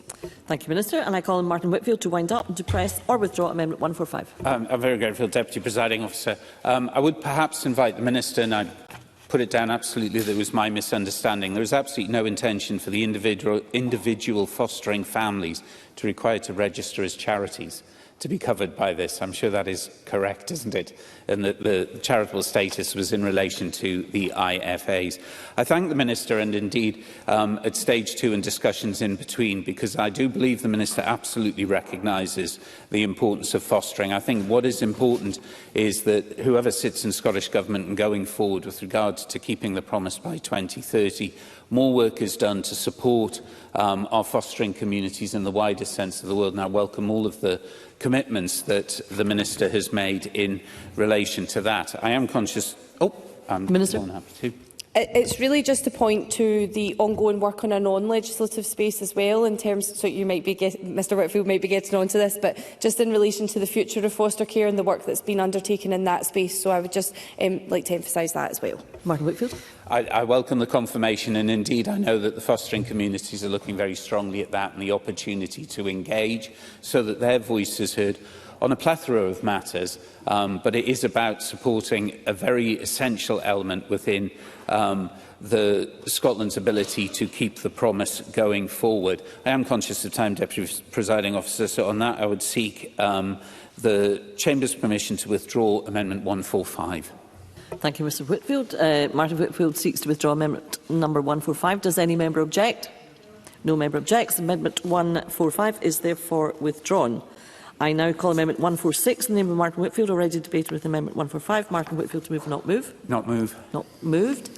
I now call Amendment 147 in the name of Martin Whitfield, already debated with Amendment 145. Martin Whitfield to move or not move? Not move. Not moved. I now call Amendment 148 in the name of Martin Whitfield, already debated with Amendment 145. Martin Whitfield to move or not move? Move. Moved. The question is that Amendment 148 be agreed to. Are we all agreed? Yes. The Parliament is agreed. I call Amendment 149 in the name of Martin Whitfield, already debated with Amendment number 145. Martin Whitfield to move or not move? Not move. And I call Amendment 150 in the name of Martin Whitfield, already debated with Amendment 145. Martin Whitfield to move or not move? Not move. Not moved. I call Amendment 151 in the name of Martin Whitfield, already debated with Amendment 145. Martin Whitfield to move or not move? Not move. I now call Amendment 152 in the name of Martin Whitfield, already debated with Amendment 145. Martin Whitfield to move or not move? Not move. Not moved. And at this point, members, I can give the glad tidings that we will have a comfort break of 20 minutes, and therefore we will see you back after our suspension at 18:15. Thank you.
Okay, we now come to Group 12, Guidance on Use of Restraint and Seclusion. I call Amendment 44 in the name of the Minister, in a group on its own. Minister to move and speak to Amendment 44. Minister.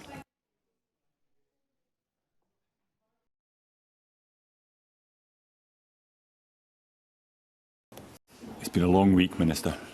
Thank you for your patience, Presiding Officer.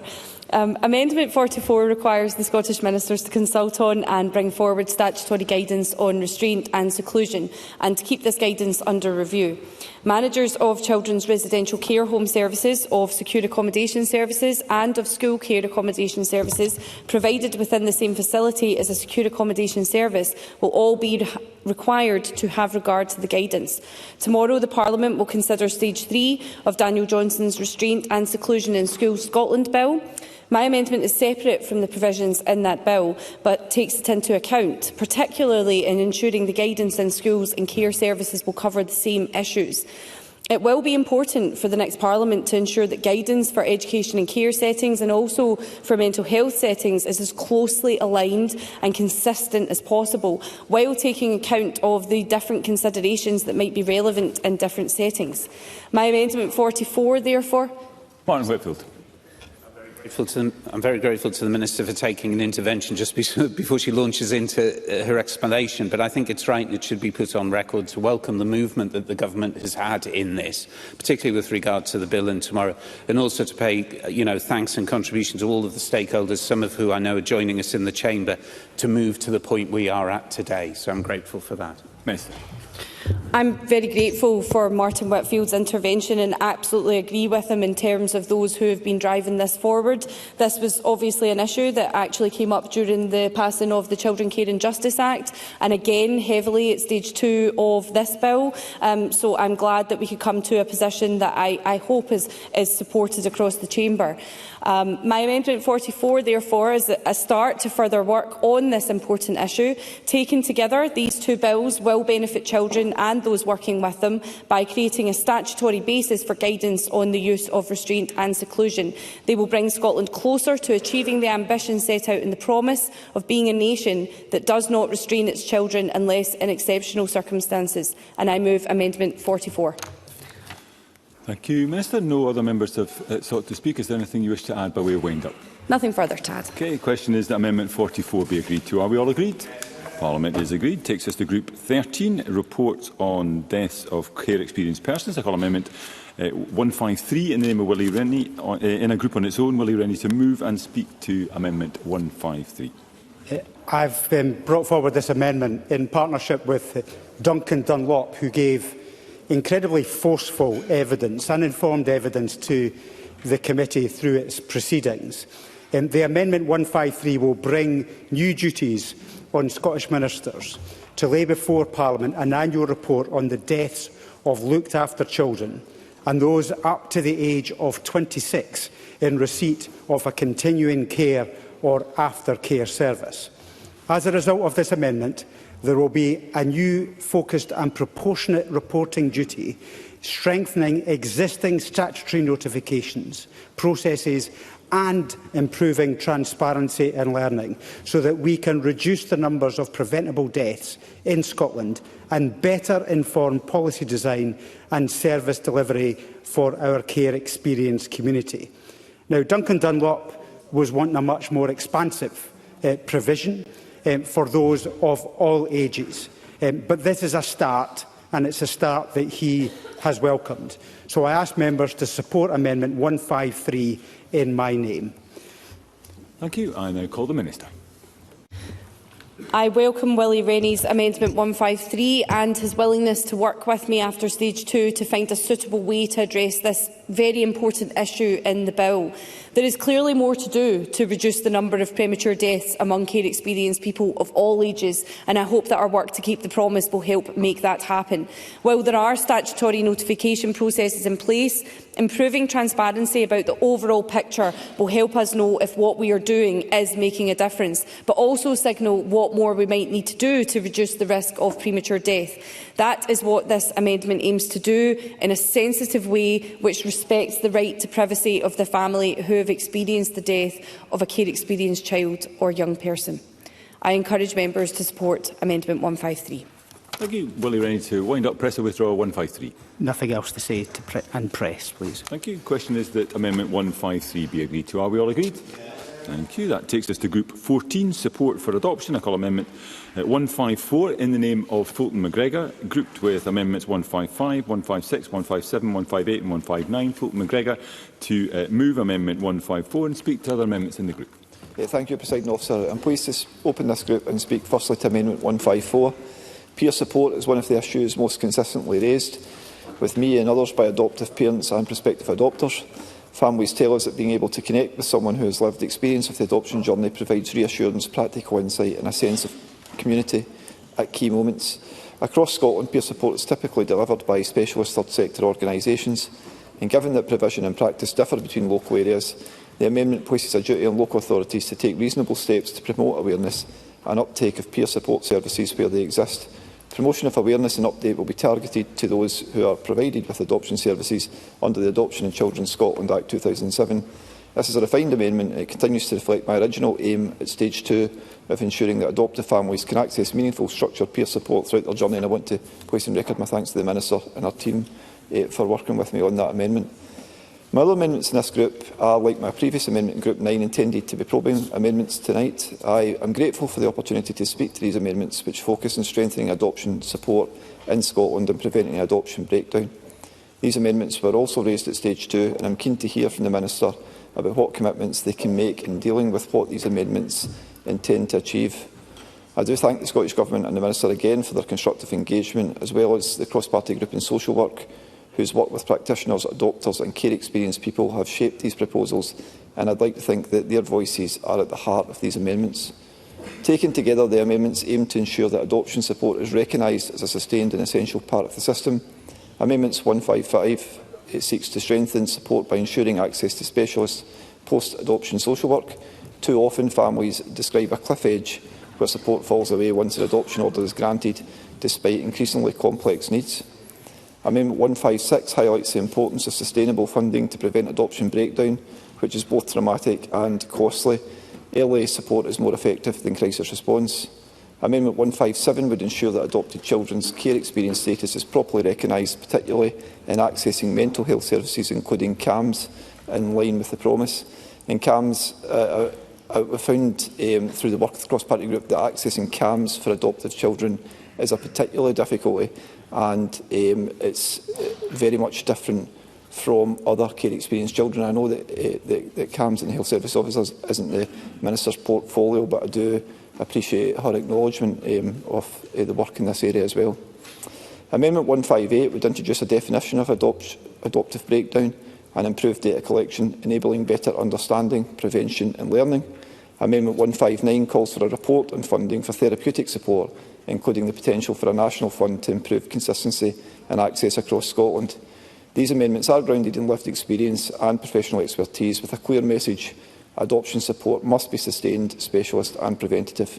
Although I said most of these amendments would be probing amendments, Presiding Officer, I consider Amendment 154 to be a positive and practical step, and I encourage members to support that, and I move Amendment 154. Thanks. Thank you. I now call Jeremy Balfour.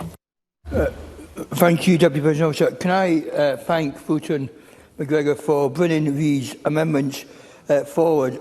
I would hope that maybe I'd be interested to see what Scottish Government have to say in regard to them, and in particularly in regard to Amendment 158, the collection of data around breakdown. As I've shared previously in the Chamber, a number of years ago, my wife and I sought to adopt, and sadly the adoption broke down for different reasons. And having spoken to many other individuals and parents who have been in a similar situation, there are multiple reasons for why that has happened.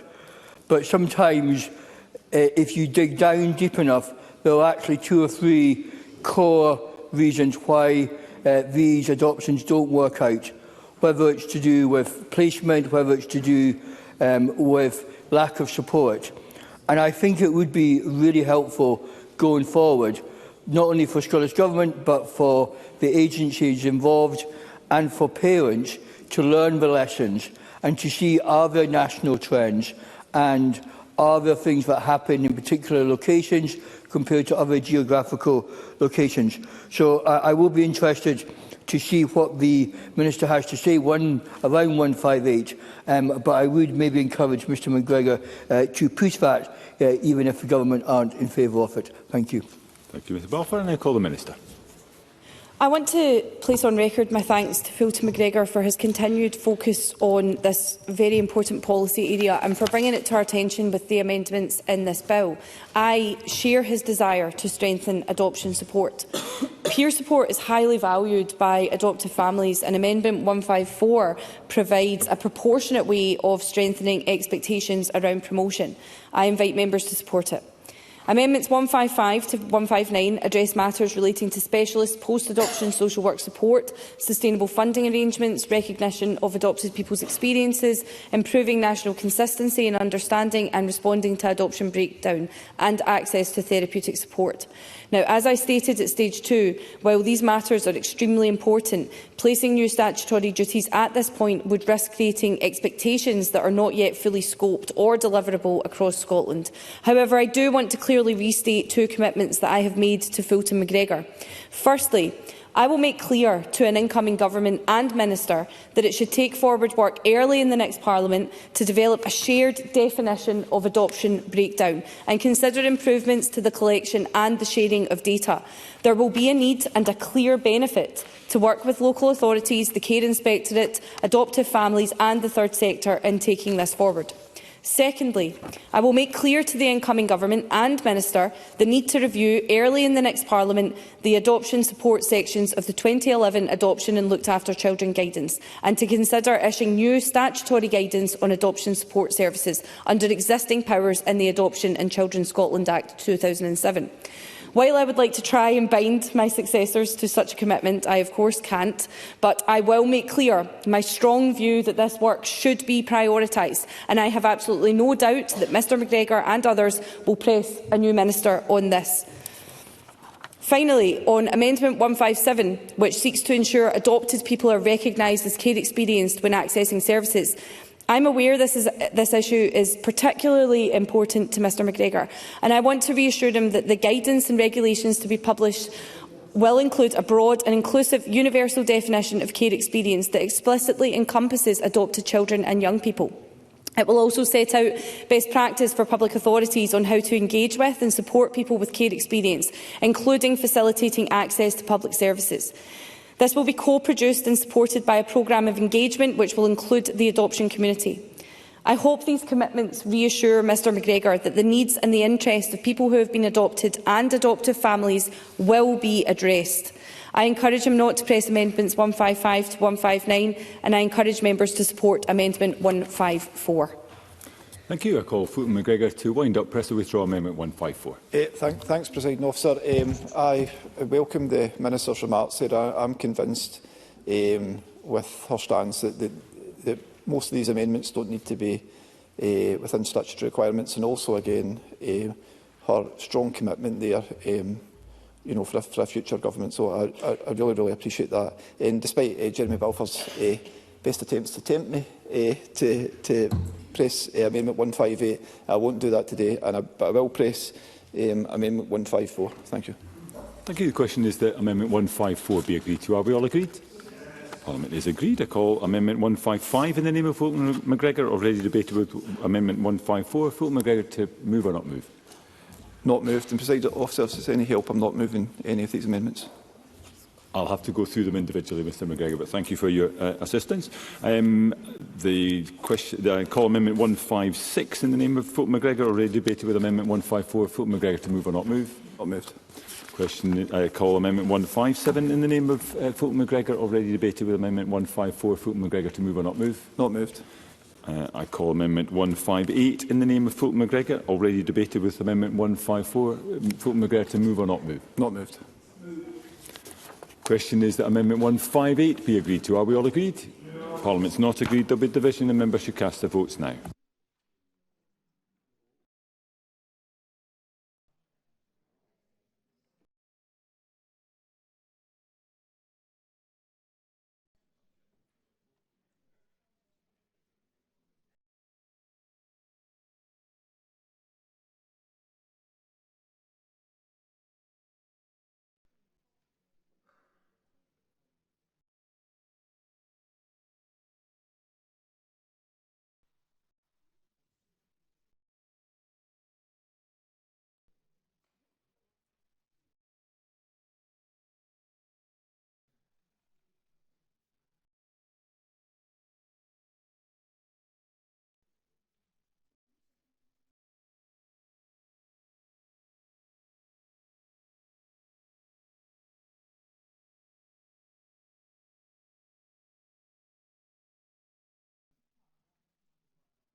And the vote's now closed.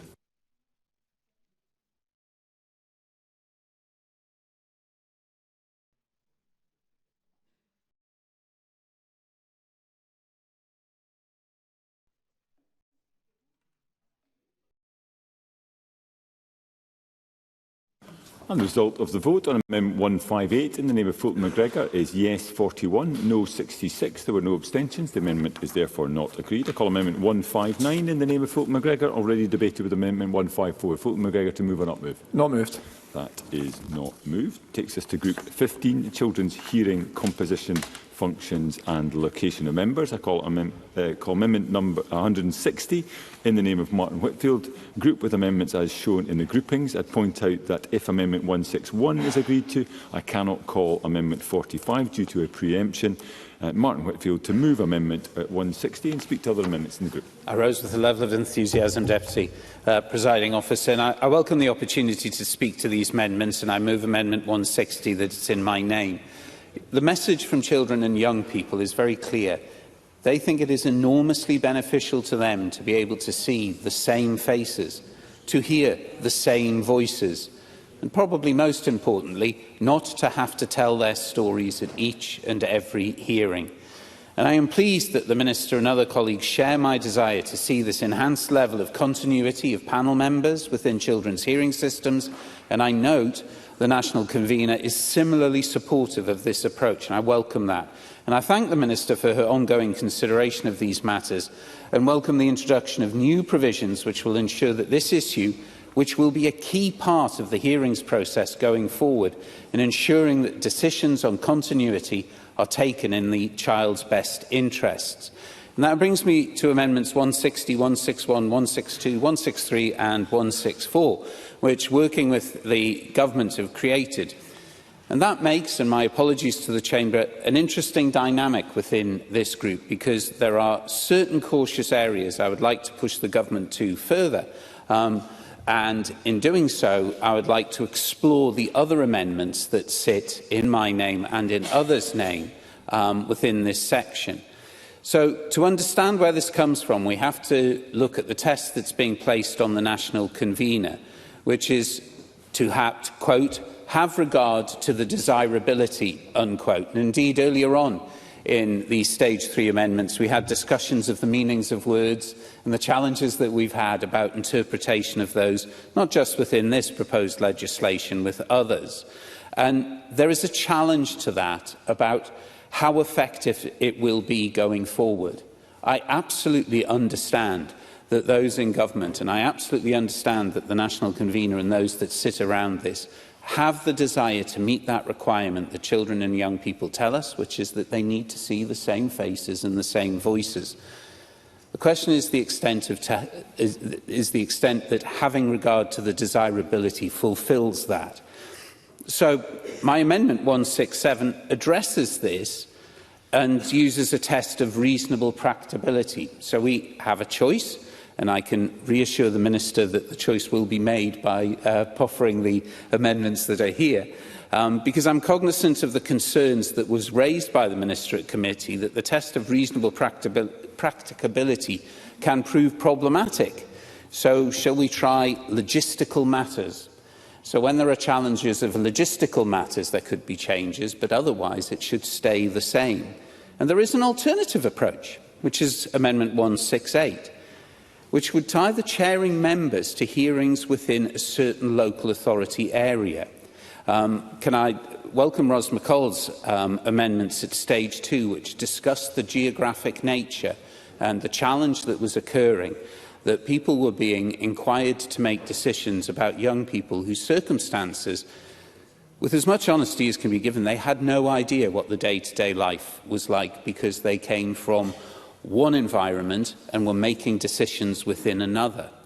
A way around this would be to tie the chairing members to specific local authorities. So it gets over the geographic problem, which I can understand was a problem. There's questions of legislative competence in that.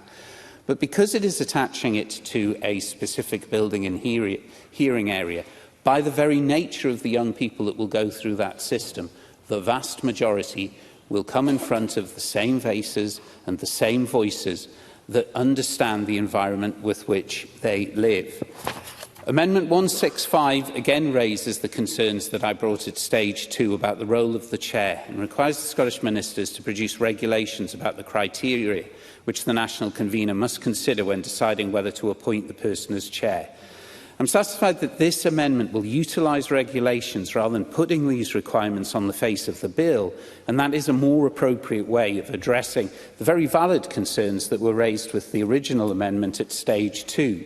The criteria draw directly from the Hearings for Children report. Ensuring that chairing members fulfil these criteria is a vital component of introducing remunerated chairs. And if we are to have paid chairs, then they must possess the necessary competencies to fulfil the expanded role as envisaged by Hearings for Children. And Amendment 166 makes these amendments subject to the affirmative procedure. And I'll be very interested to hear the position of colleagues and indeed the Government on Jeremy Balfour's Amendment 45, which seeks to introduce similar regulations but perhaps in a less prescriptive way. So there is a range of amendments in my name in this section that allow options that are open to this chamber to decide. But I go back to where I started. It is the message from children and young people. It is clear. They benefit when they see the same faces, when they hear the same voices, and they don't have to keep telling their story each and every hearing. And I move the amendment in my name. Thank you, Mr Whitfield. I call Jeremy Balfour to speak to Amendment 45 and other amendments in the Thank you, President Officer. Can I thank Martin Whitfield for his amendments that he has brought forward and going through the different amendments. I do think we do have a choice tonight, and I think it is important that we at least take one of these amendments forward into the bill and ultimately into the Act. I will speak to my amendment in a moment. I am interested in amendment number 47 in Ros McCaw's name. I am just concerned that in some circumstances this simply may not be possible to find somebody always within that local authority area that lives there. And I'm just wondering, does she feel, and I'm sure she'll reflect this in her comments in a moment, that it's just too restrictive in regard to that? I absolutely get the intention behind it and I would agree with it, but I am just slightly concerned that it ties the hands too much. Amendment 45 in my name seeks to ensure, by way of regulations, that the role of the chair in children's hearing panels is clearly defined and set out in secondary legislation to ensure consistency across local authorities and to ensure the role achieves its aims and objectives. I think we can all agree that the role of the chair going forward in the children hearing, as is at the moment, is vitally important. I had the privilege for 20 plus years of being a member of the tribunal that used to look at DLA and then at PIP. And I know from experience that the role of the chair in bringing the tribunal, and in this case the hearing together, is important. And he or she has far greater influence than other members, whether that is done deliberately or just done by the role in itself. And so when this bill was introduced, it brought in remuneration for the role of chair and panel members, roles that until this point were voluntary and unpaid. In meetings I held with SCRA, the Scottish Children's Report Administration, in advance of Stage 2 proceedings, they were very clear that remuneration of the chair role was not about enhancing or expanding the role, but improving the quality of the candidate selected to the position. By paying the chair, you will be able to recruit people, hopefully with sufficient skills, experience and qualifications necessary for this important and demanding position. Given the importance of his role and the influence they will have, now they have remuneration, Amendment 45 sets out the roles and responsibilities of the chair should be clearly worked out and documented through consultation and subsequent laying of regulations. This will ensure that current best practice can be shared from across the country, so we don't end up with postcode lottery, and the future chair appointments are fully aware of the position they're taking on, but they can work out what their role is. By not making sure that 32 local authorities have different systems, I believe this will give consistency. I'll give way to Mr Martin Whitfield. Grateful to Jeremy Balfour for giving way, and although not strictly speaking sitting within these group of amendments, does he share and does he feel it is worth putting on the record the concerns that have been expressed about the appellable nature of some of the decisions of a single chair, and accept this is not for it. But in the guidance that he's talking about, they are provisions that could start to be considered so that the redesign has a proper structure in it where decisions, however well meant but made erroneously, can be put right. Jeremy Balfour. Yeah, I absolutely agree with the member. I think I raised at stage 2 my concern of giving too much power and authority to the chair. The chairs often will get it right, but all of us are human and all of us make mistakes. I believe by consulting on the functions of a role, it will ensure that the existing chairs can feed into the process and not be excluded from moving on to a paid role, thus losing the valuable experience, talent and service. Any regulations laid will be subject to the affirmative procedure to allow a proper scrutiny by this Parliament before coming into force. I believe this is a way forward that will protect the chair and will make sure that tribunals and hearings across the country are done in a similar way, and I would ask members to consider it and vote for it. Thank you. Thank you, Mr Balfour. I now call the Minister to speak to Amendment 46 and other amendments in the group. Thank you, Presiding Officer. Amendment 46 in my name is a minor technical amendment which means new section 6b, and I encourage members to support it. Presiding Officer, I will not be moving Amendment 49 and the consequential amendments 50 and 51. These amendments sought to provide scope for a single chairing member to discharge a referral in certain circumstances. But following additional engagement and feedback from the operational partners in SCRA on these provisions, the focus of decision-making by a single-member panel should be on whether grounds are established, rather than assessing evidence as to whether compulsory measures may or may not be required. Not taking forward these amendments does not affect the wider scheme and will ensure that it remains as effective as possible. It will be for a three-member panel in all cases to consider whether a compulsory supervision order is required following establishment of the grounds by either a single-member panel or a full three-member panel. On Amendment 45, as I advised Mr Balfour at stage 2 when he lodged a similar amendment, Section 177 of the Children's Hearing Scotland Act 2011 already gives Scottish ministers powers to make rules for children's hearings, including the functions of the chairing member. Procedural rules would be the more appropriate place for this level of detail rather than in a bill, and would still provide proportionate parliamentary oversight. I would hope Mr Balfour might agree and not press this amendment. Amendment 47 from Ros McCall and Amendment 168 from Martin Whitfield would potentially limit the ability of the national convener to hold hearings in every area of Scotland. We have previously legislated to create a national framework to support children's hearings and panel members. That approach operates around panel members' local living and working connections. Those arrangements work well, and every effort is made to ensure panel members are from the same area as the child at the centre of the hearing. If there are issues of availability, then neighbouring local authorities are the first port of call. It is also not uncommon for conflict of interest to emerge, creating a need for an urgent replacement from a neighbouring authority. To illustrate the issues that could be caused by Amendment 47, a panel member may live within a mile of a hearing centre but actually be ruled out as they reside in a neighbouring local authority. Conversely, a panel member may live in the very same local authority as the centre but live over 100 miles away, particularly in large rural areas. For these reasons, I don't consider that these amendments are desirable. They would limit the flexibility that is needed for panels to operate. Crucially, that flexibility is managed by the national convener, and this is a key part of his independent role. I hope Ros McCall and Martin Whitfield are persuaded not to press their respective amendments, and if they do, I would urge members to vote against Amendments 47 and 168. It is also for the national convener to recruit and train panel members, including chairing members, and I am satisfied that plans are in hand for a robust recruitment programme based on the qualities, the competencies and the skills which the national convener deems appropriate for the role of remunerated chair.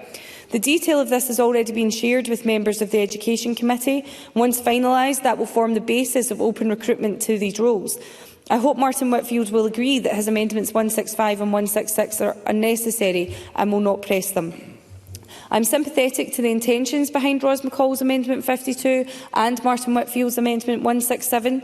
We have shared ambitions here and are in broad agreement on this issue, recognising that children and young people have repeatedly told us that enhanced continuity would be a significant improvement to the children's hearing system.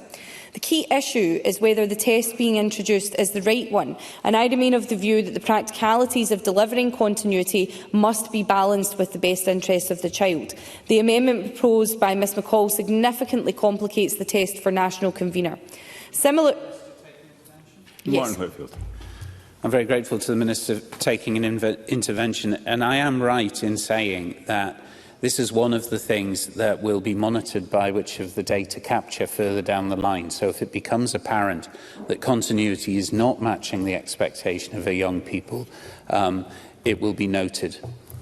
Minister. And I thank Mr Whitfield for making that point, and I think it reaffirms a lot of the things that we're discussing here today. You know, we are 4 years away from when the promise is to be delivered, and we're going to have to ensure that the policy changes that we're making and the non-legislative changes that we're making are having the intended effect. So, absolutely. Similarly, Martin Whitfield's Amendment 167 would create unworkable tension with his Amendments 160 to 164, which I do support. Those amendments set appropriate parameters while preserving the necessary limited flexibility. They ensure that the national convener applies the necessary tests in accordance with his role, but can take into consideration recommendations from the chairing member. I believe that they deliver an appropriate balance with decision-making power in the right place, and I am grateful to Mr Whitfield for bringing them forward. I would ask Ros McCall not to move for Amendment 52 and Martin Whitfield not to press his Amendment 167, and for us all to support Martin Whitfield's Amendments 160 to 164. Thank you. I now call Ros McCall to speak to Amendment 47 and other amendments in the group. Thank you, Deputy Presiding Officer. My Amendment 47 seeks to strengthen the role of local knowledge within children's hearing. At present, the requirement for a panel member to come from the child's residential locality is qualified by the words "so far as practicable," and that's the point that has been made by basically everybody so far. But I believe that local knowledge should not be optional. This is so important when we were looking at single panel members. And as I have mentioned at stage 2, the geography and the locale is of utmost importance. And actually, after I'd mentioned that at stage 2, I spoke to somebody else who'd been on a panel member who lived in Glasgow but had to go to Inverness.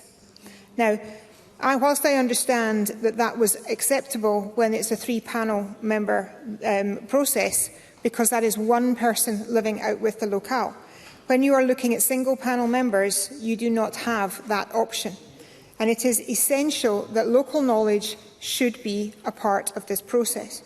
Children's hearings were designed to reflect the communities they serve. A panel member from the child's area is far more likely to understand the local service availability, the environment the child is growing up in, and the practical realities of any decisions being made. And this amendment ensures that decisions are better informed and more grounded in that locale. And that is why I think it is essential that we have to make sure that panel members are from the local area. My Amendment 52 focuses on continuity for children within the hearing system. For many children attending a hearing, as we have already heard, it can be an anxious and unsettling experience, and they have told us time and time again they want that continuity. Too often they're faced with different panel members at a hearing, requiring them to repeat their story time and again. This is not acceptable. This amendment seeks to promote continuity in the chairing of hearings so that wherever possible, the same individual is involved through a child's journey. And I know that that has been recognised. I note the points that the Minister has made on that, and I will reflect on them. But we do need to have a consistency that builds trust, reduces the need for children to relive difficult experiences, and allows for a deeper understanding of the circumstances over time. And thank you very much. Thank you. I now call on Martin Whitfield to wind up. Press or withdraw Amendment 160. I'm very grateful, Deputy Presiding Officer. And again, I think it's interesting, although this has only been a short debate on this section, it shows and highlight some of the complexities that as the developing children's hearing system moves into and the role of the national convener takes on, and then the chairs, it is worryingly, sadly, or possibly something that we will need to return to going forward. With that, I have nothing further to add, but I will press Amendment 160. Thank you. The question is that Amendment 160 is agreed to. Are we all agreed? Yes. Parliament is agreed.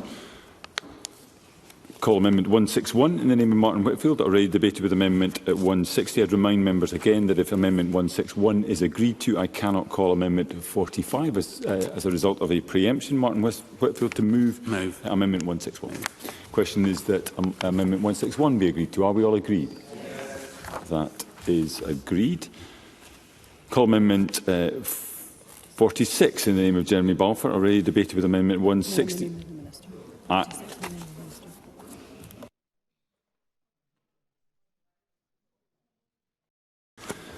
Apologies, I call Amendment 46 in the name of the Minister, already debated with Amendment 160. Minister to move formally. Moved. The question is that Amendment 46 be agreed to. Are we all agreed? Are we all agreed? We are not agreed. There will be a division and members should cast their votes now.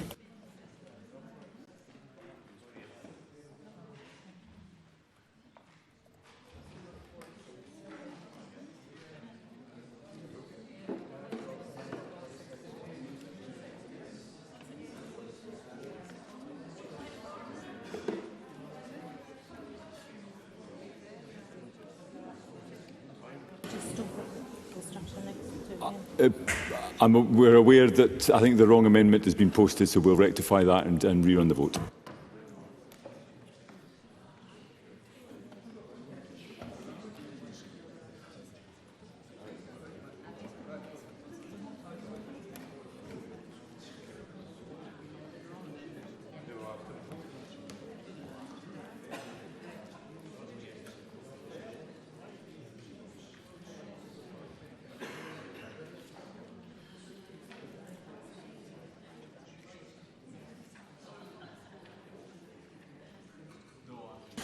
Okay, the question is that agreed to Amendment 46 and members should cast their votes now.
And the vote is now closed.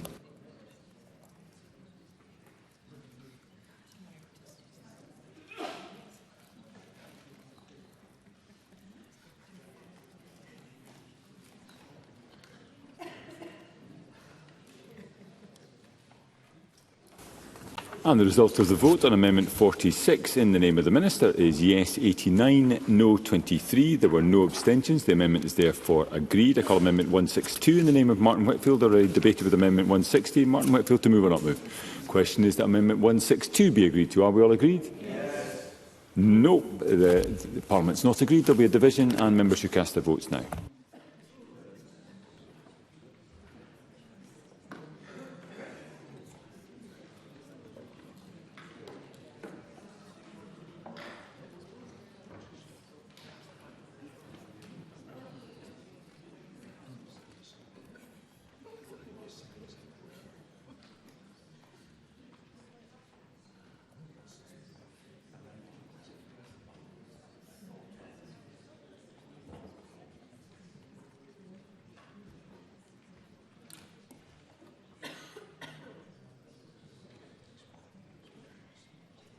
And the vote is now closed.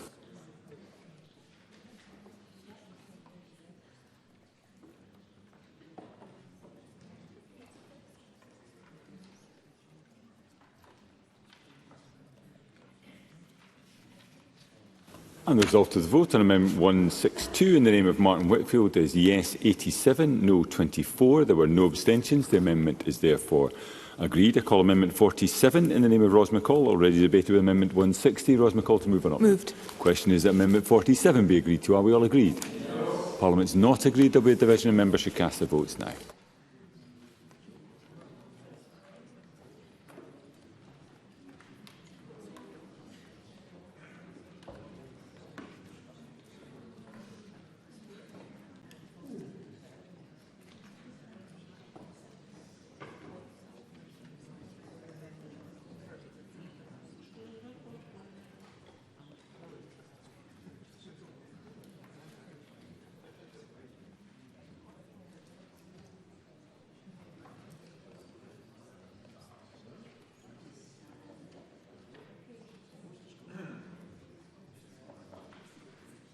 The vote is now closed.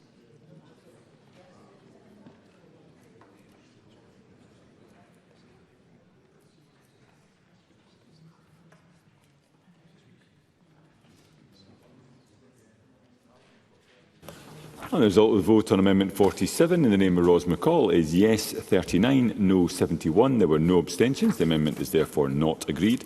Call Amendment 163 in the name of Martin Whitfield. Already debated with Amendment 160. Martin Whitfield to move on. The question is Amendment 163 be agreed to. Are we all agreed? We are agreed. Call Amendment 164 in the name of Martin Whitfield. Already debated with Amendment 160. Martin Whitfield to move on. The question is that Amendment 164 be agreed to. Are we all agreed? Parliament is agreed. That takes us to Group 16, Children's Hearings General. I call Amendment 48 in the name of the Minister. Group with amendments as shown in the groupings. Minister to move Amendment 48 and speak to other amendments in the group. Minister. Presiding Officer, my amendments in this group are mainly technical in nature. Many have been developed after close engagement with the Scottish Children's Reporter Administration to identify where refinements might assist in ensuring the bill operates as intended. Excuse me. Amendment 56 adds the undeeming of relevant persons to the matters which can be considered by a pre-hearing panel where the reporter makes a direct application for proof. This will ensure that in rare cases where this is needed, it can be done at an early stage to appropriately safeguard a child's rights. Amendments 58, 59 and 61 make essential technical changes to clarify how a grounds hearing considers a child's understanding of the grounds, ensuring that they can proceed appropriately and proportionately. Amendments 48, 57, 62 and 71 are consequential to these. Amendments 60 and 63 to 70 ensure that a children's hearing can proceed in the absence of a relevant person who does not attend a hearing where that is appropriate. This will help minimise drift and delay and ensure children are not subject to unnecessary additional hearings or court proceedings. Amendments 175, 176 and 177 make minor changes to the bill to ensure the correct operation of the provisions which apply where the child is not in attendance and a grounds hearing is not satisfied as to the child's acceptance of a ground. Amendment 72 makes a minor drafting correction. Amendments 73 and 73A enable the Scottish Ministers to make rules under Section 177 of the Children's Hearing Scotland Act 2011, specifying the circumstances where the procedures set out in Sections 69B to 69E of the Act can appropriately be disapplied or applied in a modified form in relation to a referral by the principal reporter to a grounds hearing. This could, for example, take account of urgent referrals to a grounds hearing, such as where a child may be the subject of a child protection order or is in a place of safety, or where a relevant person in relation to the child is not likely to be in attendance at the grounds hearing. Such rules would be subject to Parliament's approval under the affirmative procedure. I want to thank Sheriff David Mackey for all of his work in support of the promise, not least in leading the work in the Hearings for Children report and in his subsequent engagement with me and government officials on key issues. I know getting the culture right in the hearing system matters hugely to Sheriff Mackey and indeed to us all, so that it operates with the best interests of children absolutely at its heart and throughout its approach. We are already making significant strides in embedding inquisitorial principles by changing the culture of all of the key actors in and around children's hearings. We intend to continue to work closely with Sheriff Mackey in this regard. I am grateful for his input, his honesty and his detailed contributions, and I am aware he has some reservations about Amendment 76, and so I will not move it today. And I am incredibly sorry that, despite efforts and good intentions, we've not been able to find a way to give effect to one of the key aims for his work with the Hearings for Children report in this legislation. But if we are to put something into law, it needs to be right and have the support of all who believe in our hearing system. I share Sheriff Mackey's desire to see an inquisitorial approach at the heart of the system, so that how it operates reflects the best interests of children at its core and in its key processes. A signal statutory provision, while positive, is not necessary for us to fulfil our objectives and create meaningful change in the system. And even without a statutory provision, I can assure Sheriff Mackey and members that inquisitorialism will be a cornerstone of the modernised system. The substance of the changes made in this area will be done through regulations and guidance supporting the enhanced chair and through the vital work of the redesign board. Moving on, I understand the intent behind Ros McCall's Amendment 53. However, it is not appropriate for ministers to direct children's hearings, which are independent tribunals. It is for the National Convener of Children's Hearings Scotland to provide guidance on attendance. Moreover, the National Convener already provides comprehensive guidance for panel members, which will be updated as part of implementation of the bill. Similarly, Jeremy Balfour's Amendments 54 and 55 would inappropriately cut across the independence of the Principal Reporter. It is not for ministers to direct the Principal Reporter or his staff, particularly where it is essential for them to be able to take an individualised and child-centred approach in each case. However, I can assure Mr Balfour that the Principal Reporter will issue detailed practical guidance for his staff as part of implementation of the bill. I welcome Martin Whitfield's Amendments 178, 179 and 180, and I am happy to support them, and I hope members will too. In summary, I encourage members to support all of my largely technical amendments and Martin Whitfield's amendments. I ask Ros McCall not to press Amendment 53 and Jeremy Balfour not to press Amendments 54 and 55. Should they do so, I encourage members to vote against them. I move Amendment 48. Thank you, Minister. I call Ros McCall to speak to Amendment 53 and other amendments in the group. Thank you. Presiding Officer, my Amendment 53 introduces guidance around a child's attendance at hearings. Every child is different. While some may wish to attend and participate, others may find the experience overwhelming and distressing. And this amendment assures that decisions about attendance properly take into account the child's age, maturity and emotional well-being. It's about moving away from a one-size-fits-all approach and ensuring that participation is appropriate, supportive and in the best interests of the child. Importantly, it suggests meaningful participation where children are enabled to engage in the way that they feel is right for them. And I would urge members to support the amendment. Thank you. I call Jeremy Balfour to speak to Amendment 54 and other amendments in the group. Mr Balfour. Thank you, Presiding Officer. Amendment 54 and 55 deal with pre-hearing meetings with the Principal Reporter. Pre-hearing meetings between the Principal Reporter and the cared-for child and their families do not currently take place in the children's hearing system. These pre-hearing meetings are a new procedure brought in this bill, was introduced as new Section 69A, and I think they generally have caused some concern and confusion in the children's hearing sector. These concerns have been raised at Stage 1 and at Stage 2, but I am not sure the Scottish Government have yet answered the concerns raised by those at the coreface of this work. Pre-hearing meetings, let me say, are a good idea. They could allow the Principal Reporter to meet the child and the family outside the hearing room in a more relaxed and informal setting. We would allow the Principal Reporter to explain the format of the hearings, who will be in the room, what support is available to the child, such as advocacy or legal aid, and help calm nerves and reassure families as to what is going to happen in a very stressful time. But with this good intention could also come unforeseen problems.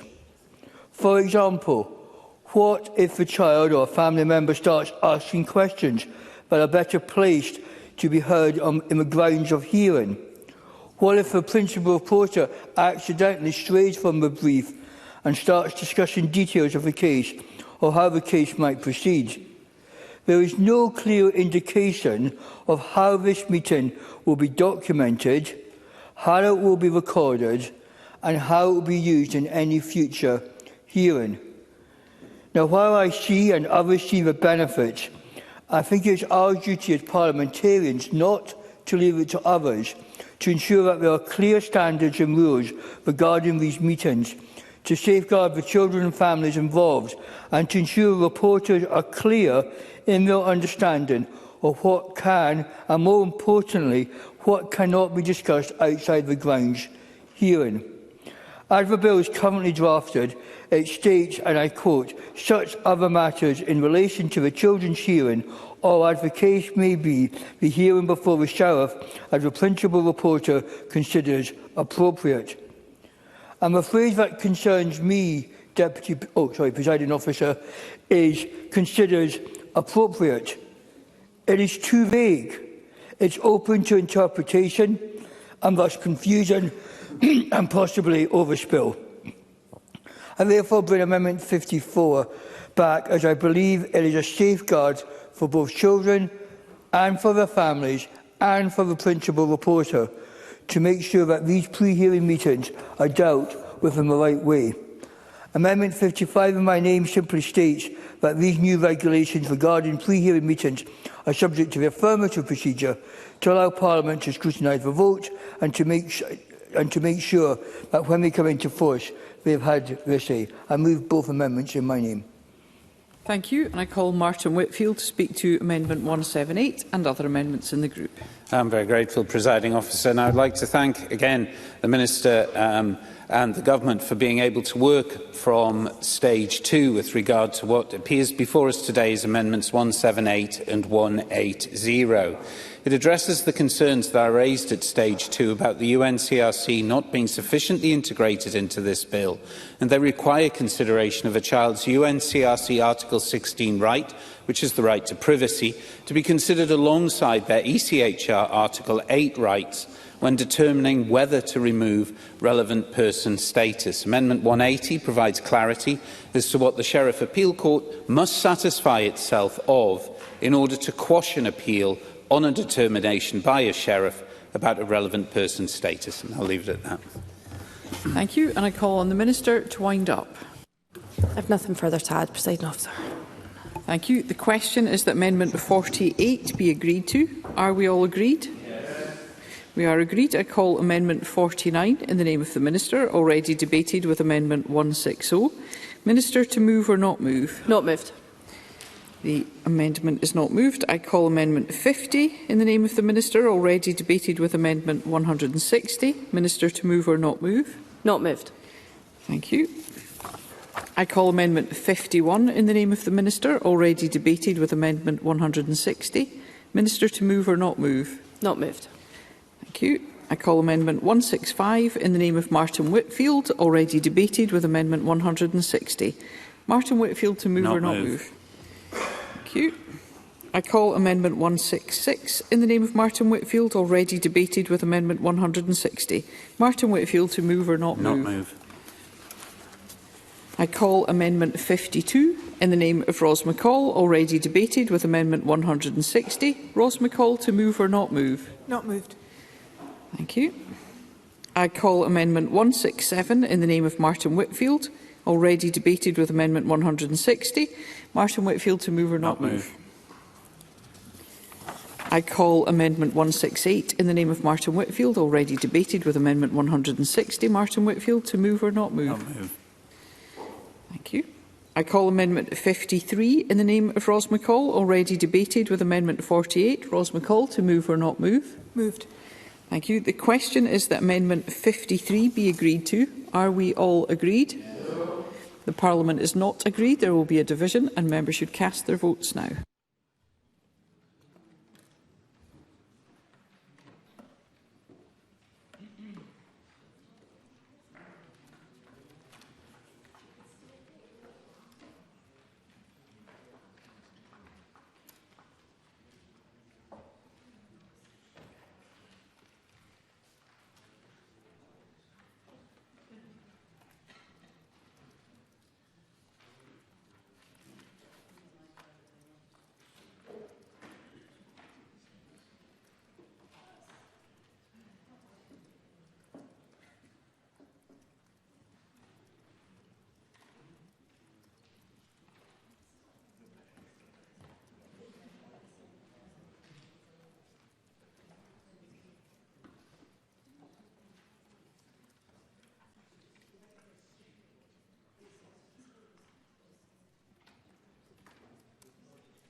The vote is closed.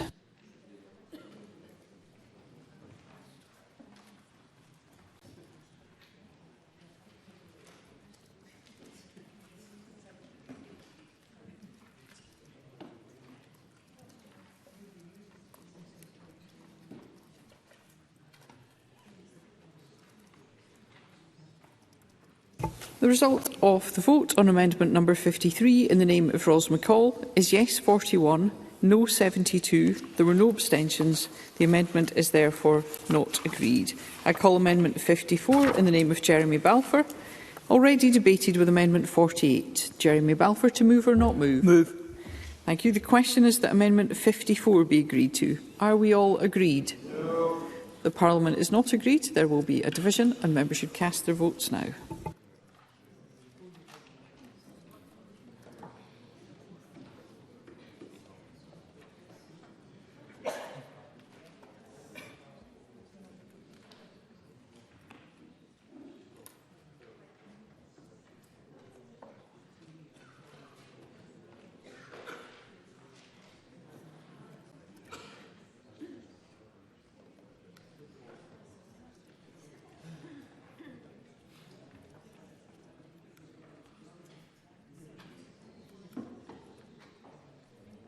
The vote is closed.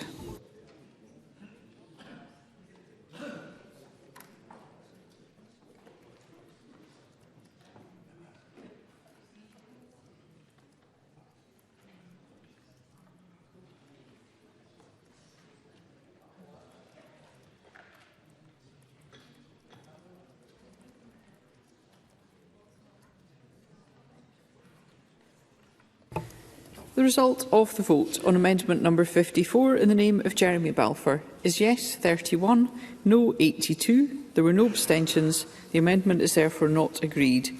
We move to Group 17, Children's Hearings, Advocacy. And I call amendment 169 in the name of Nicola Sturgeon, grouped with amendments as shown in the groupings. Nicola Sturgeon to move amendment 169 and speak to other amendments in the group. Thank you, Presiding Officer. As Jeremy Balfour, I think it was Jeremy Balfour, said earlier, the basis on which independent advocacy services should be provided has been hotly contested during the passage of this bill. Should a young person have to opt in, or should there be a presumption of advocacy that a young person has to opt out of? I have always tended to the latter view, not because I think advocacy should be imposed on young people. The right to opt out, of course, ensures that that is not the case. But because I have a concern that putting the onus on a young person to opt in will inevitably mean that many fall through the cracks, either because they are not aware or don't have the confidence to ask for the advocacy that they are entitled to. However, rather than push a general opt-out approach through amendments to this bill, because I don't think there is consensus around that, these amendments were an attempt at a principled compromise. They seek to provide for an opt-out approach in cases where a hearing is considering an order or a variation of an order that would place a child in secure accommodation, or which would otherwise restrict the liberty of a child, or where the child is suspected of a criminal offence.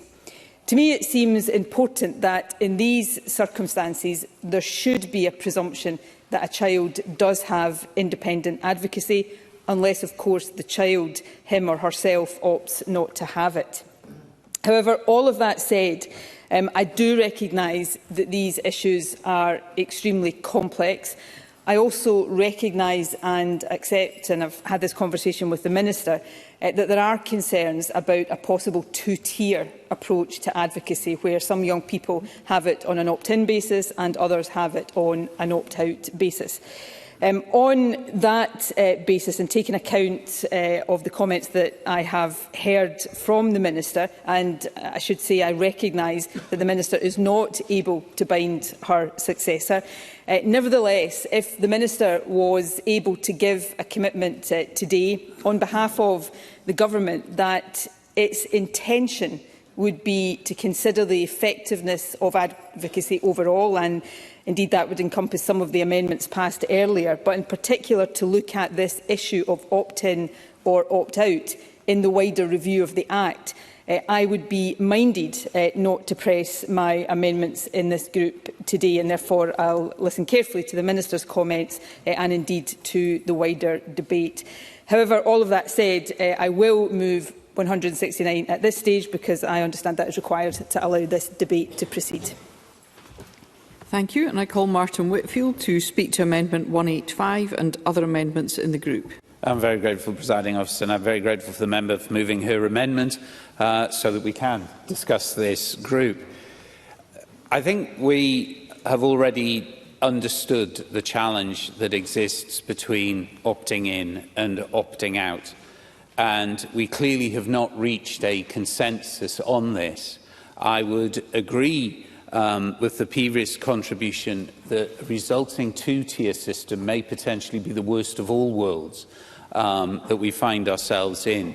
So my amendments 185, 187, 190, 193, 196 to 198 seek to introduce an opt-out system for advocacy, because this was a key ask of Hearings for Children. It has been called on by voices from across the care sector for a long, long time. 93% of care-experienced people. Independent advocacy is a vital tool for care-experienced children and young people to have their voice listened to. A group who for far too long are left voiceless and marginalised. And we know that this makes a practical difference in the lives of young people. Social Work Scotland, BASW, have raised concerns about the dangers of introducing uncosted measures into an already struggling system, which bear relevance for advocacy provision. But we must ensure that whatever measures we introduce in this bill or subsequent are properly funded. And arguments about the cost of the opt-out model advanced by the government earlier on, with all respect, I do not believe hold water. The Scottish Independent Alliance on Advocacy estimates that for every £1 that's invested in advocacy services, £12 are saved in other areas. And I understand the discussions that have been happening and the assurances that have been indicated. I think of all of the amendments, of all of the sections that we've faced in this, this is the one where I think the Minister is potentially most challenged, because as we saw occurring in stage 2, the then votes indicated a desire to see things on the bill that could subsequently be changed. We do not have this privilege at stage 3, but I do absolutely accept the Minister and will take her on her word, albeit that rightly you cannot bind future governments. But a commitment to sort this out, I think, is essential. I think the commitment has to be plain, simple, and the vehicle for doing that is almost as soon as the next session starts with regard to the provisions that are coming in this bill to allow the review. We are not going to solve this afternoon, but I think that the government can show a way that this matter can be resolved where people on both sides of the argument can come together. We can find common ground where it exists, however that is articulated. But most of all, we can ensure that those marginalised and forgotten voices do not suffer that longer than they need to. So I wait with interest to hear what the Minister says. I'm grateful, Presiding Officer. Thank you. I call Rose McCall to speak to Amendment 78 and other amendments in the group. Thank you, Presiding Officer. I think we're all of one voice here. My amendment was to move towards an opt-out model. For all the same arguments that have been so eloquently put forward, I understand the issues that there are surrounding this. But I think it highlights this evening that at all areas of the Chamber we are aware of the issue, and that children have to have that voice that they so desperately need in this case. I'm not going to add too much more. I'm very interested to hear what the Minister will come back and say. We all were of agreement that there needs to be more done in this sphere, so I wait with bated breath to hear what the Minister say. Thank you. Thank you. I call Ross Greer to speak to Amendment 200 and other amendments in the group. Thank you. Amendment 200 would change Section 122 of the Children's Hearing Scotland Act of 2011. That's the section that makes provision for advocacy services to assist a child in relation to their involvement in a children's hearing. 200 amends the definition of children's advocacy services in subsection 7 to clarify that those services can still be provided where a child is unable, due to age or capacity, to instruct that such services are provided to them. At stage 2, I agreed not to move my amendment on non-instructed advocacy, as it's known, in agreement with the Minister, so that we could work on an agreed solution ahead of stage 3. There's been strong cross-party interest in strengthening children's independent advocacy provision and representation. This amendment clarifies that the provision of children's advocacy services in relation to these hearings can include non-instructed advocacy. This will ensure that all children's rights are upheld in children's hearings, especially those who are unable to indicate for themselves that they wish to be provided with advocacy. I do also wish to touch briefly on the amendments in this group that have been lodged by Nicola Sturgeon on opt-out referral to advocacy, which I have supported, and the equivalent amendments from colleagues. Like everyone else, I acknowledge that this is an area where balancing rights is tricky, particularly in relation to privacy rights. But I am worried about those who fall through the cracks for the reasons that Nicola Sturgeon outlined a moment ago.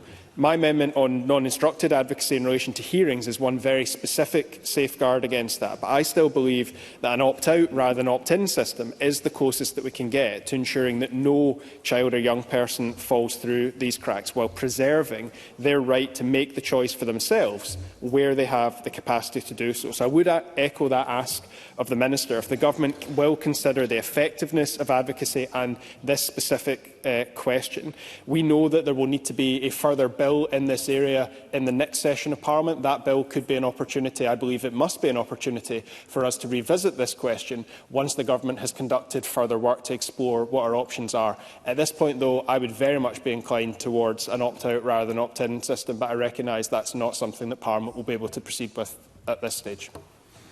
Thank you, and I call the Minister.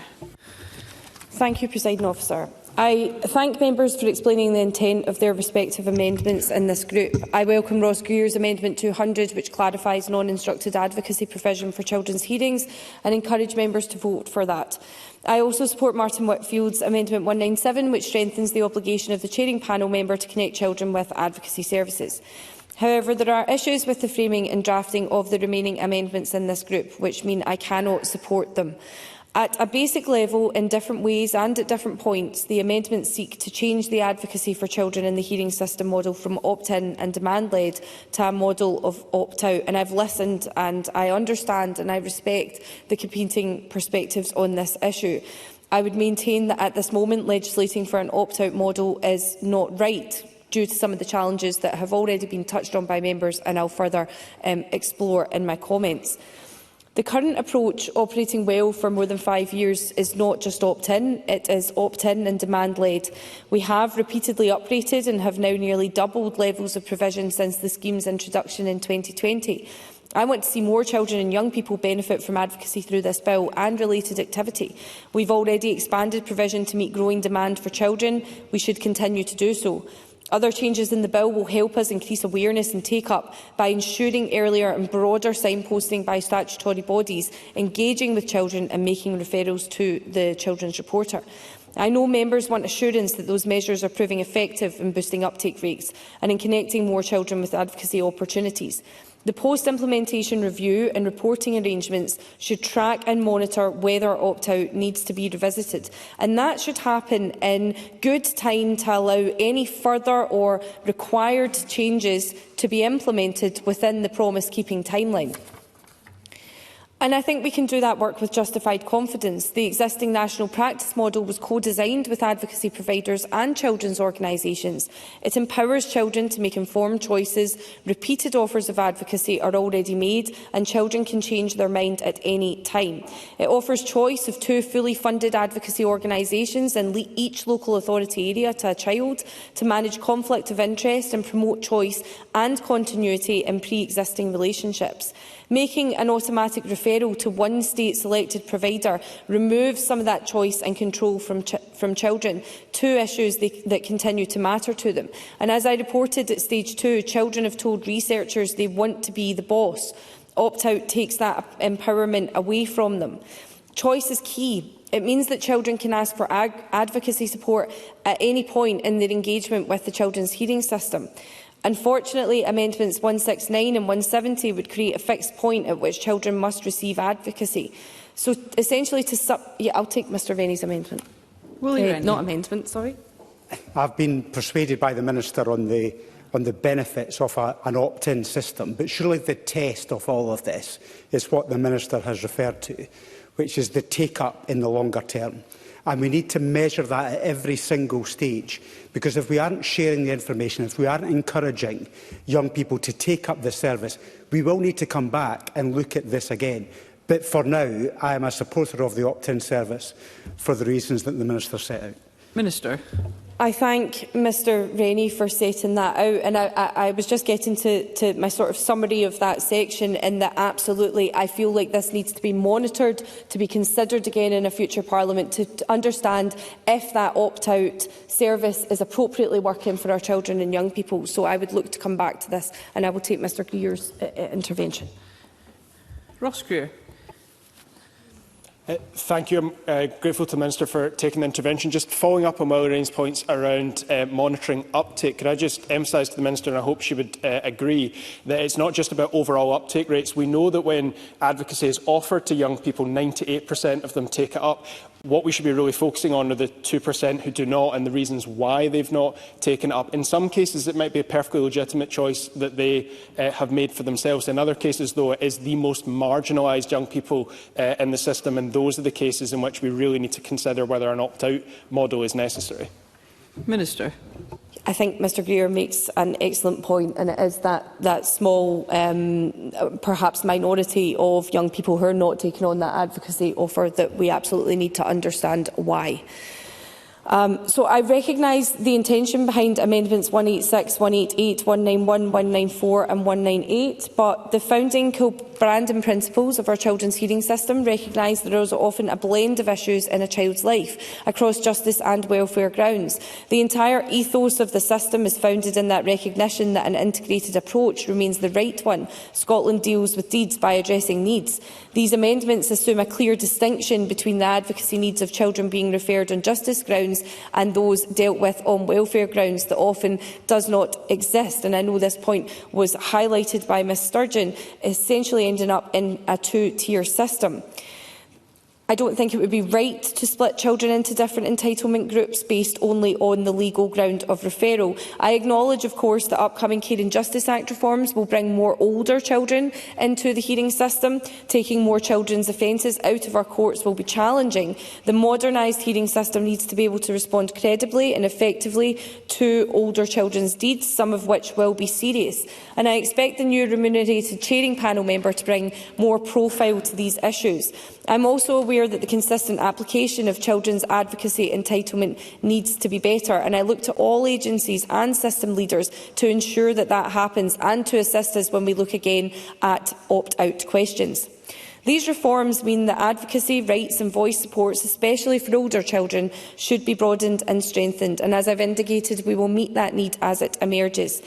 Advocacy is not a replacement for legal representation. Both need to be available and complement each other where required and appropriate. And that's why the need for legal representation is already available for many of the cases addressed by the amendments. We are also strengthening the legal offer to children involved with offence referrals elsewhere in this bill. I really do welcome the opportunity to debate the best way to take forward support for the children who will be served by the redesigned hearing system. However, for the reasons set out above, I cannot support Amendments 78, 185, 187, 190, 193, 196, 199, 169, 170, 186, 188, 191, 194, 198. If members press them, regretfully, I do ask members to vote against them. However, I do support Ross Greer's Amendment 200 and Martin Whitfield's 197, and I encourage members to vote for them. Thank you. I call Nicola Sturgeon to wind up and press or withdraw Amendment 169. Thank you, President Officer. I think this has been a really helpful debate. I certainly recognise the point that the Minister has made. I also readily accept that there are technical issues with my amendments, and I think she set them out very well. Look, I am in principle in favour of an opt-out approach, but I recognise that we are not in a position to move to that generally today. I also concede, and the point I think has been made by Willie Rennie, Ross Greer and indeed by the Minister, that if the take-up rates around an opt-in approach are sufficiently high, then it may be possible to persuade me and others that that is the right approach and an opt-out alternative is not necessary. I think that remains to be seen, and therefore I think monitoring of that will be extremely important. I also accept that my amendments in seeking in good faith a compromise might actually raise more issues than they solve. And I should say to the Minister that a reference to Kilbrandon will always be highly influential with me, so that was well targeted. I think in light of the Minister's comments, the wider debate and the assurances that she has given, I will not press Amendment 169 and give notice that I don't intend to move the other amendments in my name in this group. Thank you. Nicola Sturgeon seeks to withdraw amendment number 169. Does any member object? No member objects and the amendment is withdrawn. I call amendment 170 in the name of Nicola Sturgeon, already debated with amendment 169. Nicola Sturgeon, to move or not move? Not moved. Thank you. And I call amendment 55 in the name of Jeremy Balfour, already debated with amendment 48. Jeremy Balfour, to move or not move? Not move. Thank you. We move on to Group 18, Children's Hearings, Timescales.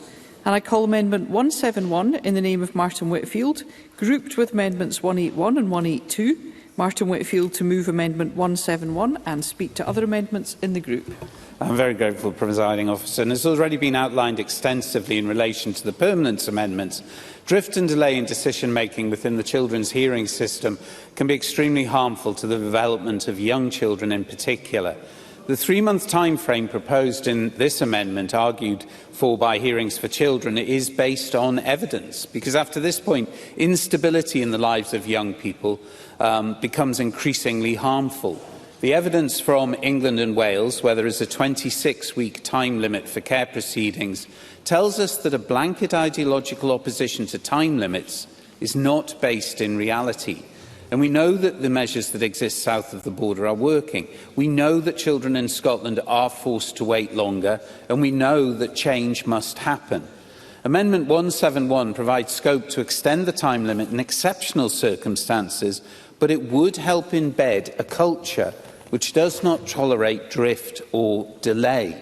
So my amendment seeks to achieve that. The other amendments that appear in this section in 181 and 182 in the names of Bill Kidd and Ross McCall. I look forward to hearing from you, from the members on that, because we are all dealing with the same challenging problem, that one of the most pernicious challenges is where delay happens in a young person's life. And when it happens in a baby's life or an infant's life, which we will get onto, the damage can, and sometimes, and only too frequently, is catastrophic. So I look forward to hearing from the Minister on the position of the Government with regard to timescales, which I know we battered between us during stage 2, and it will be interesting to see where that's got to.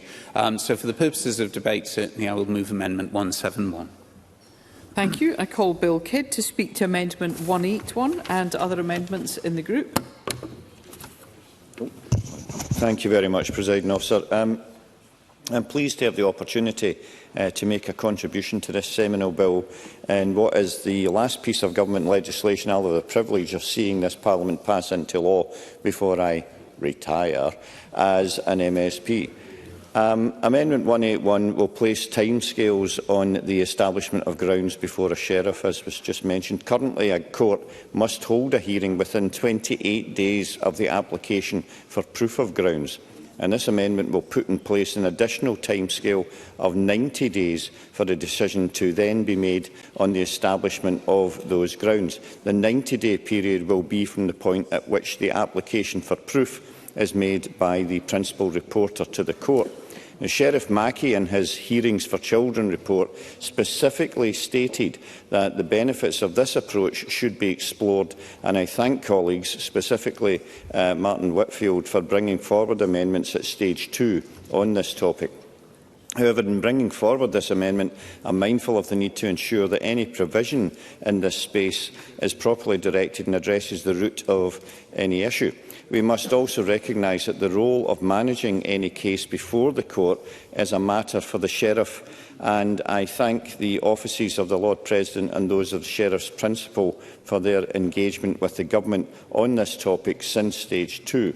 The issue of establishing the grounds in a timely fashion is key to an effective and efficient system operating as best it can for children and their families. Cases which can be prolonged are often done for good reason, but this amendment will ensure that there is appropriate and effective judicial oversight, and that cases will only go beyond the timescale where it is appropriate and necessary to do so, having regard to the best interests of the child who is the subject of the referral. We are all keen to ensure that cases are dealt with effectively and efficiently, minimising delay and ensuring no child or family are unnecessarily waiting for decisions to be taken or actions to be implemented. And I urge members to support Amendment 181. Thank you. Thank you. I call Ros McCall to speak to Amendment 182 and other amendments in the group. Thank you, Presiding Officer. I am pleased to bring forward Amendment 182. Members will recall that we discussed the need for measured timeliness in the children's hearing system at stage 2. We agreed that we should do so in a refined, future-proof fashion. So I initially lodged Amendment 198 on waiting times, and I agreed to withdraw it so I could work on the strengthened provision that we have before us in Parliament today. And I want to thank the Minister for her engagement on this, because the Minister advised the committee colleagues at stage 2 that there was existing work setting out standards and reporting expectations on timescales for the relevant steps in the current children's hearing system. And this amendment aims to build on that good work, extend it and update it. The policy intention and legal effects of this new amendment is that the reporting obligation must be given to ministers, given the cross-system multi-agency scope.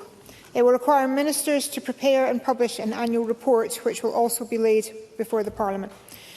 We shall all share the desire for enhanced future transparency in terms of how the modernised children's hearing system is actually performing in responding in a timely way to support the children who are referred. The core system partners recognise the need to address delay and have established an effective but partial mechanism in the current system. An updated, extended and sustainable scheme will enable Scotland to measure performance, to pick out areas for improvement. And this amendment puts timeliness reporting on a statutory footing and future-proofs it. And I hope that will attract the support of members across the chamber. Thank you. Thank you. I call the Minister. Thank you, Presiding Officer. Martin Whitfield's Amendment 171 speaks to our continuing interest in efficient and timely decision-making in the children's hearing system. We all want to see grounds established in a timely manner without unnecessary delay. Since stage 2, there have been further discussions with key agencies and representatives, including the Office of the Lord President, the Scottish Courts and Tribunal Service and Sheriff Principals. Those discussions have made plain a shared desire to continue to work to address drift and delay where it occurs, but that the creation of statutory timescales would be unhelpful to achieving improvements and risk compromising the ability to treat the most complex and sensitive cases with the scrutiny and consideration they deserve. Bill Kidd's Amendment 181 achieves Mr Whitfield's objective and I think better reflects the outputs of those intervening discussions. This amendment will reinforce or set out appropriate timescales for hearings in relation to the grounds, whilst allowing appropriate discretion for the Sheriff. There are some circumstances where timescales will necessarily require to be extended, and that can be for a variety of reasons. The discretion inherent in the provision will ensure this will only happen where the Sheriff has had regard to whether this would be in the child's best interests. Applications will be dealt with in as timely a manner as is practical. Presiding Officer, if I may, I want to thank Bill Kidd for agreeing to lodge this amendment and for his long commitment to issues of fairness and justice during his parliamentary career. Bill has always championed the interests of those with the greatest need in his constituency and in Scotland, and I think this small but important amendment is entirely in keeping with his values and feels like a good way to sign off on Bill's contribution to legislation in this Parliament.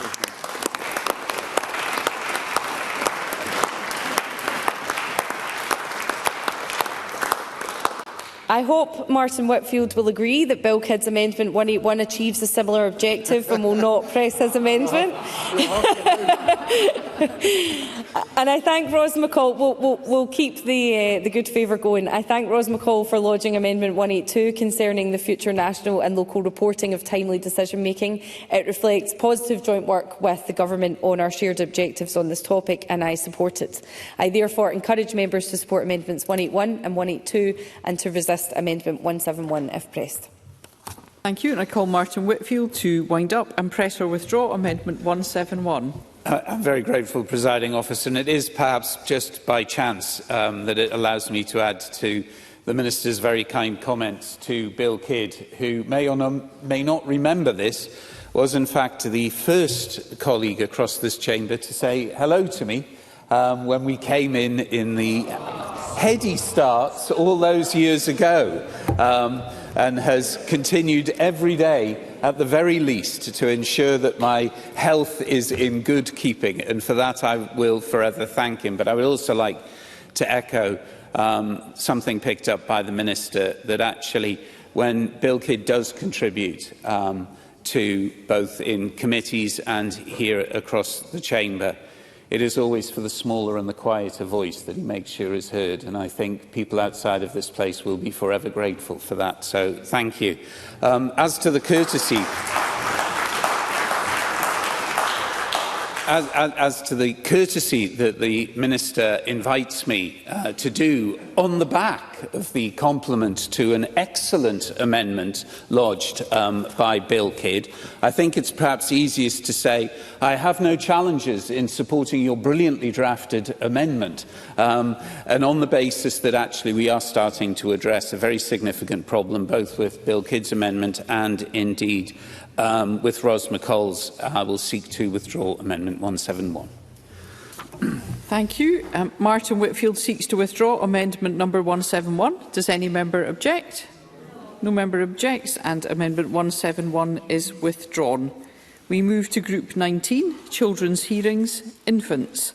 I call Amendment 172 in the name of Martin Whitfield, grouped with Amendments 173, 174, 183 and 184. Martin Whitfield to move Amendment 172 and speak to other amendments in the group.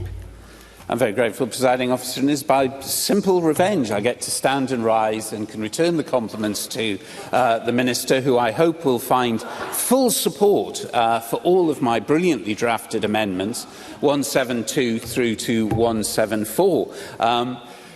And on a serious note, well, a serious note that I'm sure the Government will accept these. On a serious note, the question of young children, and let's be honest in language, babies, is very important within the care-experienced communities.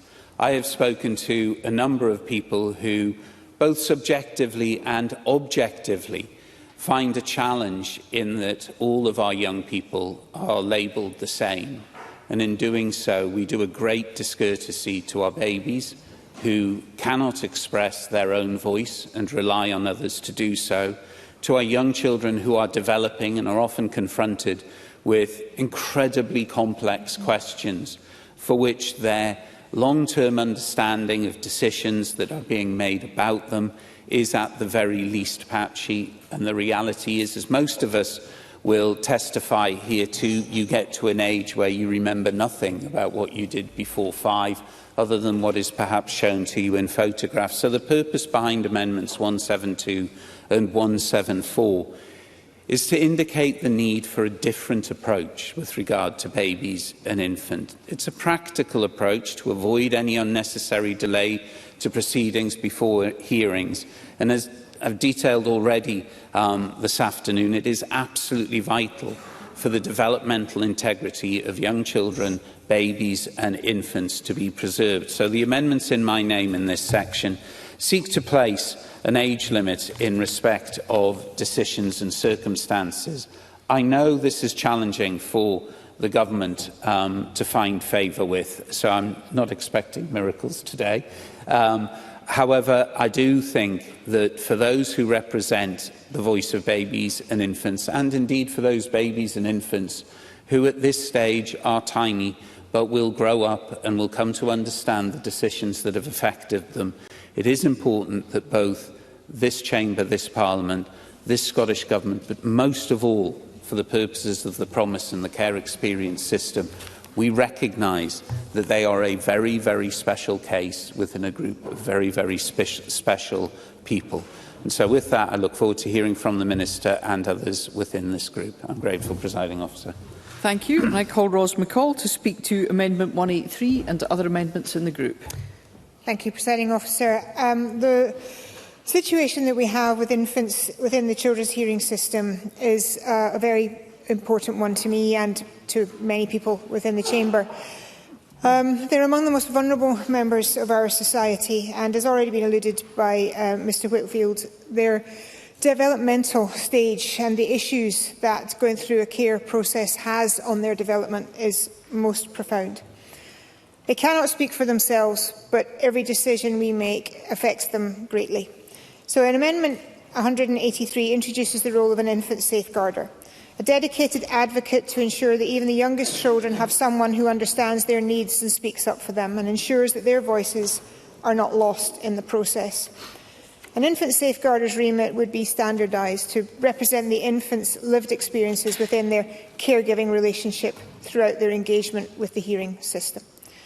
It involves gathering information from the important people in the child's life and being automatically appointed for all infants under 5 upon referral to the reporter. An infant safeguarder's role is to represent the infant's best interests, as I've already said, throughout the whole process, attending hearings and monitoring where services are being provided as planned. It is a shift, but it is a monumental one, and one that I would hope we could have agreement on. Amendment 184 builds on the last amendment, but goes further by requiring that infants in the children's hearing system have a specialist representation. The earliest years of life are critical. Attachment and development and emotional security all hang in the balance. Too often the needs and the experiences of infants are overlooked simply because they cannot articulate them to us in words. And by assuring that infants have formal representation, we guarantee their unique needs are not forgotten, and their best interests are always placed at the centre of our decisions. These views, Article 12 of the United Nations Convention on the Rights of the Child makes it clear there is no lower age limit for the obligation to consider children's views in decisions that affect them. Those views are not just what is spoken, they include non-verbal cues and behaviours, and this amendment ensures that specialist arrangements are made to understand the communication and communicate infants' views and experiences, and I urge the Chamber to support these amendments. Thank you. Thank you. I call the Minister. Presiding Officer, we can all agree on the importance of ensuring that the needs and interests of babies and infants are properly represented and fully met and supported through the children's hearing system. Where we might disagree is on how best to achieve that, and I don't consider the amendments in this group the appropriate way to do so. And I note that the Promise Scotland were not supportive of similar amendments lodged at stage 2. If we're trying to take forward a rights-based approach centred on children's individual needs, that makes the very idea of creating distinctions based solely on age challenging. I understand the intent behind Martin Whitfield's amendments 172, 173 and 174, and I thank him for laying them and allowing us to debate this matter. However, in line with the UNCRC, recent reforms made by this Parliament, such as the Children Scotland Act 2020, have moved away from arbitrary presumptions or distinctions about a child's capacity based purely on age. There is a risk that introducing such an age-based approach might lead to unlawful discrimination, contrary to Article 14 of the ECHR.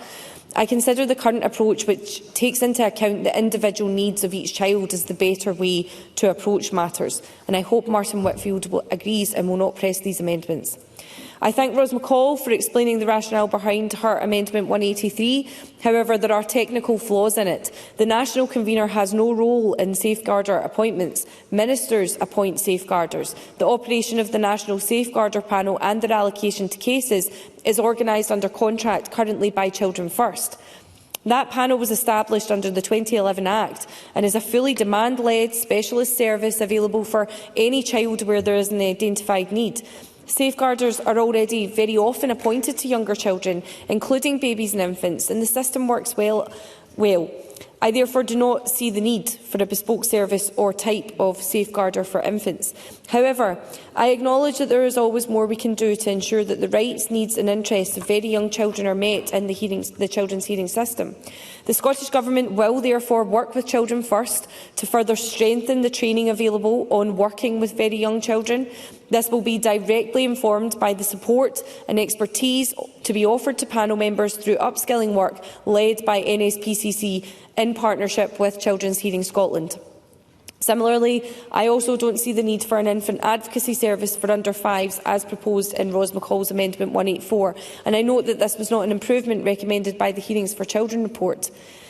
This is an extremely emotive subject, and I recognise that we must do all we can to promote and protect the particular interests and needs of babies and infants in the children's hearing system, and that's why the Children's Hearing Redesign Board is establishing a dedicated infants and babies work stream, as I alluded to earlier. I hope members will agree that this is the right approach to this issue. I would ask Ros McCall and Martin Whitfield not to press their respective amendments. If they do, I would encourage members to vote against 172, 173, 174, 183 and 184. Thank you, and I call Martin Whitfield to wind up and press or withdraw Amendment 172. I'm very grateful, Presiding Officer. We find ourselves, I think, in the same position that we did at the end of stage 2, and I understand the arguments from the government, and I understand their reliance on the dedicated infant work stream. And this is a challenging area because we have a system at the moment that, as you read through it, requires the additional reassurance for infants and babies to come from interpretation of what is being said. That, notwithstanding that, I do have confidence that the dedicated infant work stream, given who is involved in it, will see changes develop.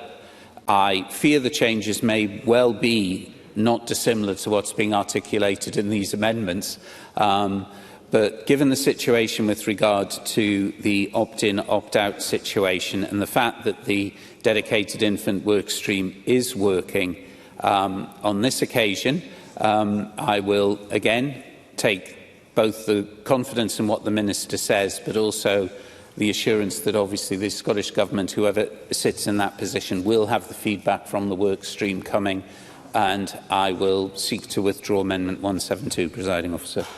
Thank you. Martin Whitfield seeks to withdraw Amendment number 172. Does any member object? No member objects, therefore Amendment 172 is withdrawn. I call Amendment 56 in the name of the Minister, already debated with Amendment 48. Minister to move formally. Moved. Thank you. The question is that Amendment 56 be agreed to. Are we all agreed? We are agreed. I call Amendment 173 in the name of Martin Whitfield, already debated with Amendment 172. Martin Whitfield to move or not move? Not move. Thank you. I call Amendment 57 in the name of the Minister, already debated with Amendment 48. Minister to move formally. Moved. Thank you. The question is that Amendment 57 be agreed to. Are we all agreed? Yes. We are agreed. I call Amendment 58 in the name of the Minister, already debated with Amendment 48. Minister to move formally. Moved. Thank you. The question is that Amendment 58 be agreed to. Are we all agreed? We are agreed. I call Amendment 174 in the name of Martin Whitfield, already debated with Amendment 172. Martin Whitfield to move or not move? Not move. The amendment is not moved. I call Amendments 59, 60, 61, 62, 175, 176, 177, 63, 64, 65, 66, 67, 68, 69, 70, 71 and 72 All in the name of the Minister and all previously debated with Amendment 48. I invite the Minister to move amendments 59 to 62, 175 to 177 and 63 to 72 on block. Thank you. Does any member object to a single question being put on amendments 59 to 62, 175 to 177 and 63 to 72?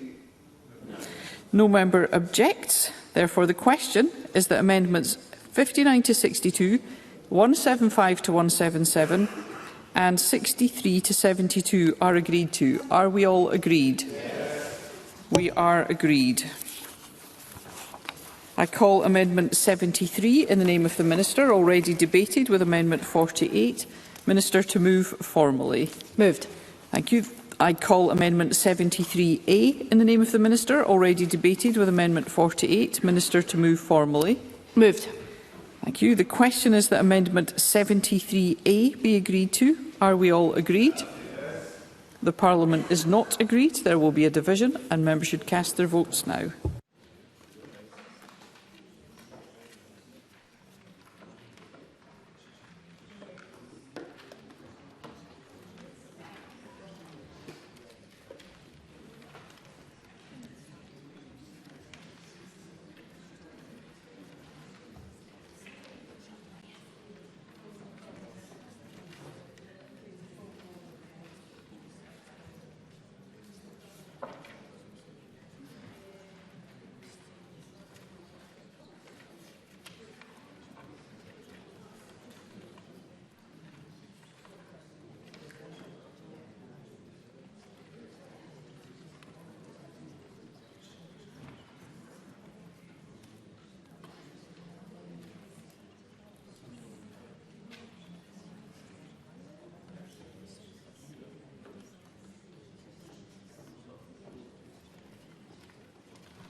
The vote is closed.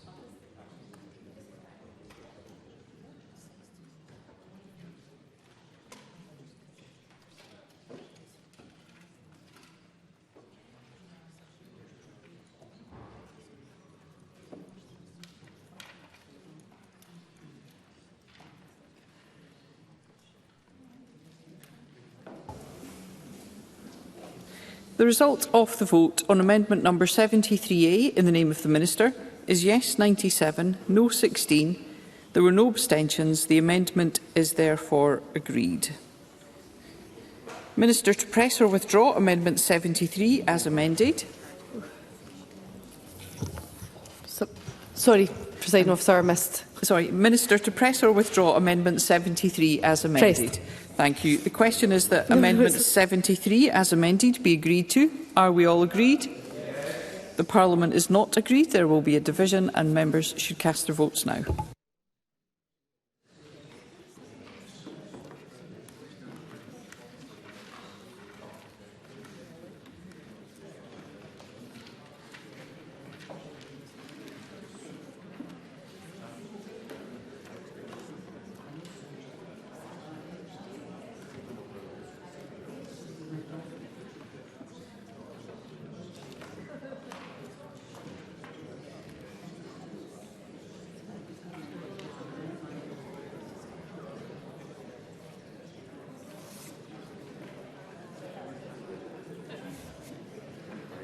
The vote is closed.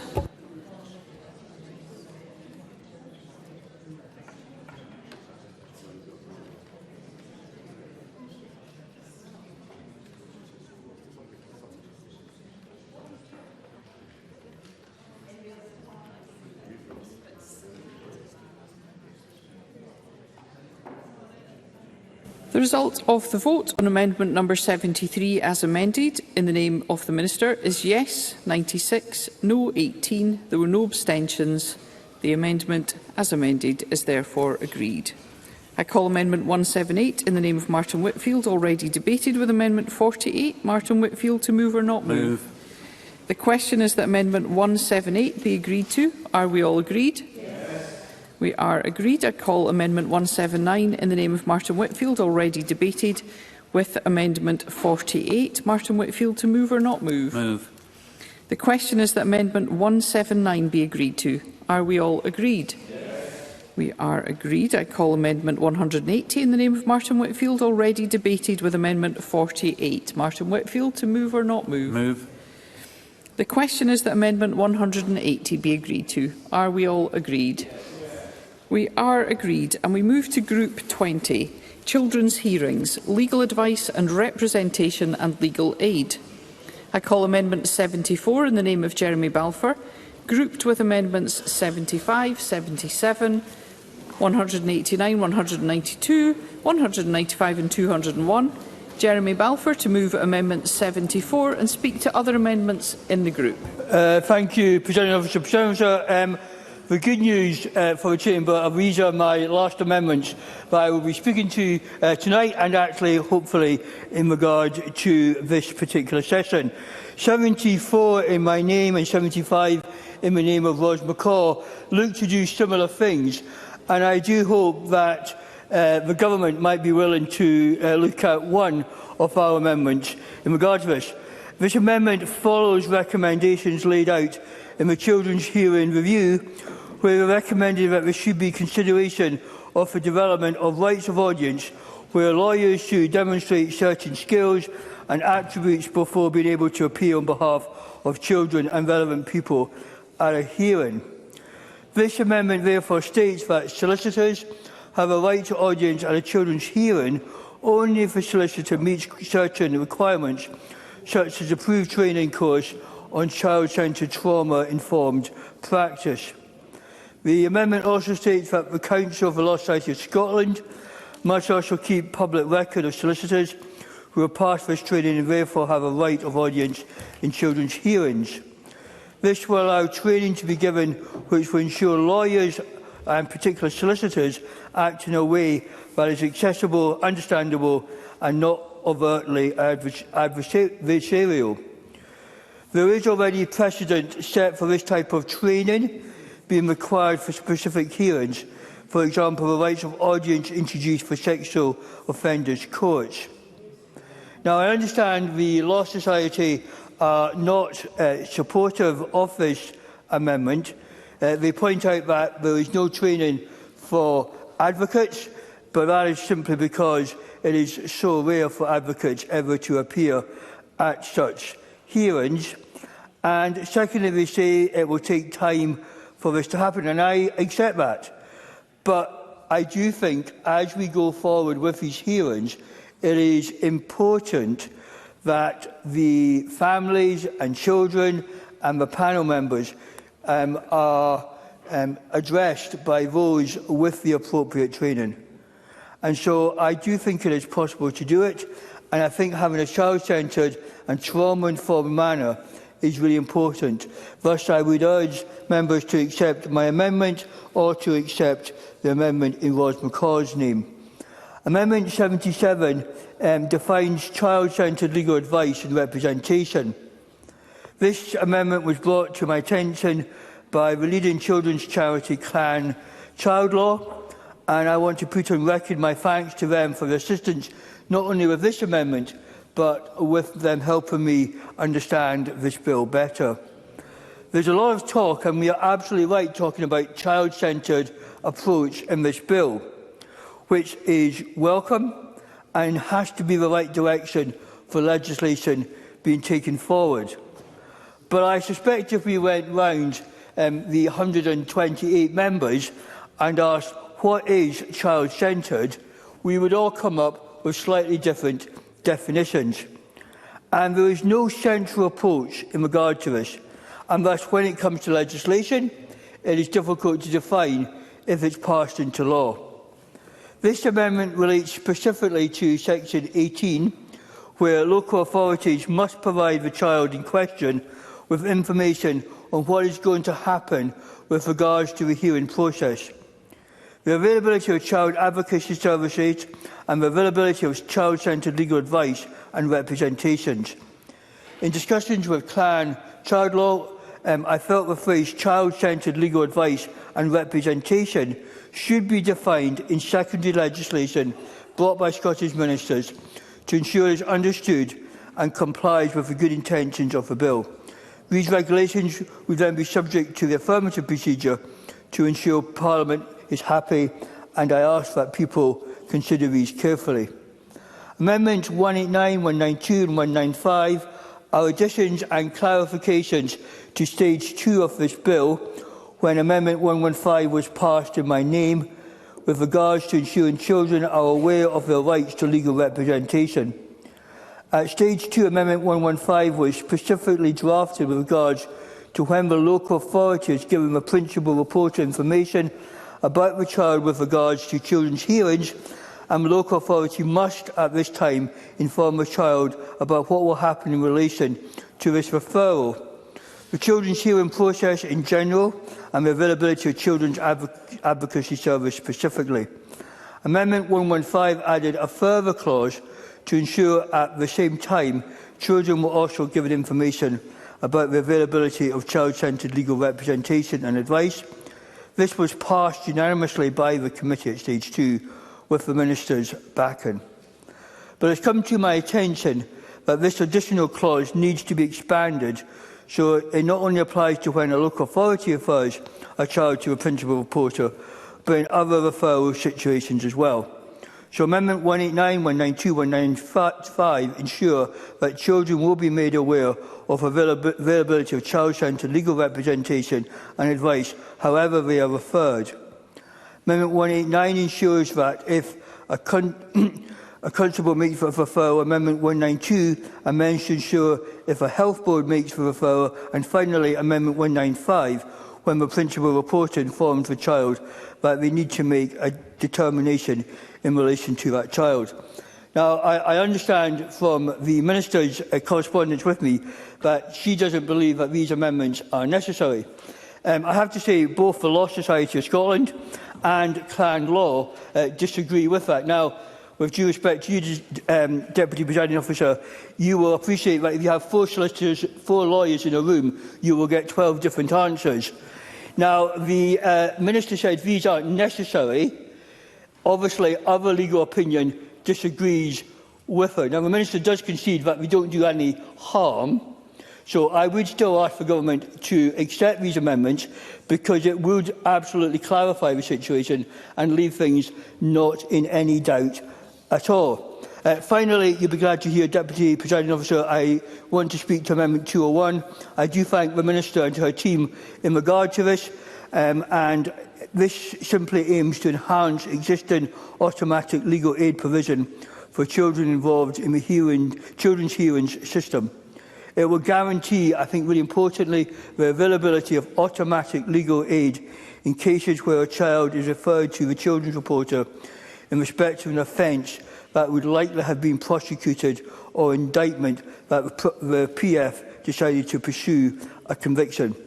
I think this is a very helpful move forward, and I again thank the Minister for her help in regard to drafting Amendment 201, and I look forward to the members accepting all my amendments in my name. Thank you. Thank you, Mr Balfour. I call Ros McCall to speak to Amendment 75 and other amendments in the group. Ms McCall. Thank you, Deputy Presiding Officer, and you'll be glad to know this is the last time I'm speaking as well this evening. And I do align myself with the comments made by Jeremy Balfour, especially regarding his Amendment 74. My Amendment 75 seeks to ensure that children are supported by appropriately skilled legal representatives. They're put in a unique environment, in a unique situation, and representing a child within that environment requires more than just general legal knowledge. And my amendment introduces an accreditation requirement for solicitors, ensuring those representing children have the necessary skills, experience and understanding of what is asked of them. It is about raising standards and ensuring that children receive representation that is effective, informed and tailored to their needs. For a child, having the right support in that setting can make a significant difference to their experience and to the outcomes. And I don't want to over-egg the pudding, so I urge members to support the amendment. Thank you. Thank you, Ms McCall. I call Willie Rennie. I want to talk to Amendments 74 and 75. I understand the Minister has concerns about how these would be implemented, and we've already heard about the Law Society's concerns as well. So it is a sensitive area where the Government needs to act cautiously. However, we shouldn't forget what was said in the promise. It said everyone involved in the children's hearing system must be properly trained in the impact of trauma, childhood development, neurodiversity and children's rights. This was echoed in recommendations from the Hearers for Children report, including this comment: there must be consideration of the development of rights of audience, so that lawyers should demonstrate certain skills and attributes before being able to appear on behalf of children and relevant people at a hearing. These recommendations were wholly or partially accepted by the Government at the time. So I want to hear clearly from the Minister in her remarks that if these amendments 74 and 75 aren't workable, then what other work is the Government taking forward to meet this aspect of the promise and the recommendations for the Hearings for Children report? If I can be given that confidence, I won't support these amendments. Thank you, Mr Rennie. I call the Minister. Thank you, Presiding Officer. Jeremy Balfour's Amendments 74 and 77 and Ros McCall's Amendment 75 are based on similar ones lodged at Stage 2, and I undertook then to engage further with stakeholders and consider them further. As we know, in Scotland, the regulation of solicitors is for the Law Society of Scotland, overseen by the Lord President.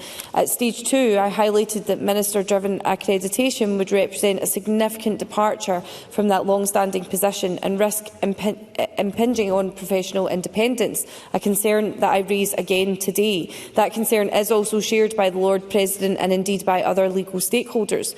While I fully endorse trauma-informed practice, placing approval for solicitors out with the independent regulatory framework would be inappropriate. I therefore cannot support Amendment 74. While Amendment 75 includes consultation and would be subject to the affirmative procedure, it still moves accreditation into a ministerial responsibility, and I cannot support that either. The phrase Yes, I'll take a... Jeremy Bobb.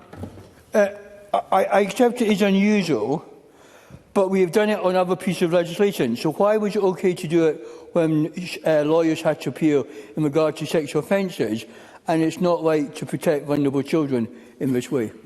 Minister. It's not about whether it's not right to protect vulnerable children in this way. I've laid out, the advice that I have received, the comments and the opinions by the Lord President, the Law Society of Scotland.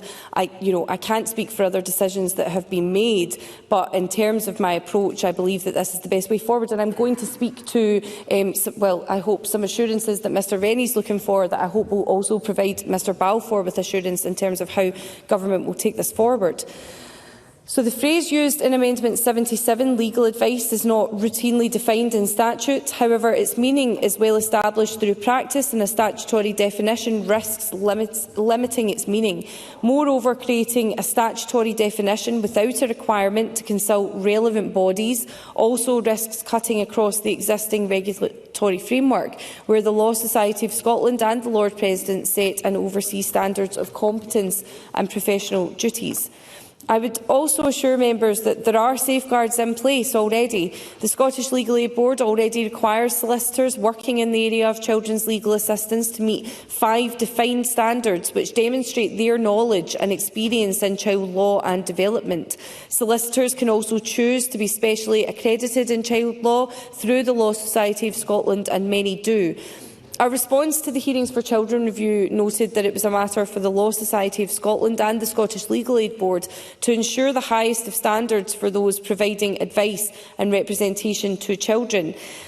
However, I will commit to writing to the Lord President, the Law Society of Scotland, the Scottish Legal Aid Board and the National Convener to ask them to consider what further training may be required to be made available for solicitors appearing at children's hearings, in addition to meeting the already high standards already set out by the Scottish Legal Aid Board.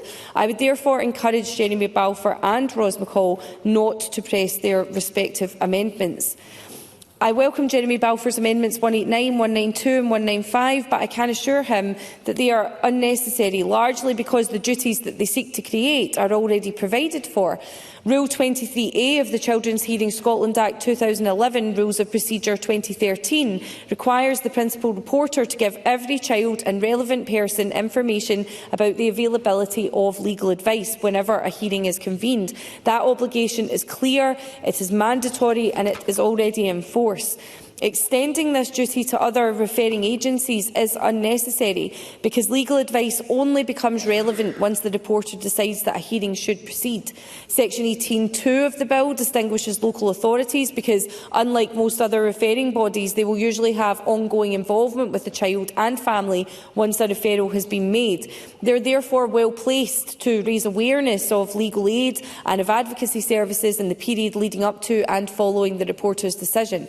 In addition, anyone who is in police custody or attends a police station, either voluntarily or for police interview, has a right to legal advice and to have a solicitor present in an interview. The right to have a solicitor present at interview cannot be waived by a person aged under 16, by a person 16 or over who appears unable to understand what is happening or communicate effectively, or by a person of 16 or 17 who is subject to a compulsory supervision order or an interim such order. A person of 16 or 17 not subject to either of those restrictions can waive that right only if a relevant person, as defined in section 33(5) of the Criminal Justice Scotland Act 2016, agrees. The Scottish Government produces a letter of rights which is provided by Police Scotland to inform arrested persons of these and other rights, and an easy-read version is also produced. I hope that reassures Jeremy Balfour and he will not move these amendments. I do welcome Jeremy Balfour's Amendment 201, which seeks to bolster existing automatic legal aid provision for children involved in the hearing system and ensure that there is no gap in provision in cases where the child has been reported on offence grounds following a decision not to prosecute by the Procurator Fiscal. Amendment 201 guarantees the availability of automatic legal aid in cases where a child is referred to the Children's Reporter in respect of an offence that would likely have been prosecuted on indictment had the Procurator Fiscal decided to pursue a conviction. The Scottish Government is committed to strengthening children's access to justice, and this measure will ensure that no child in these very serious circumstances is left without effective access to a solicitor. And I am happy to support Amendment 201. Thank you, Minister. I call on Jeremy Balfour to wind up and to press or withdraw Amendment 74. Mr. Balfour. Thank you, Deputy President Officer. I accept the reassurances given in regard to 189, 192 and won't be pressing them. And I'm again thankful to the Minister for her help in regard to 201. If I can just go back to Amendment 74 and 77, I am slightly concerned still, if I'm honest, Minister, with the reply that you've given, because I don't actually see anything changing. Simply a letter to the Law Society and to the Legal Aid Board will bring no fundamental change. And as it stands at the moment, any solicitor can appear at a children's hearing without having any training at all. And I just think that is the wrong way forward for children's hearings. We recognise that we are dealing with some of the most vulnerable children in our society, and for somebody who has never had any of this training to simply appear, I think, does a disservice to the hearing and does a disservice, absolutely. Minister.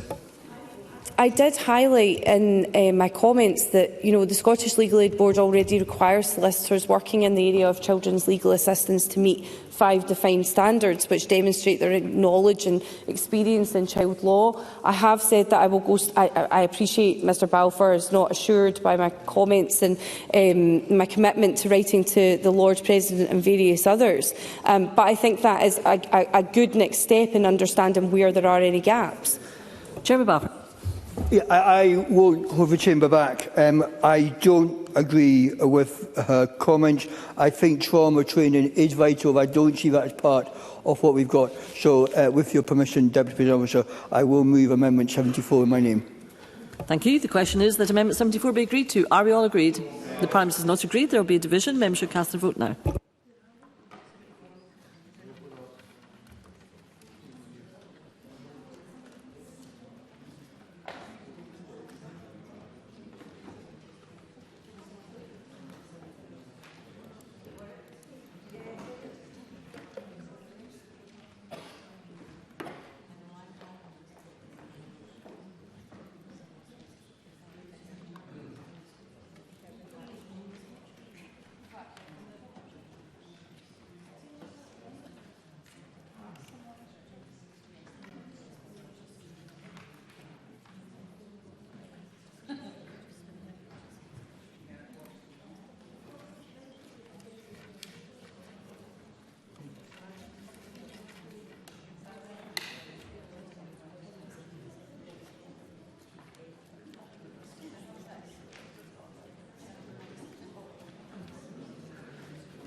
The vote is now closed.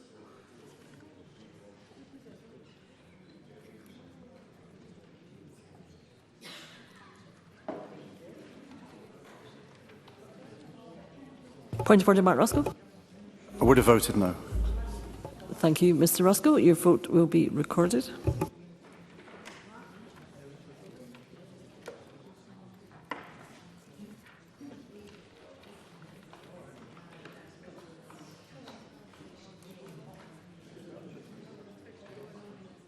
Thank you. The result of the vote on amendment number 74 in the name of Jeremy Balfour is yes, 42, no 71. There were no abstentions. The amendment is therefore not agreed. I call amendment 75 in the name of Ross McCall.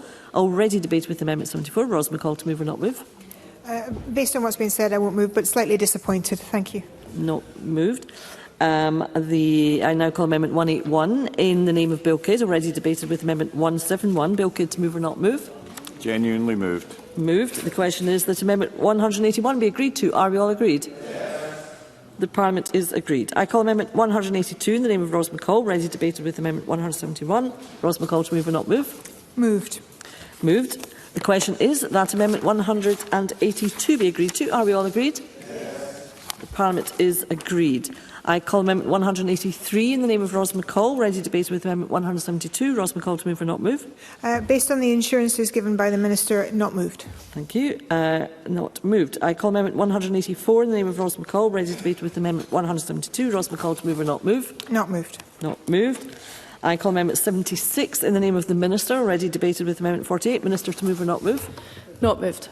Not moved. I call amendment 185 in the name of Martin Whitfield. Already debated with amendment 169. Martin Whitfield, to move or not move? Moved. Not moved. I call amendment 186 in the name of Nicola Sturgeon. Already debated with amendment 169. Nicola Sturgeon, to move or not move? Not moved. Not moved. I call amendment 77 in the name of Jeremy Balfour. Already debated with amendment 74. Jeremy Balfour, to move or not move? Moved. The question is that amendment 77 be agreed to. Are we all agreed? The Parliament is not agreed. There will be a division and members should cast their vote now.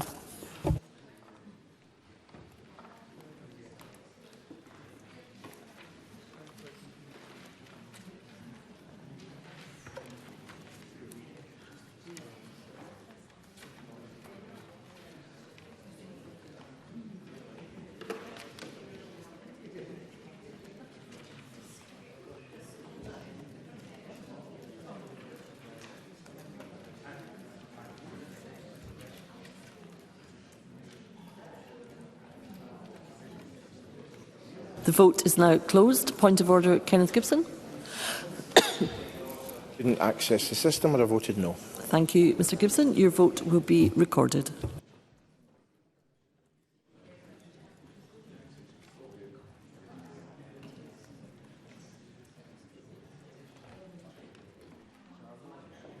Thank you. The result of the vote on amendment number 77 in the name of Jeremy Balfour is yes, 45, no, 69. There were no abstentions. The amendment is therefore not agreed. I call amendment 187 in the name of Martin Whitfield. Already debated with amendment 169. Martin Whitfield, to move or not move? Not moved. I call amendment 188 in the name of Nicola Sturgeon. Already debated with amendment 169. Nicola Sturgeon, to move or not move? Not moved. Not moved. I call amendment 189 in the name of Jeremy Balfour. Already debated with amendment 74. Jeremy Balfour, to move or not move? Not moved. Not moved. I call amendment 190 in the name of Martin Whitfield. Already debated with amendment 169. Martin Whitfield, to move or not move? Not moved. Not moved. I call amendment 191 in the name of Nicola Sturgeon. Already debated with amendment 169. Nicola Sturgeon, to move or not move? Not moved. Not moved. I call amendment 192 in the name of Jeremy Balfour. Already debated with amendment 74. Jeremy Balfour, to move or not move? Not moved. Not moved. I call amendment 193 in the name of Martin Whitfield. Already debated with amendment 169. Martin Whitfield, to move or not move? Not moved. Not moved. I call amendment 194 in the name of Nicola Sturgeon. Already debated with amendment 169. Nicola Sturgeon, to move or not move? Not moved. Not moved. I call amendment 195 in the name of Jeremy Balfour. Already debated with amendment 74. Jeremy Balfour, to move or not move? Not moved. Not moved. I call amendment 196 in the name of Martin Whitfield. Already debated with amendment 169. Martin Whitfield, to move or not move? Not moved. Not moved. I call amendment 197 in the name of Martin Whitfield. Already debated with amendment 169. Martin Whitfield, to move or not move? Move. Moved. The question is that amendment 197 be agreed to. Are we all agreed? Yes. The Parliament is agreed. I call amendment 78 In the name of Ros McCall, already debated with Amendment 169. Ros McCall to move or not move? Not moved. Not moved. I call Amendment 198 in the name of Nicola Sturgeon, already debated with Amendment 169. Nicola Sturgeon to move or not move? Not moved. Not moved. I call Amendment 199 in the name of Martin Whitfield, already debated with Amendment 169. Martin Whitfield to move or not move? Not moved. Not moved. I call Amendment 200 in the name of Ross Greer, already debated with Amendment 169. Ross Greer to move or not move? Move. Moved. The question is that Amendment 200 be agreed to. Are we all agreed? The Parliament is not agreed. There will be a division and members should cast their vote now.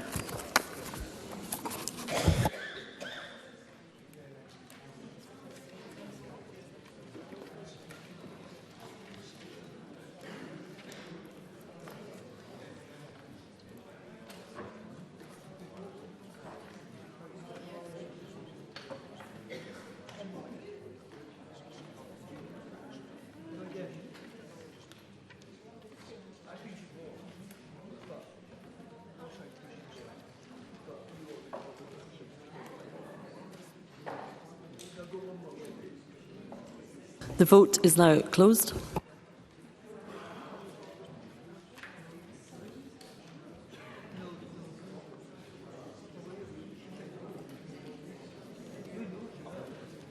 Thank you. The result of the vote on amendment number 200 in the name of Ross Greer is yes 97, no 16. There were no abstentions. The amendment is therefore agreed. I call amendments 79, 80, 81 and 82, all in the name of Miles Briggs and all previously debated with amendment 10.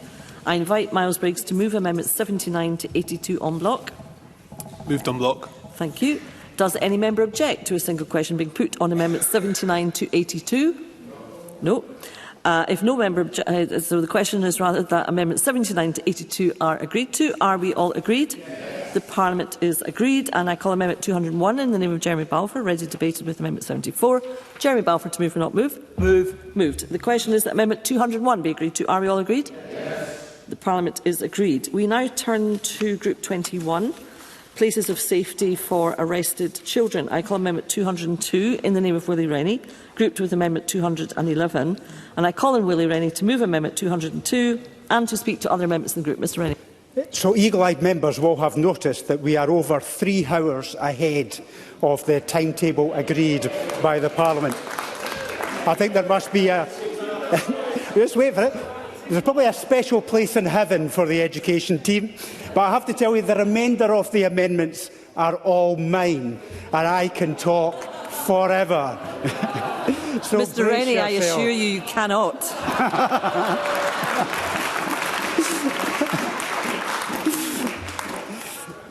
So moving on to my Group 21. So there is a growing consensus that police stations are generally not an appropriate environment for children, and that the number of children held there must be reduced. I share that view, and that is the reason I am bringing forward amendments 202 and 211. In my discussions with the Minister, we both recognise the need to ensure that in future the default position should not be that an arrested child is taken to a police station. We recognise too, however, that any reforms in this area must be safe, sustainable and allow Police Scotland to carry out their duties effectively. As was highlighted during Stage 2 proceedings, it is essential that we identify suitable alternatives to police stations before any legislative changes are made. We must also resolve outstanding matters, such as how assessments will be made about where a child should be taken on arrest and who will make those, and how the rights and protections currently afforded to children in police stations can be fully upheld elsewhere. Amendments 202 and 211 therefore allow ministers to make regulations subject to the affirmative procedure to modify the Criminal Justice Scotland Act 2016, so that a child who is arrested can be taken to a place other than a police station, and that the Act can operate to allow children who voluntarily attend at an alternative place can remain there if arrested. It is, of course, important to ensure that children's rights can be fully upheld in an alternative setting to a police station, and that the power allows for the protections in Part 1 of the 2016 Act to apply in the alternative setting in the same way as they apply in police stations. These include, for example, the right to be given certain information on arrest and the right to have a consultation with a solicitor. I recognise that in future there will be exceptional circumstances in which it will be appropriate for an arrested child to be taken to a police station. However, there will also be circumstances where an alternative would be more suitable. Under current legislation, there is no flexibility to allow that. This amendment would allow ministers to make regulations which provide that flexibility. Ministers would only be able to exercise the power to allow arrested children to be taken to places that they consider more suitable for children than police stations. Those places would only be specified either by reference to an enactment or a document. Where a document is to be used, this must be made publicly available.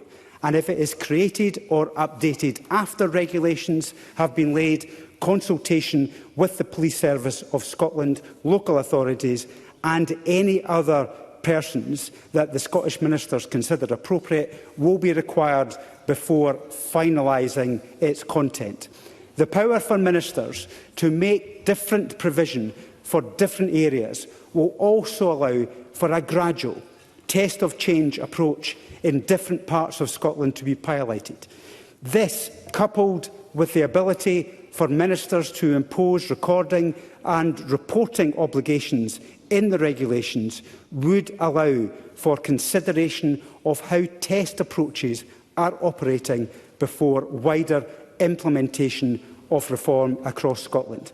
I therefore move amendments 202 and 211 and invite members to support them. Thank you, Mr Rennie. I call the Minister. I thank Mr Rennie for bringing forward these amendments and for his interest and constructive engagement on this important issue for some of our most vulnerable children. I fully support these amendments, which will mean ministers can bring forward changes to reduce the number of children taken to a police station on arrest and pilot approaches as necessary before wider implementation. I would urge members to support amendments 202 and 211. Thank you, Minister. I call on Willie Rennie to wind up and to press or withdraw Amendment 202. Nothing more to add, and I'll press. Thank you, Mr Rennie. Obviously, my gentle advice has worked. The question is that Amendment 202 be agreed to. Are we all agreed? But the Parliament is not agreed. There will be a division, and members should cast their vote now.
The vote is now closed.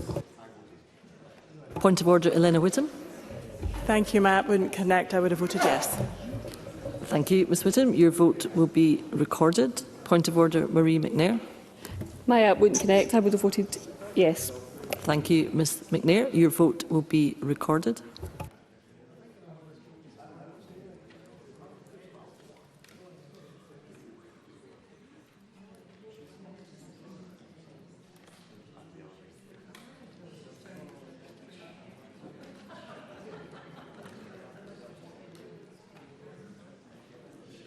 Thank you. The result of the vote on amendment number 202 in the name of Willie Rennie is yes 74, no 22. There were 14 abstentions. The amendment is therefore agreed. I call amendment 83 in the name of Miles Briggs, already debated with amendment 10. Miles Briggs, to move or not move? Moved. Moved. The question is that amendment 83 be agreed to. Are we all agreed? The Parliament is agreed. I call amendment 203 in the name of Willie Rennie, already debated with amendment 10. Willie Rennie, to move or not move? Move. Moved. The question is that amendment 203 be agreed to. Are we all agreed? The Parliament is agreed. We now turn to Group 22 on Children's Services Planning.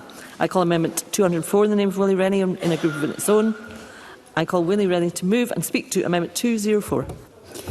Amendment 204 follows on from Amendment 109 in Group 5 and was also developed at the suggestion of Who Cares Scotland. Amendment 204 adds to Section 22A on the outcomes of the Children's Services Plan, which was inserted by an amendment from Nicola Sturgeon at Stage 2.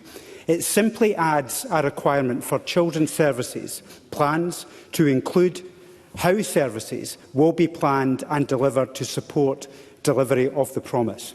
As with Amendment 109, this is intended to introduce greater accountability for keeping the promise and to ensure policy coherence across children's services, planning and the promise.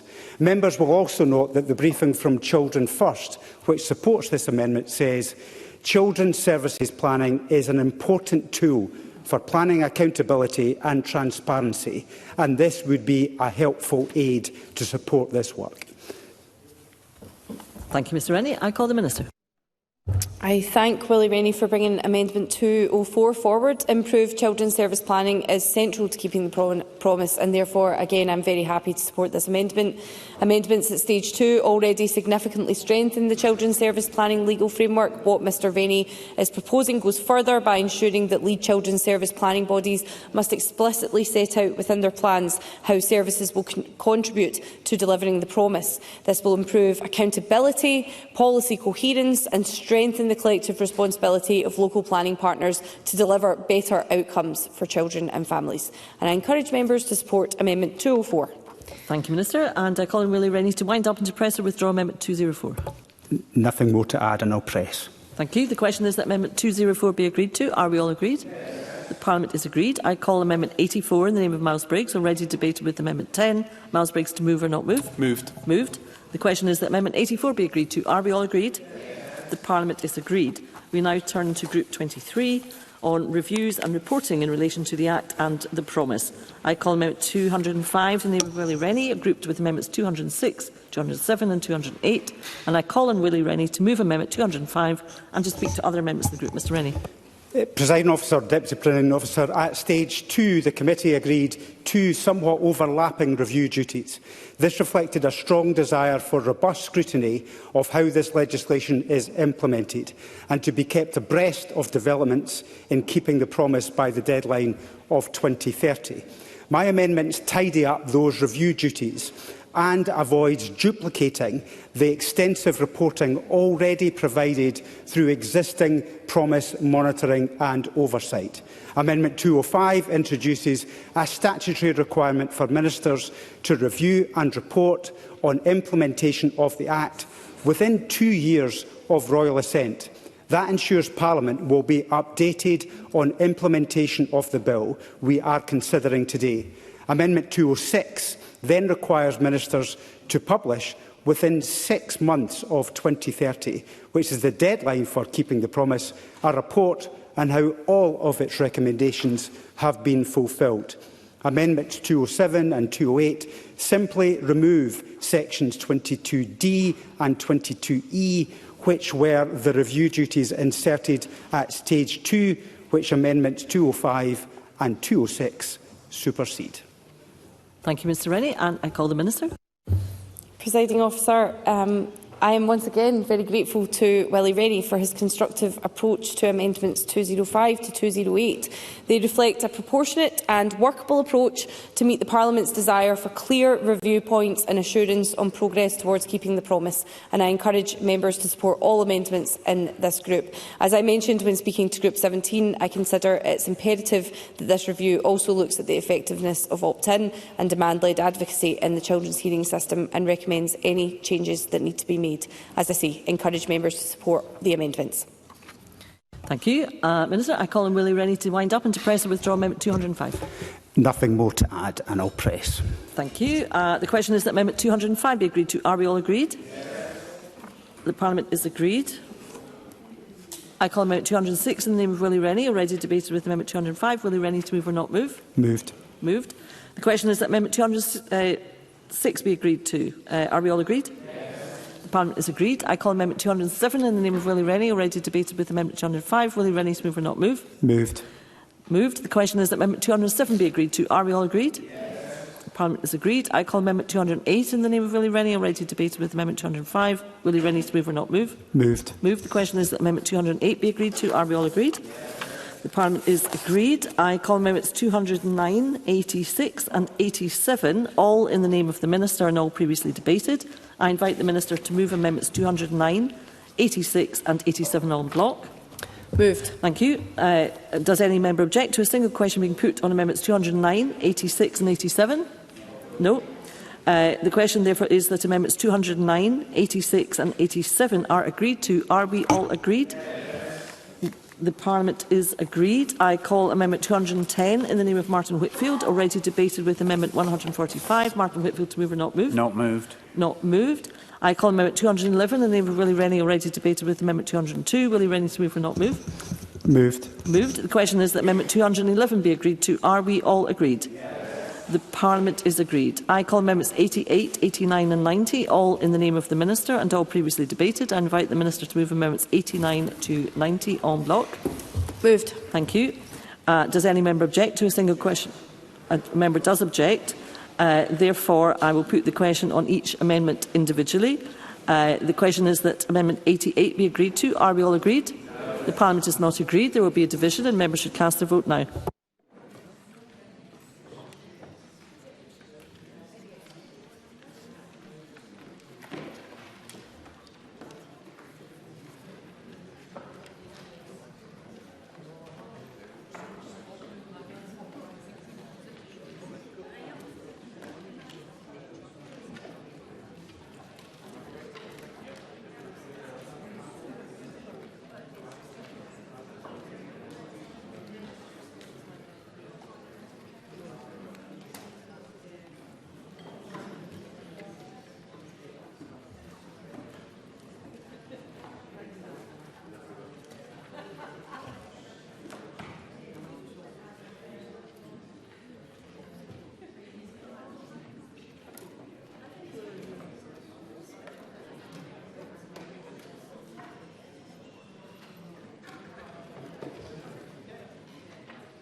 The vote is now closed.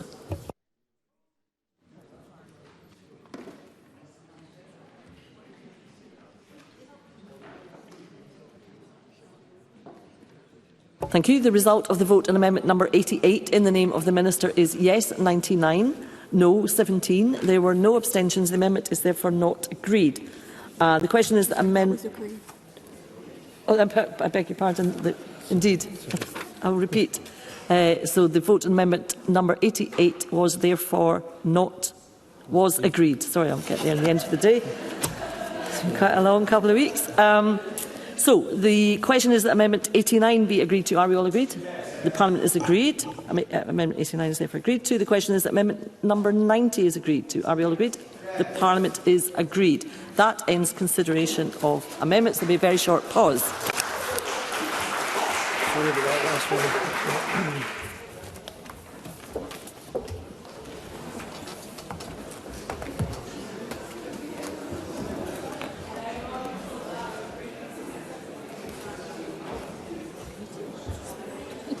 Just get in the way, thank you.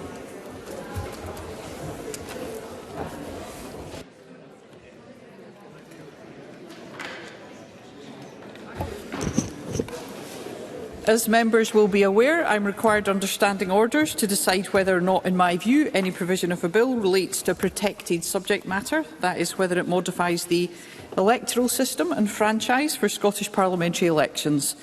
In the case of this bill, in my view, no provision of the Children, Care Experience and Services Planning Scotland Bill relates to a protected subject matter. Therefore, the bill does not require a supermajority to be passed at stage 3. The next item of business is consideration of Business Motion 21125 in the name of Graham Day on behalf of the Parliamentary Bureau on changes to business. Any member who wishes to speak to the motion should press their request to speak button now. And I call on Graham Day to move the motion. Presiding Officer. Thank you, Minister. No member has asked to speak to the motion. Therefore, the question is that motion 21125 be agreed. Are we all agreed? The motion is therefore agreed. The next item of business is consideration of Parliamentary Bureau motion 21126 on approval of an SSI. And I ask the Minister on behalf of the Parliamentary Bureau to move the motion. Move, Presiding Officer. Thank you. And I call on Liam Kerr. Thank you, Presiding Officer. I rise to speak against this SSI, which, if passed tonight, will mean that any prisoner sentenced to 4 years or less will automatically be released after serving just 30% of their sentence. No ifs, no buts, no governor's veto. No matter how dangerous a prisoner may appear, there is no power to prevent their release. So let's examine which criminals we are talking about. Well, as of February this year, there were more than 1,500 eligible short-term prisoners. 43% are in for non-sexual crimes of violence. Around a third are in for crimes against society or crimes of dishonesty. Automatically back on our streets, automatically back in our communities. The Cabinet Secretary's justification at committee was that automatic release at 30% of the sentence is necessary to keep prisons safe and effective, and that it could, note, could reduce the population by up to 312 individuals. But members will remember in November 2024, this Parliament was asked to change the automatic release point from 50% of sentence to 40%. Now, in committee, the question was put plainly, did that change ease the prison population? Well, despite that reduction and the repeated so-called emergency releases, the prison population rose from 8,350 in February 2025 to a record 8,430 in October 2025. In fact, Presiding Officer, the success, or otherwise, of the move to 40% is not even due for statutory review until next year. So the reduction to 40% has not even been assessed yet. And here we are being asked to reduce it further to 30%. Well, I tell you what isn't reducing, Presiding Officer, crime. Since 2021, recorded crime is up 6%, sexual crime is up 10%, shoplifting is up 137%, and violent crime is up 13%, all of which stands to reason since the reoffending rate is at about 44%. I'll take the intervention.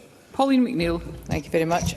As members said, it was only a year ago that those prisoners would serve 50% of their sentence, and they were being asked to confirm tonight that this SSI would be 30%. I mean, does the member agree that it's already controversial for the general sentencing is already controversial for the general public, and it's very, very hard for the public to understand what our sentencing system is now, and I think it will be even more confusing.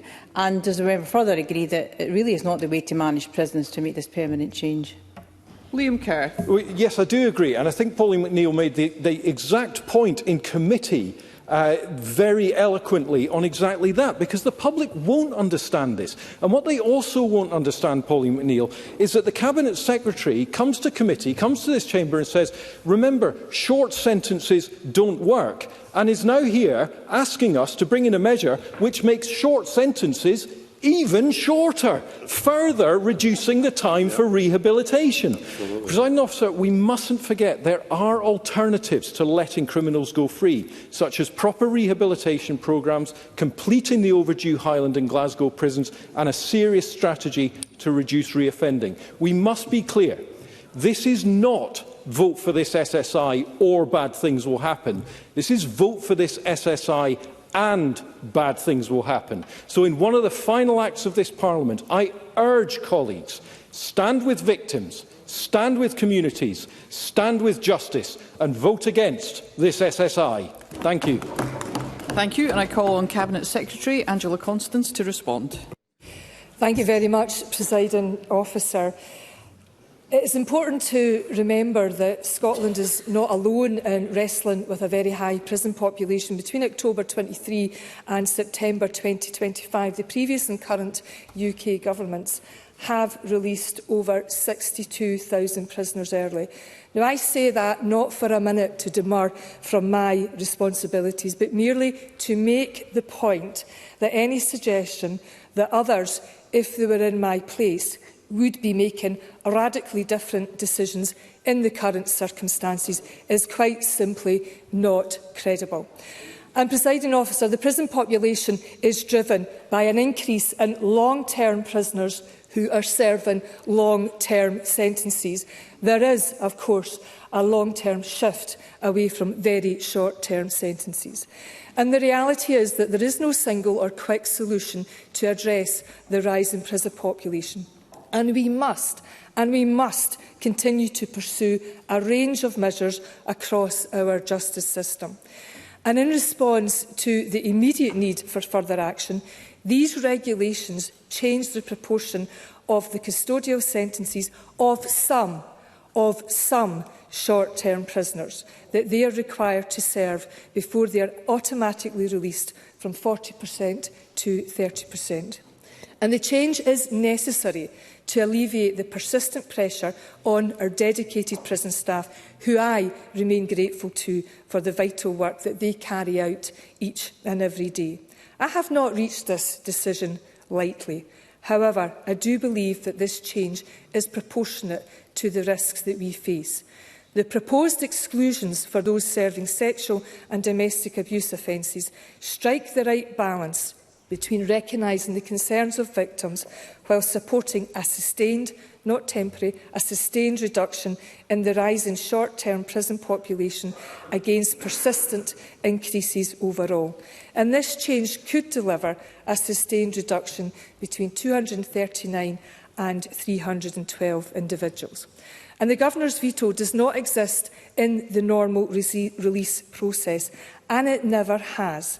And what these regulations do, if passed, is to alter the standard point of release for some short-term prisoners.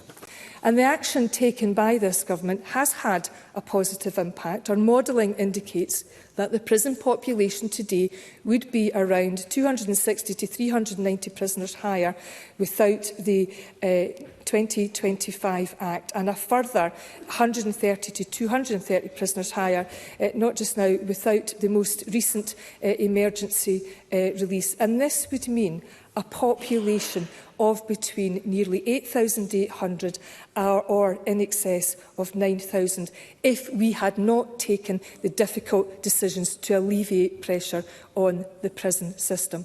Now, this action has to complement other steps that we have taken. We have optimised the existing capacity within the state by 400 additional spaces compared with 2024. We have provided the Scottish Prison Service with capital funding to construct 2 new prisons, and we are, of course, increasing investment in community justice. And it's community justice that is far more effective than short-term sentences. Presiding Officer, I will endeavour to stick to my time so I don't incur your wrath. And I'll just briefly say that we also have to move forward together and consider the Sentencing and Penal Policy Commission recommendations while recognising that prison will always be for those who pose the greatest harm. And we can all critique the past and debate the future, and we can and must do that. But the decision for Parliament tonight, Presiding Officer, is what we do now to protect the health, safety and well-being of those who live and work in our prisons. Doing nothing right now is not an option. We have to act tonight. Thank you. Thank you. And the question on this motion will be put at decision time. The next item of business is consideration of point of order. Brian Whittle. Thank you very much, Presiding Officer. I do apologise to the Chamber at this late hour. However, today, during Finance and Local Government PQs, the Cabinet Secretary for Finance and Local Government stated, and I quote, "If there are people in this chamber who think that this is inadequate," that is answering questions around the funding of social care, "they need to tell us by how much and where the money will come from. I did not hear that through the course of the budget bill." However, a review of the official report shows that this subject was raised at all three stages of the budget debate, including a suggestion from the convener of the Health, Social Care and Sports Committee during the 26-27 budget debate to explore multi-year funding, as well as contributions from MSPs, including Craig Hoy, Liz Smith and Jackie Bailey at all stages. I also note that both the Auditor-General and the Institute of Fiscal Studies, among others, provided commentary on the budget which explore social care in some detail. Presiding Officer, this has become the monotonous response from the Scottish Government on just about any question the opposition ask. It is a lazy response designed to ensure the Scottish Government avoid any kind of thought required to answer questions we ask to raise on behalf of our constituents. I am raising this point of order, Presiding Officer, out of a real frustration that it seems that the Government have given up altogether the idea of accountability. This is not what we should expect from our Parliament.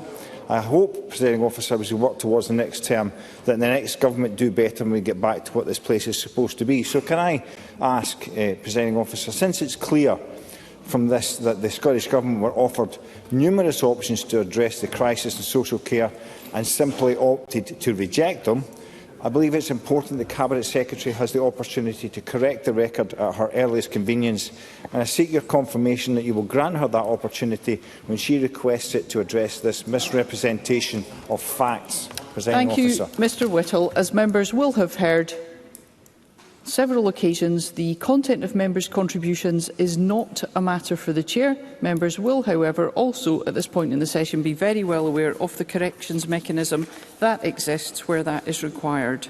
The next item of business is consideration of Parliamentary Bureau Motion 21127 on approval of an SSI. I ask Graham Day, on behalf of the Parliamentary Bureau, to move the motion. Move, Presiding Officer. Thank you, Minister, and I call on Sue Webber.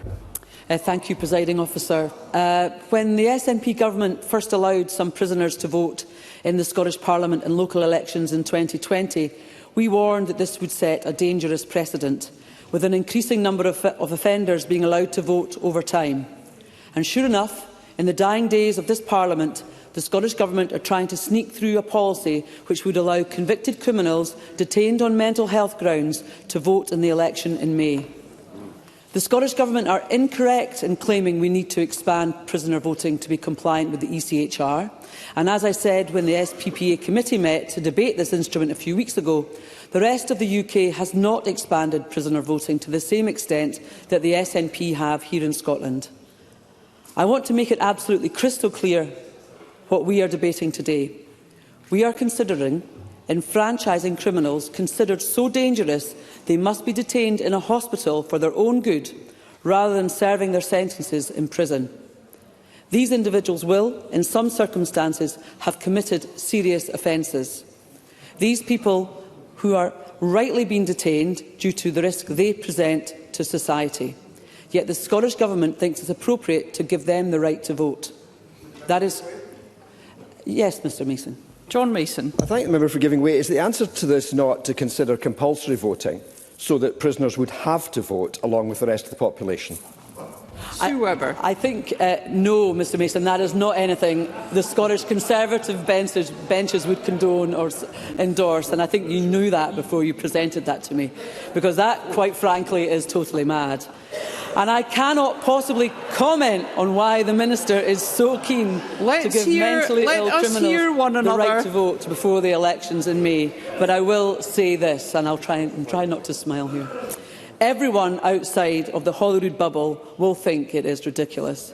The SNP and Labour both supported this instrument at committee, and I dare say that other parts of this Holyrood consensus will support it again today. And that just goes to show how woefully out of touch we can be in here with the priorities of the people across Scotland. Because, members and presiding officer, let's hear one criminals another. forfeit their right to vote when they break the law. And this SNP government needs to focus on punishing criminals, not trying to win their support at the ballot box. I urge the Parliament not to approve this instrument. Thank you. I call on the Minister to respond. This order responds to a European Convention on Human Rights compliance issue that was identified in relation to voting rights for the Scottish Parliament elections, which requires to be remedied ahead of the 2026 election. Section 3A3 of the Representation of the People Act 1983 includes a blanket ban, similar to the one which used to be in place for prisoners, to prohibit some people detained on mental health grounds related to criminal justice from voting in elections in the UK. The order makes minor changes to this Act to maintain consistency with exceptions made to prisoner voting in the Scottish Elections Franchise and Representation Act 2020, which extended the right to vote in Scottish Parliament and local elections to prisoners serving sentences of 12 months or less, and remains the only bill of this Parliament to require and to obtain a two-thirds, if you may, to obtain a two-thirds supermajority in order to pass. And I point out gently to Sue Webber and the Tories, who are forever on about accuracy of contributions in this chamber, it was this Parliament which facilitated prisoner voting, not the SNP. And I give way to Willie Rennie. Willie Rennie. Yeah, all that's fine, but what about compulsory voting? Minister.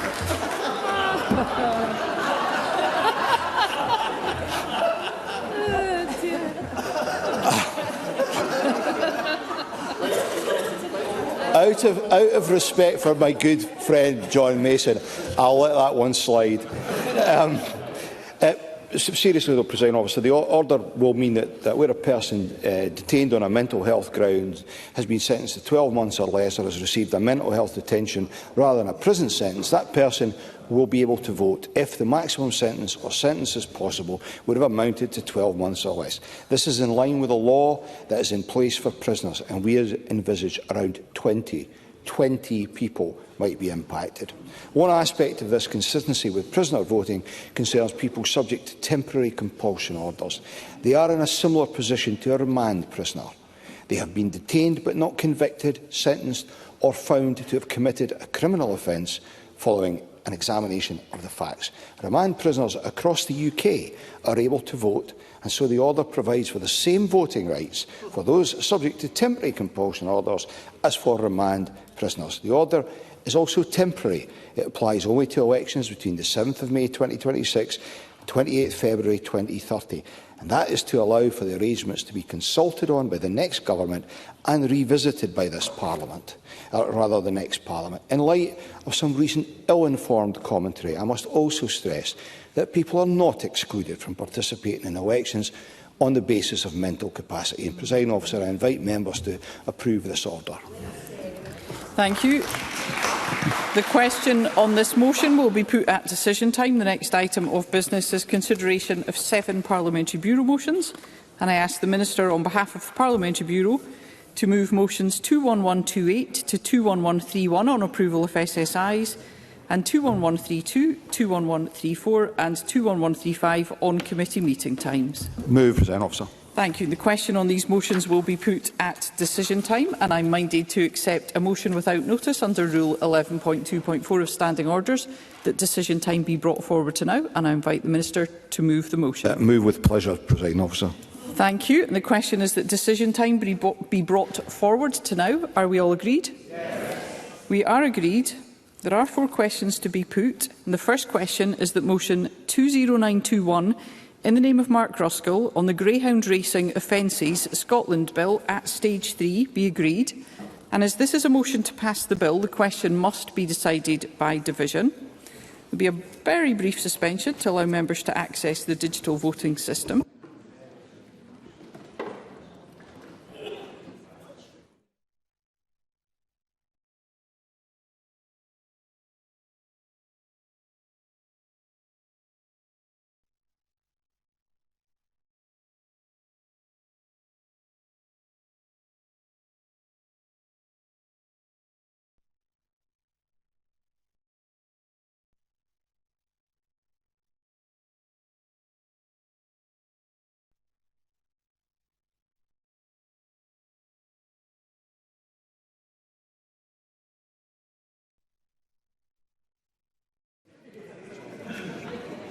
Thank you, colleagues. And the question is that motion 20921, in the name of Mark Ruskell, on the Greyhound Racing Offences Scotland Bill at Stage 3 be agreed. And members should cast their votes now.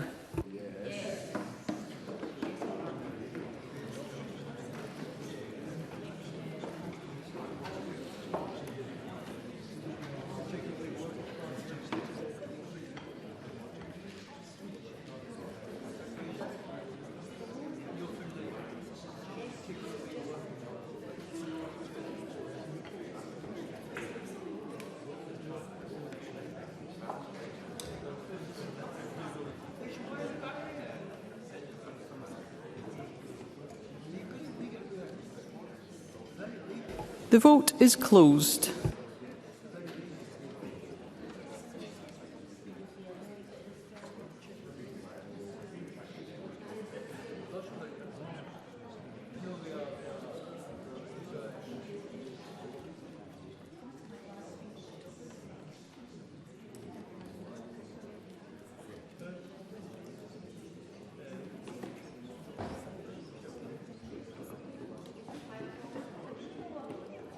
The result of the vote on motion 20921 in the name of Mark Ruskell is yes 70, no 27. There were 19 abstentions. The motion is therefore agreed and the Greyhound Racing Offences Scotland Bill is passed.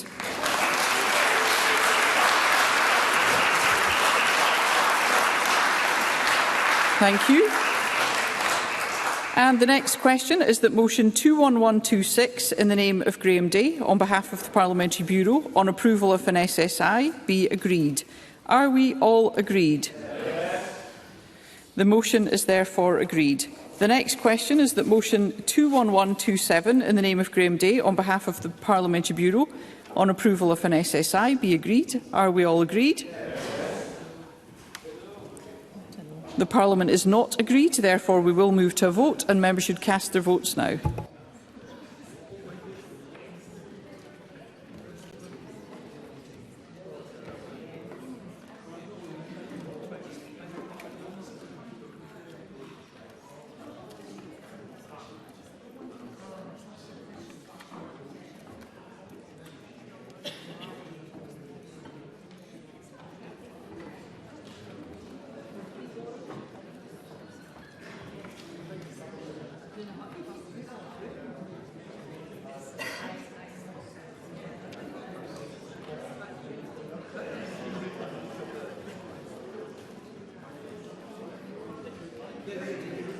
The vote is closed.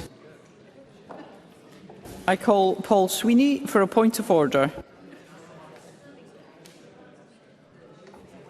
Thank you, Presiding Officer. I vote yes. Thank you, Mr Sweeney.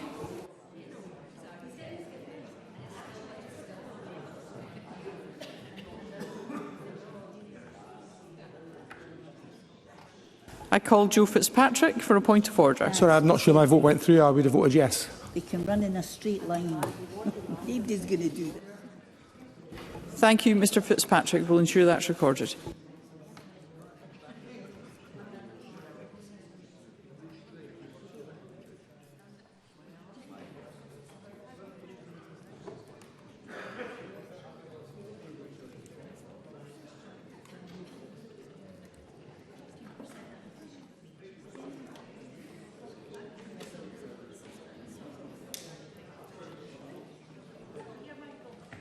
The result of the vote on motion 21127 in the name of Graham Day is yes 86, no 28. There were no abstentions. The motion is therefore agreed. And I propose to ask a single question on 7 Parliamentary Bureau motions. Does any member object? No member objects. Therefore, the question is that motions 21128 to 21131 on approval of SSIs and 21132, 21134 and 21135 on committee meeting times in the name of Graham Day on behalf of the Parliamentary Bureau be agreed. Are we all agreed? The motions are therefore agreed. Point of order, Liam Kerr.